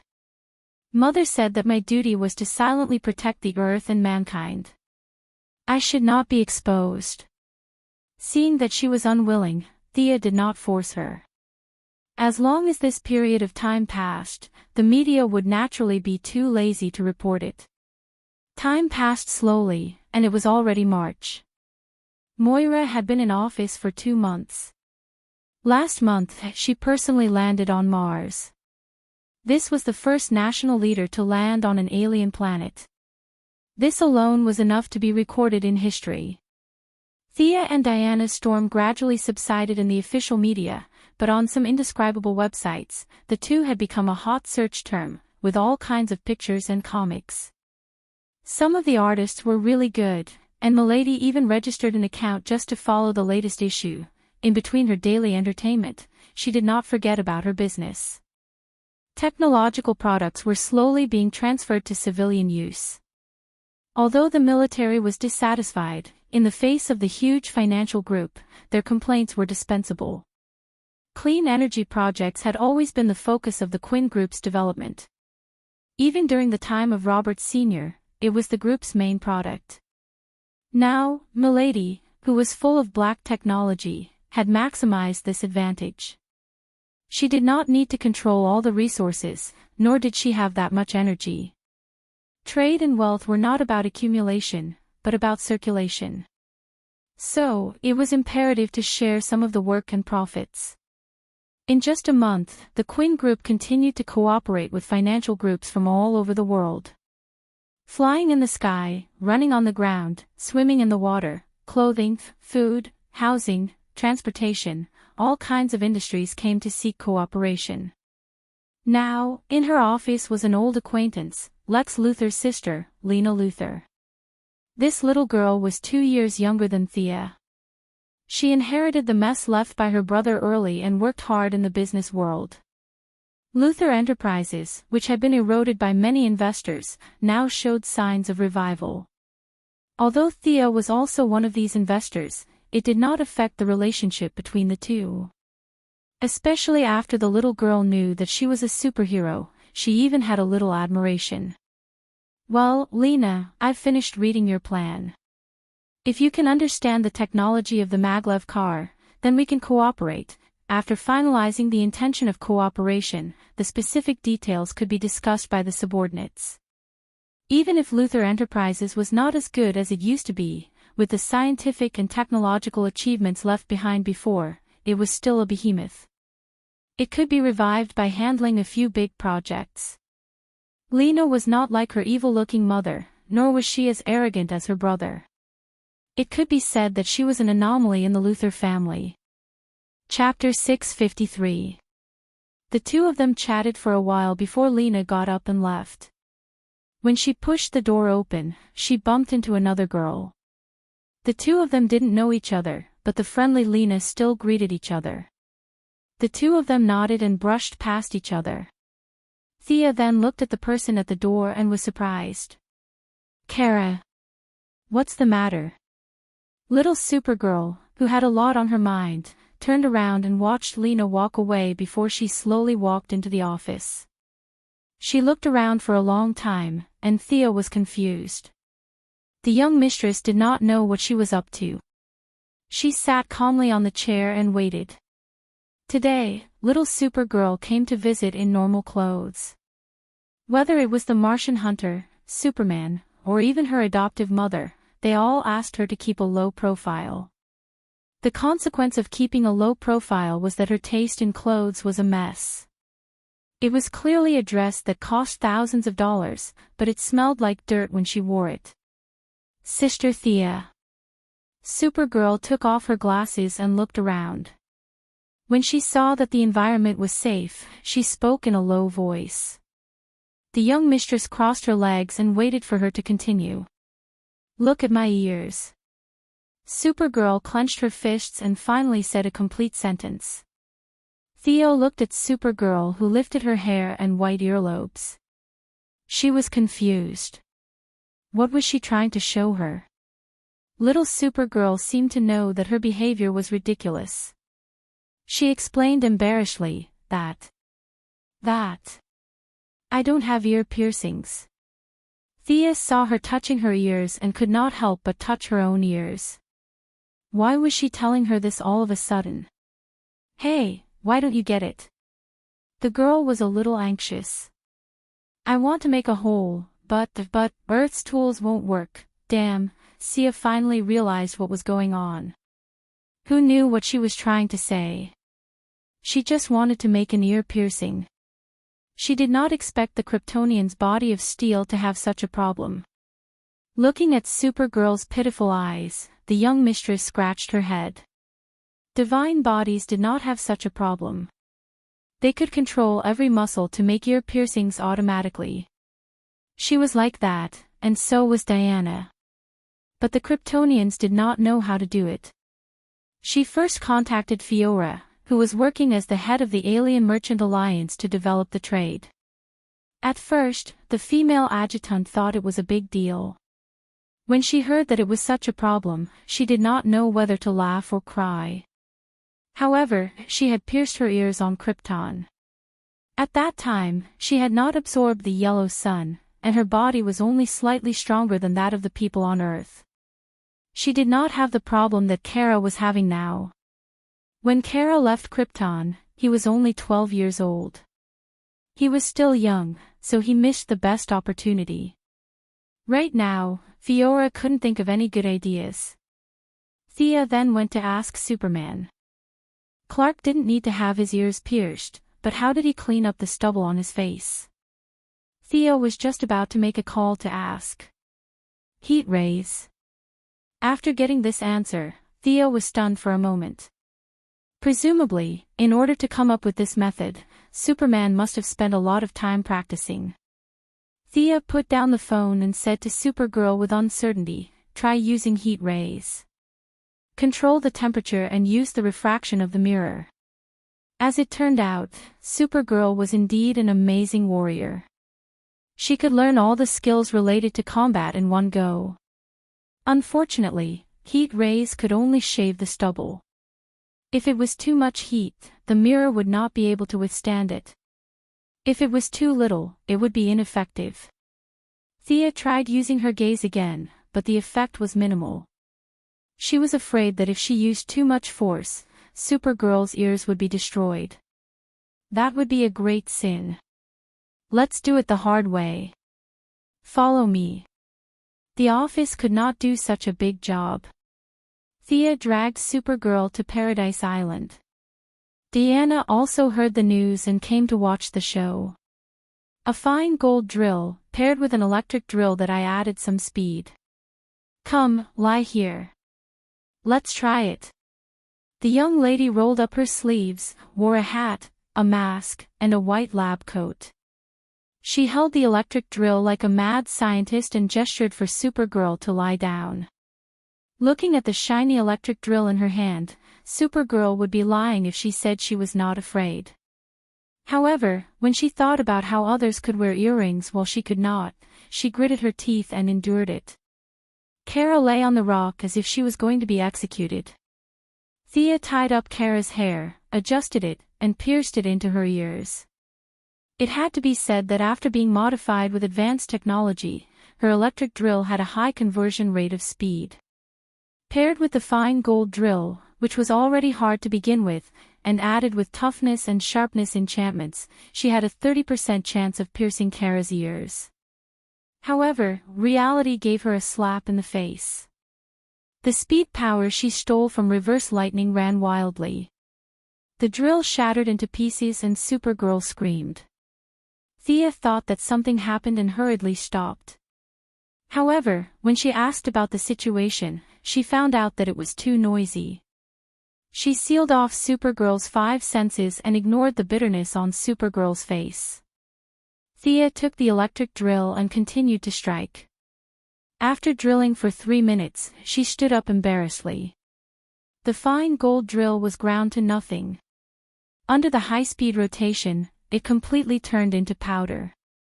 After pulling Kara up and blowing off the fine gold powder on her face, Diana and Thea looked at each other. Kara's earlobe was still small and clean. There was not even a mark on it. Maybe the fine gold isn't tough enough. Can we try a dragon tooth that is tougher and tougher? Forger Master Diana suggested. After a quarter of an hour, only half of the dragon tooth was left. However, Kara's ear was still nowhere to be seen. The little girl seemed to know that she had caused trouble for the 2 big sisters. She shrunk her neck and did not dare to say anything. Diana hugged her elbows and tilted her head. After thinking for a long time, she took out a dark green thin sword. Hermes' snake sword. It's one of the best even among the divine weapons. It contains a trace of space attribute. Okay. Thea happily took it. The 2 did not ask for the little girl's opinion. One sat on her, and the other pressed her feet. From afar, it looked like they were doing something bad. They gave Kara another round of punishment. The 2 big sisters were sweating from exhaustion. Perhaps the space attribute worked. They finally saw some effect. A small hole was made in Kara's ear. However, it was too early for them to be happy. Before the 3 girls could celebrate, they saw the hole in her ear closed instantly. Thea was so angry that her eyes were straight. She gasped for breath. You. Forcing me to use kryptonite. Kara was also about to cry. Her healing ability was so strong. There was nothing she could do. Kryptonite could only be talked about. Unlike Superman, who had a complete outlook on the world and life, to a certain extent, he could rely on his willpower to resist the damage of kryptonite. Kara Danvers was just a little girl. She did not have willpower.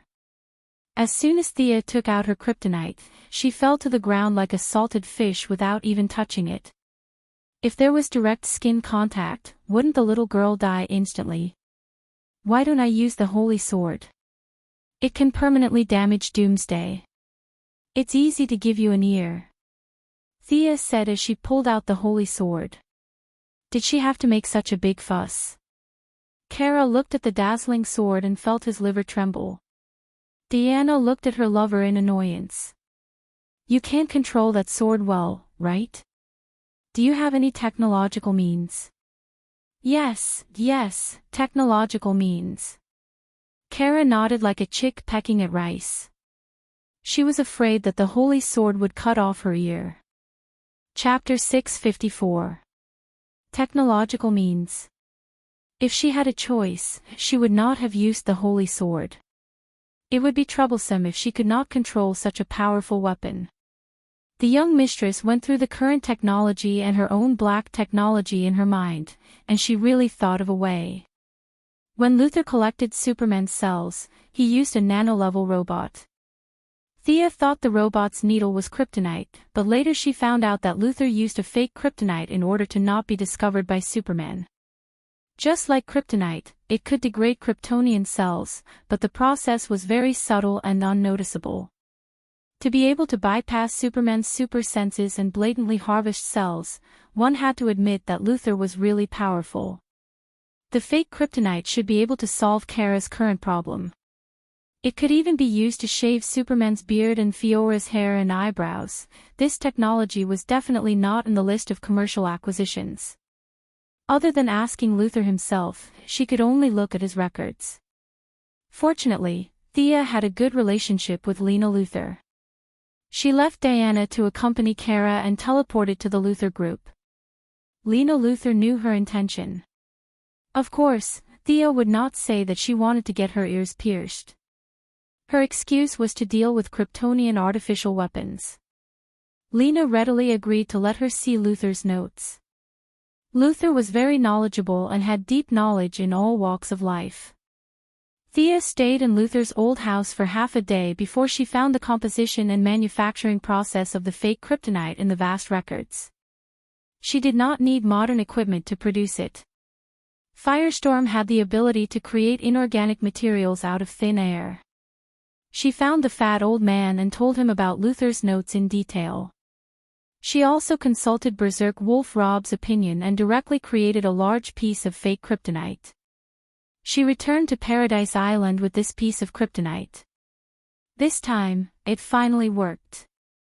Kara successfully pierced 2 ears and flew home happily. After a busy day, Thea was too lazy to go home. She decided to stay at Paradise Island for the night. The two rode their horses around the island twice.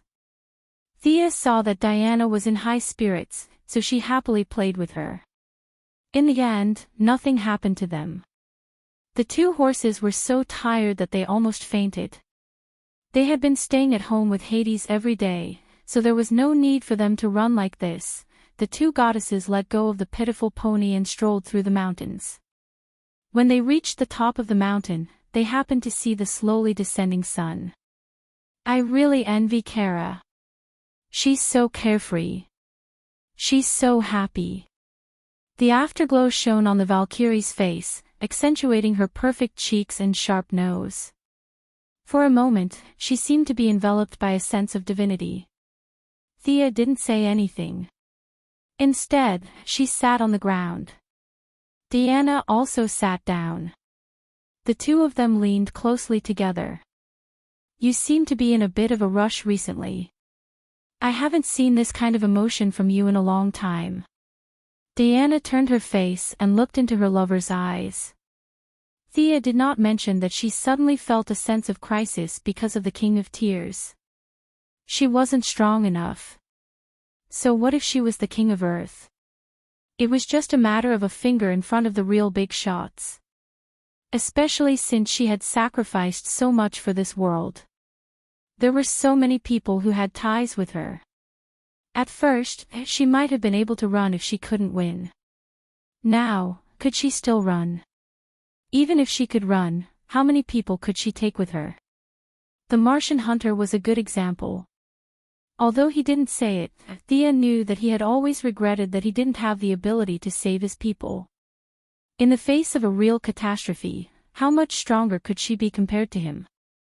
However, these words were not suitable for Diana to hear. The warrior god required more confidence. If Diana knew that there were so many big shots above her, it would be difficult for her to take another step forward. After thinking about it, she gave a reason. I've told you about the new Creator Star and the Apocalypse Star, right? Recently, both sides have been preparing intensely. The war could start at any time. This war might decide the ultimate fate of the multiverse. This topic was also very heavy. However, the war between good and evil was very much in line with Diana's wishes. She would not stop her lover from participating in such a war. She even hated herself for not reaching the final step. She had worked very hard and felt that she was only a step away. Don't give yourself pressure. There aren't many people in this universe who are stronger than you, right? I'm confident in you, Diana said with a smile at the corner of her mouth. Indeed, there aren't many who are stronger than me, Thea said energetically. Looking at Diana's red lips under the sunset, they were bright and dazzling. She couldn't help but kiss them. After staying on Paradise Island for 2 days, Thea felt that there was no need to give herself too much pressure. She had already reached the top of the world. If she was still as scared as a quail, how could an ordinary person live? She tried to reduce her working hours and increase her leisure time. This was her way to relieve her pressure. Following comics was a good method she had found during this period of time. Many comics artists had already made the story of her and Diana vivid and vivid. The content was evil, and the style was bold. Even she, the subject of the story, was overwhelmed with emotions. On this day, while she was following the latest issue of the comic, the secretary walked in steadily. She hurriedly closed the website and pretended to be very serious. An unknown person sent a USB flash drive. My computer knowledge can't decipher the password, Miss Maisie said as she handed her a USB flash drive. Thea's attention was attracted. Miss Maisie had been by Luther's side for many years and could be considered a talent in various fields. There were not many things that she could not decipher. She inserted the USB flash drive into her computer and activated the artificial intelligence to crack it. The secretary casually reported her work and walked out calmly. Even with Gideon's strong abilities, it took him 3 minutes to crack the password on the USB flash drive. When she entered the USB flash drive, there was only a video file parked there. Seeing that Gideon did not send out an alarm signal, she opened the file directly. Harrison Wales, or rather, Reverse Lightning's thin face appeared in the video. Dr. Quinn's technology is really commendable. This encryption is a technology from 500 years later. Your world is really scary. From the beginning to the end, I only have one goal, and that is to go home. When you see this video, I'm most likely no longer in this world. Oh, no, I won't die. Reverse Lightning waved gently at the camera. I've found the way home, but I want to say that I've been really happy in the 15 years I've been here. Reverse Lightning took off his glasses and rubbed his forehead. I hope you can help me pass the following video to Barry at the appropriate time. Hello, Barry. When you see this video, I'm probably no longer here, no longer in your world. As for whether I'm going home or going to another parallel universe, I can't say for sure. 15 years, aw. I've silently watched you grow from a teenager to a young man. Although you'll hate me for killing your mother, I feel. Reverse Lightning was very uncertain when he said this. Chapter 655. In the end, Reverse Lightning didn't say what he didn't understand, so he vaguely missed the topic. Barry, we're not really enemies. I'm sorry about what happened to your mother. I'm here to give you what you need the most. Hand over what I'm about to say to the police. After Reverse Lightning finished speaking, he sat up straight and looked straight at the camera. My name is Harrison Wales. My mind is intact and my body is healthy. I admit that on the night of March 18, 2000, I killed Nora Allen. I stabbed her chest with a dagger. Following that, Reverse Lightning described the events of that night, excluding the part about the power of speed, the time, the location, and the murder weapon. He described it as a normal murder case. Although this video couldn't bring Barry's mother back to life, it could clear Barry's father's name.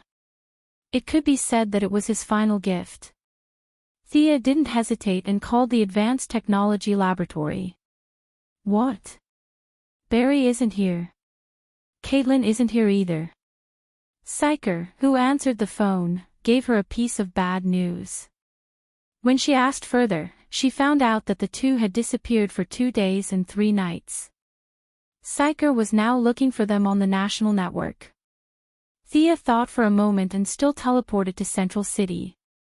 In this time, Barry was still young, but Caitlin was no longer a rookie under the training of Death Null, Fiora, and the others.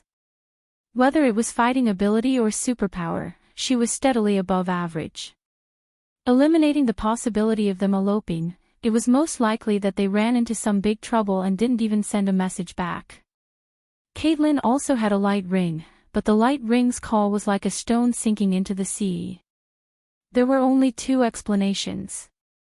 She was either dead or had left this universe. Considering that Reverse Lightning had found a way to leave this world, these two couldn't have followed Reverse Lightning and then transmigrated, right? When Thea found Psyker, her thoughts were confirmed. The Lightning Squad discovered Reverse Lightning's whereabouts 3 days ago. Although Psyker swore that he was good at searching, Thea felt that Reverse Lightning's mind wasn't clear after recording the video, so he purposely exposed his tracks. It was supposed to be a showdown between the two of them, but Caitlin had always believed that Thea cared about Reverse Lightning's life, so she no longer held back. Wearing her yellow light ring, she gave chase. Psyker, on the other hand, didn't have the same speed. Unfortunately, he was left at home and stayed there for 2 days until Thea came looking for him. They're most likely no longer in this universe. Find the place where they last disappeared. I'll go take a look, Thea instructed the troubled Psyker. Then, she saw Psyker looking at her with his mouth wide open. Really?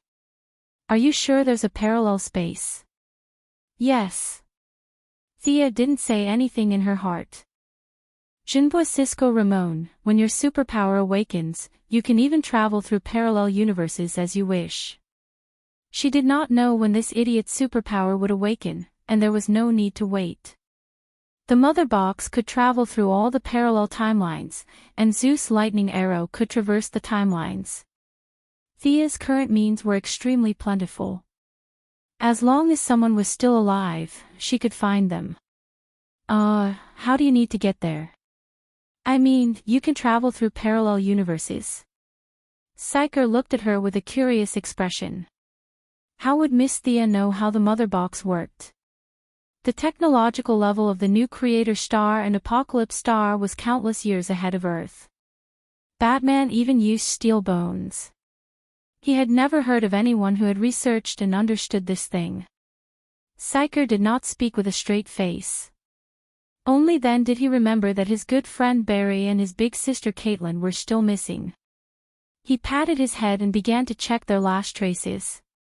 New Jersey. It's 35 kilometers from Pennsylvania in New Jersey.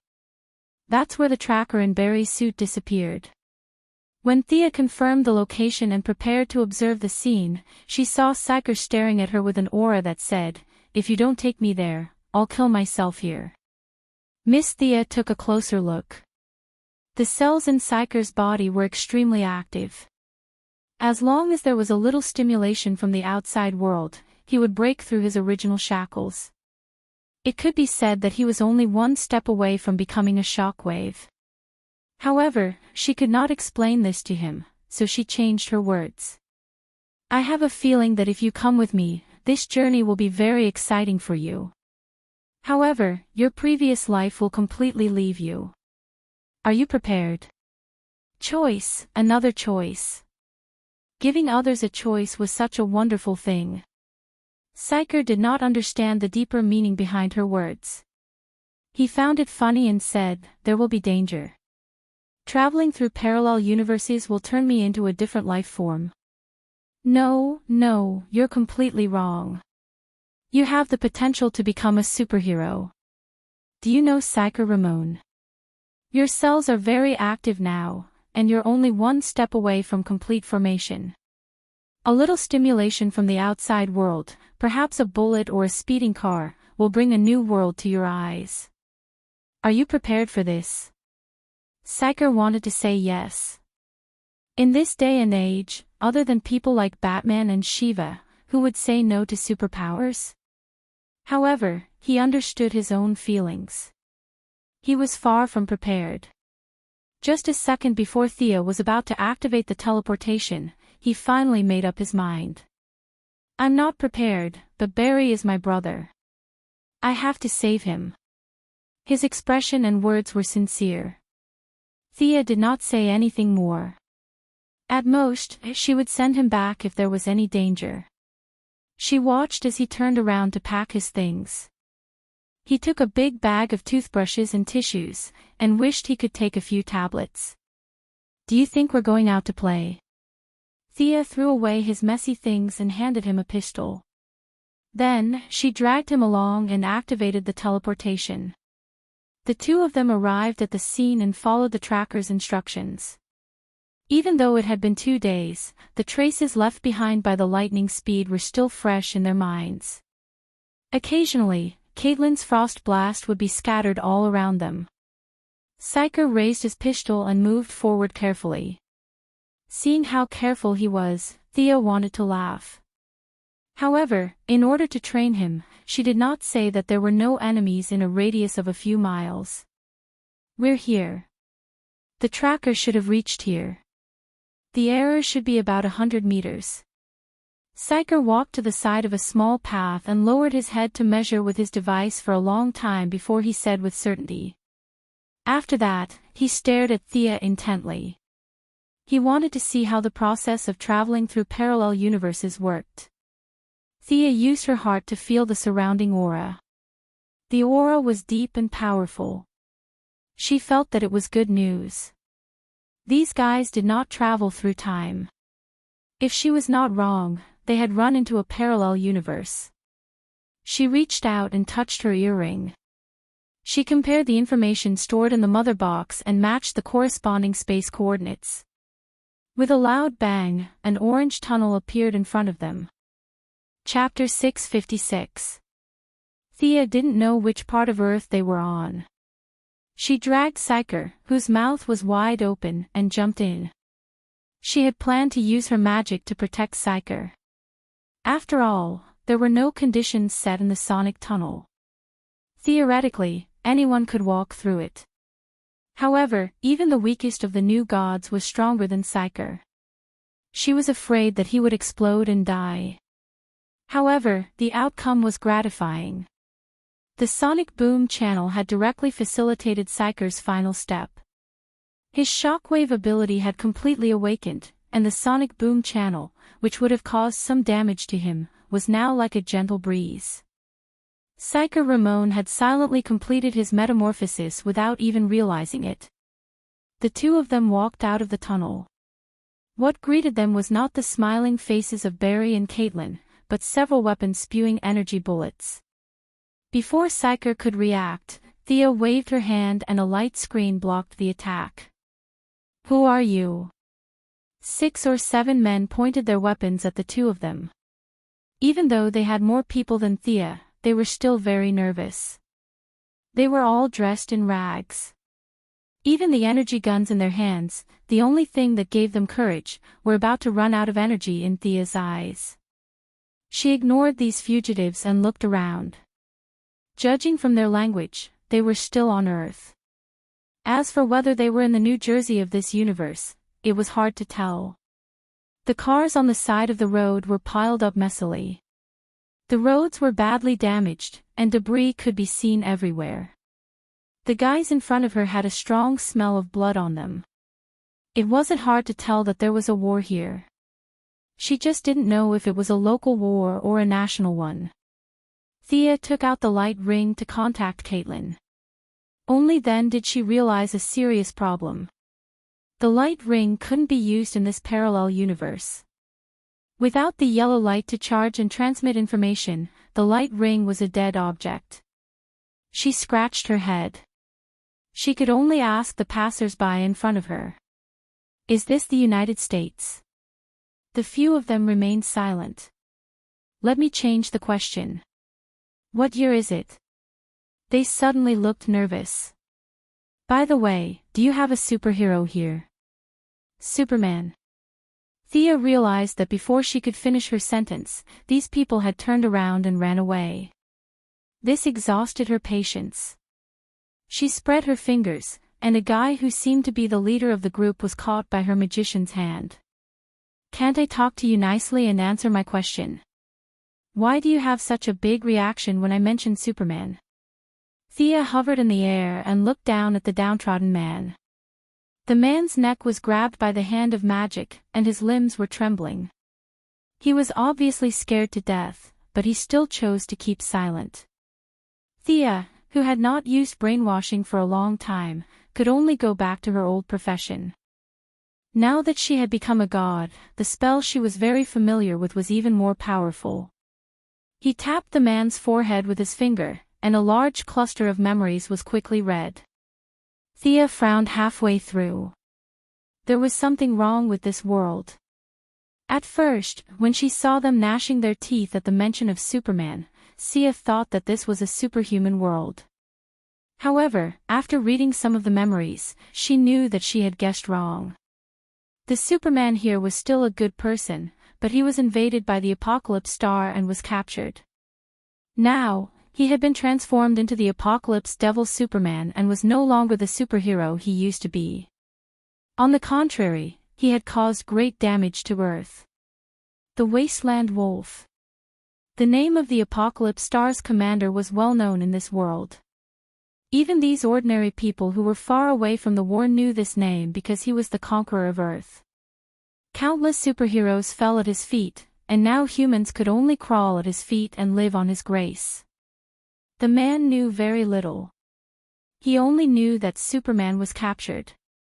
As for Batman, he had heard of him, but he had no idea whether this person was alive or dead. With too little information, he could not analyze anything. Thea let the man go. The man quickly recovered from his dazed state. As if he had seen a ghost, he threw down the energy gun and stumbled into the distance. It's a pity that the Croydon compass is still in Barry's hands. "Can you use the current methods to track Barry?" she asked Psyker. Psyker did not know that he had awakened a superpower. His face was pale at the moment, but when he thought of his good friend's whereabouts, he forced himself to be alert. He turned on the tablet and tried to connect. Soon, he shook his head and said with a little frustration, "I can't connect to the network here. Their code is different from ours. How troublesome." Thea felt a little sad about reverse lightning. Everything was different in a new environment, and she had to adapt again. Fortunately, she was not reverse lightning who had lost all her speed. Finding someone was not a problem for her. Divination was an important subject in both ancient and modern magic. Even if she had become a god, her attainments in divination were not as good as Madame Xanadu's. However, this did not mean that she did not know how to do it. It was just that she was not good at it. Under Psyker's confused gaze, she quickly drew a magic circle. After thinking for a while, she made a small figure of Barry out of the mud. With her attainments in magic, she did not need to add any hair or blood. She only needed to imitate Barry's spiritual characteristics. This nameless spell, which was a combination of divination and witchcraft, was instantly activated. Then, the small figure spun around a few times and finally pointed firmly to the south. She picked up the small figure and flew Psyker to the south. Along the way, it was a tragic sight. After killing 3 batches of apocalypse demons in a row, Thea had to cast a high-level invisibility spell on the 2 of them.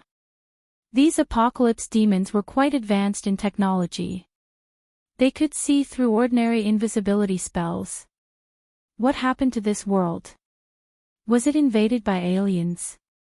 Initially, Psyker was scared out of his wits as he flew in the air.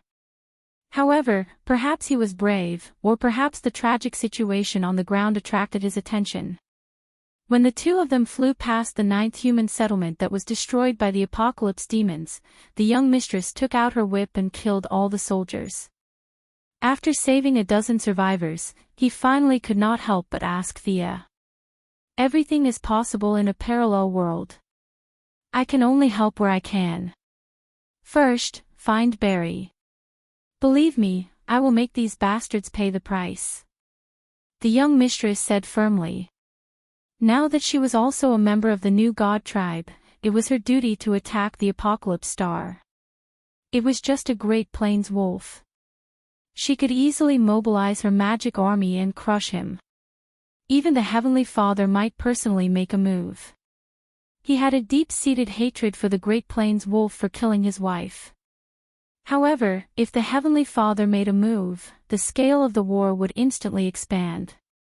It was hard to say whether it was a blessing or a curse for the survivors of this planet. There's a reaction. Barry should be in this city. Thea finally got close to Barry according to the small figure's instructions. However, she slowed down. When she saw the signs by the roadside, she was still a little stunned. Chapter 657. When Psyker saw her stop halfway through her sentence, he curiously followed her gaze. His eyesight was far inferior to the young lady's, but the awakening of his superpower had greatly improved his physical fitness. After squinting his eyes for a long time, he finally understood why Thea stopped talking. A rusty iron plate covered with blood and bullet holes was lying on the side of the road with the words, 15 kilometers away from Star City, written on it. Thinking that this world also had Superman and Star City, then a lot of things must also exist, he consciously shut his mouth. If he could think of something, the young lady would naturally be more clear about it. She also had this plate in her original world. The style of the plate and the font were exactly the same, making Thea feel that she had returned to her hometown. She laughed at herself and shook her head gently to get rid of this thought. This could not be her home was not here. It was just that the prosperous Star City in her impression overlapped with the dead city in front of her. She still felt a kind of anger that reached the depths of her soul. How many acquaintances of Star City were still alive in this world? Although those people theoretically had nothing to do with her, when she thought of Moira, Oliver, and even herself lying in a pool of blood here, she still could not be indifferent. Although she could not control her anger to the extent that she could use it casually, it was still a small achievement. Countless light red cyclones lingered around her body. Thea hurriedly withdrew her emotions, but a thought still formed in her mind. The wasteland wolves must die. The place that should be a holiday square in her impression was now full of corpses. There were apocalyptic demons, but more ordinary citizens. No matter how rich or poor they were before, they were a group of pitiful humans in front of the enemy. The streets and alleys were full of chaos and depression. The city had been completely abandoned. Without using her supervision, she could sense that there were less than 100 survivors in the entire city. Psyker Ramon, do you regret coming here? At this time, Psyker was more agitated than she was. His lips were trembling. The tragic scene in front of him was really too different from his original idea. He usually only needed to hide behind the screen and watch Barry beat down the enemy. He did not experience any danger at all. He even had the leisure to give the enemy nicknames. This was too much of a joke in Thea's opinion. Now, facing the bloody situation, his beliefs were completely shaken. Superheroes not only bore the burden of glory, but also the burden in their hearts. Did he regret it? To be honest, Psyker didn't have as strong a conviction as Barry. He joined the Lightning Squad because he wanted to display his personal worth and not because he wanted to help others. This guy's neutral attribute was far greater than his righteous attribute. The reason he was able to get to where he was today was because of friendship. I have no regrets. With a bitter face to show that he is strong, Thea can only shake her head and sigh. This kid still has a long way to go before he becomes a superhero. She takes out the little man and continues to track Barry. The good news was that Barry didn't move from his position. The bad news was that he was hiding in an underground building. The building that was covered with a layer of lead seriously blocked her view. Psyker gripped his gun tightly and walked forward cautiously. Thea sensed that something was wrong and reached out to stop him. Immediately after, a sharp arrow pierced the ground 2 steps in front of his feet. Wow! Even though the other party didn't use any underhanded means and was clearly warning him, Psyker was still taken aback. This was the first time he had come so close to death. He quickly turned his head to look at Missy. He had a superhero that could move mountains and seas by his side. He wasn't afraid. However, his heart sank when he saw Thea staring at the man in black who jumped out from the opposite wall. The other party had his bow and arrow aimed at the two of them. He didn't know why Missy was in a daze. Psyker quickly raised his gun. It didn't matter if it was useful or not, this was the only thing he could rely on. Fortunately, at the crucial moment, his good brother Barry came out. Psyker never felt that the yellow lightning was so familiar. That guy. He pointed at the man in black and asked Barry. Barry waved his hand to signal him to stop talking. Barry, who are they? The man in black's voice was old and tired. However, his hand was steady and the arrow was aimed at the two of them. The Flash was a little embarrassed as he pointed at Psyker. This is my friend Psyker Ramon. We are together with Caitlin. As for this, he looked at Thea and didn't know what to say. I am Thea Quinn from another parallel universe. Hello, Robert Quinn. It would be a lie to say that Missy was emotionally stable. After all, she was still a little dazed when she saw a relative who had died 8 years ago standing in front of her. Fortunately, she was mentally prepared and quickly accepted the fact that the old man in front of her had nothing to do with her. The man in black was naturally old Robert of this world. He had met Barry and Caitlin before, and he had doubtfully learned about the parallel universe. Now that he had met his daughter from another universe, his emotions were no longer as calm as they were before. His voice trembled as he tried to pull the bowstring. Do you have any evidence?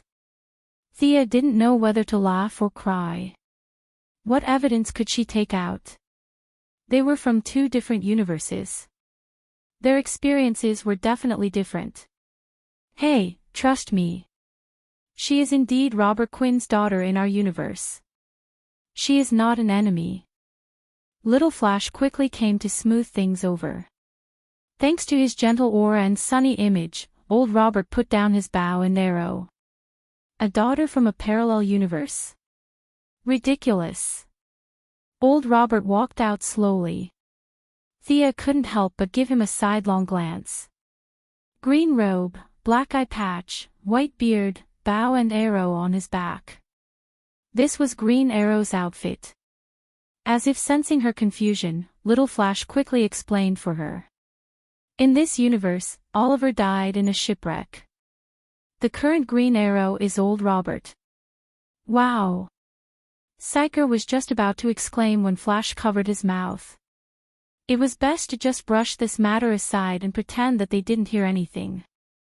Don't worry about me. This isn't my universe. Thea emphasized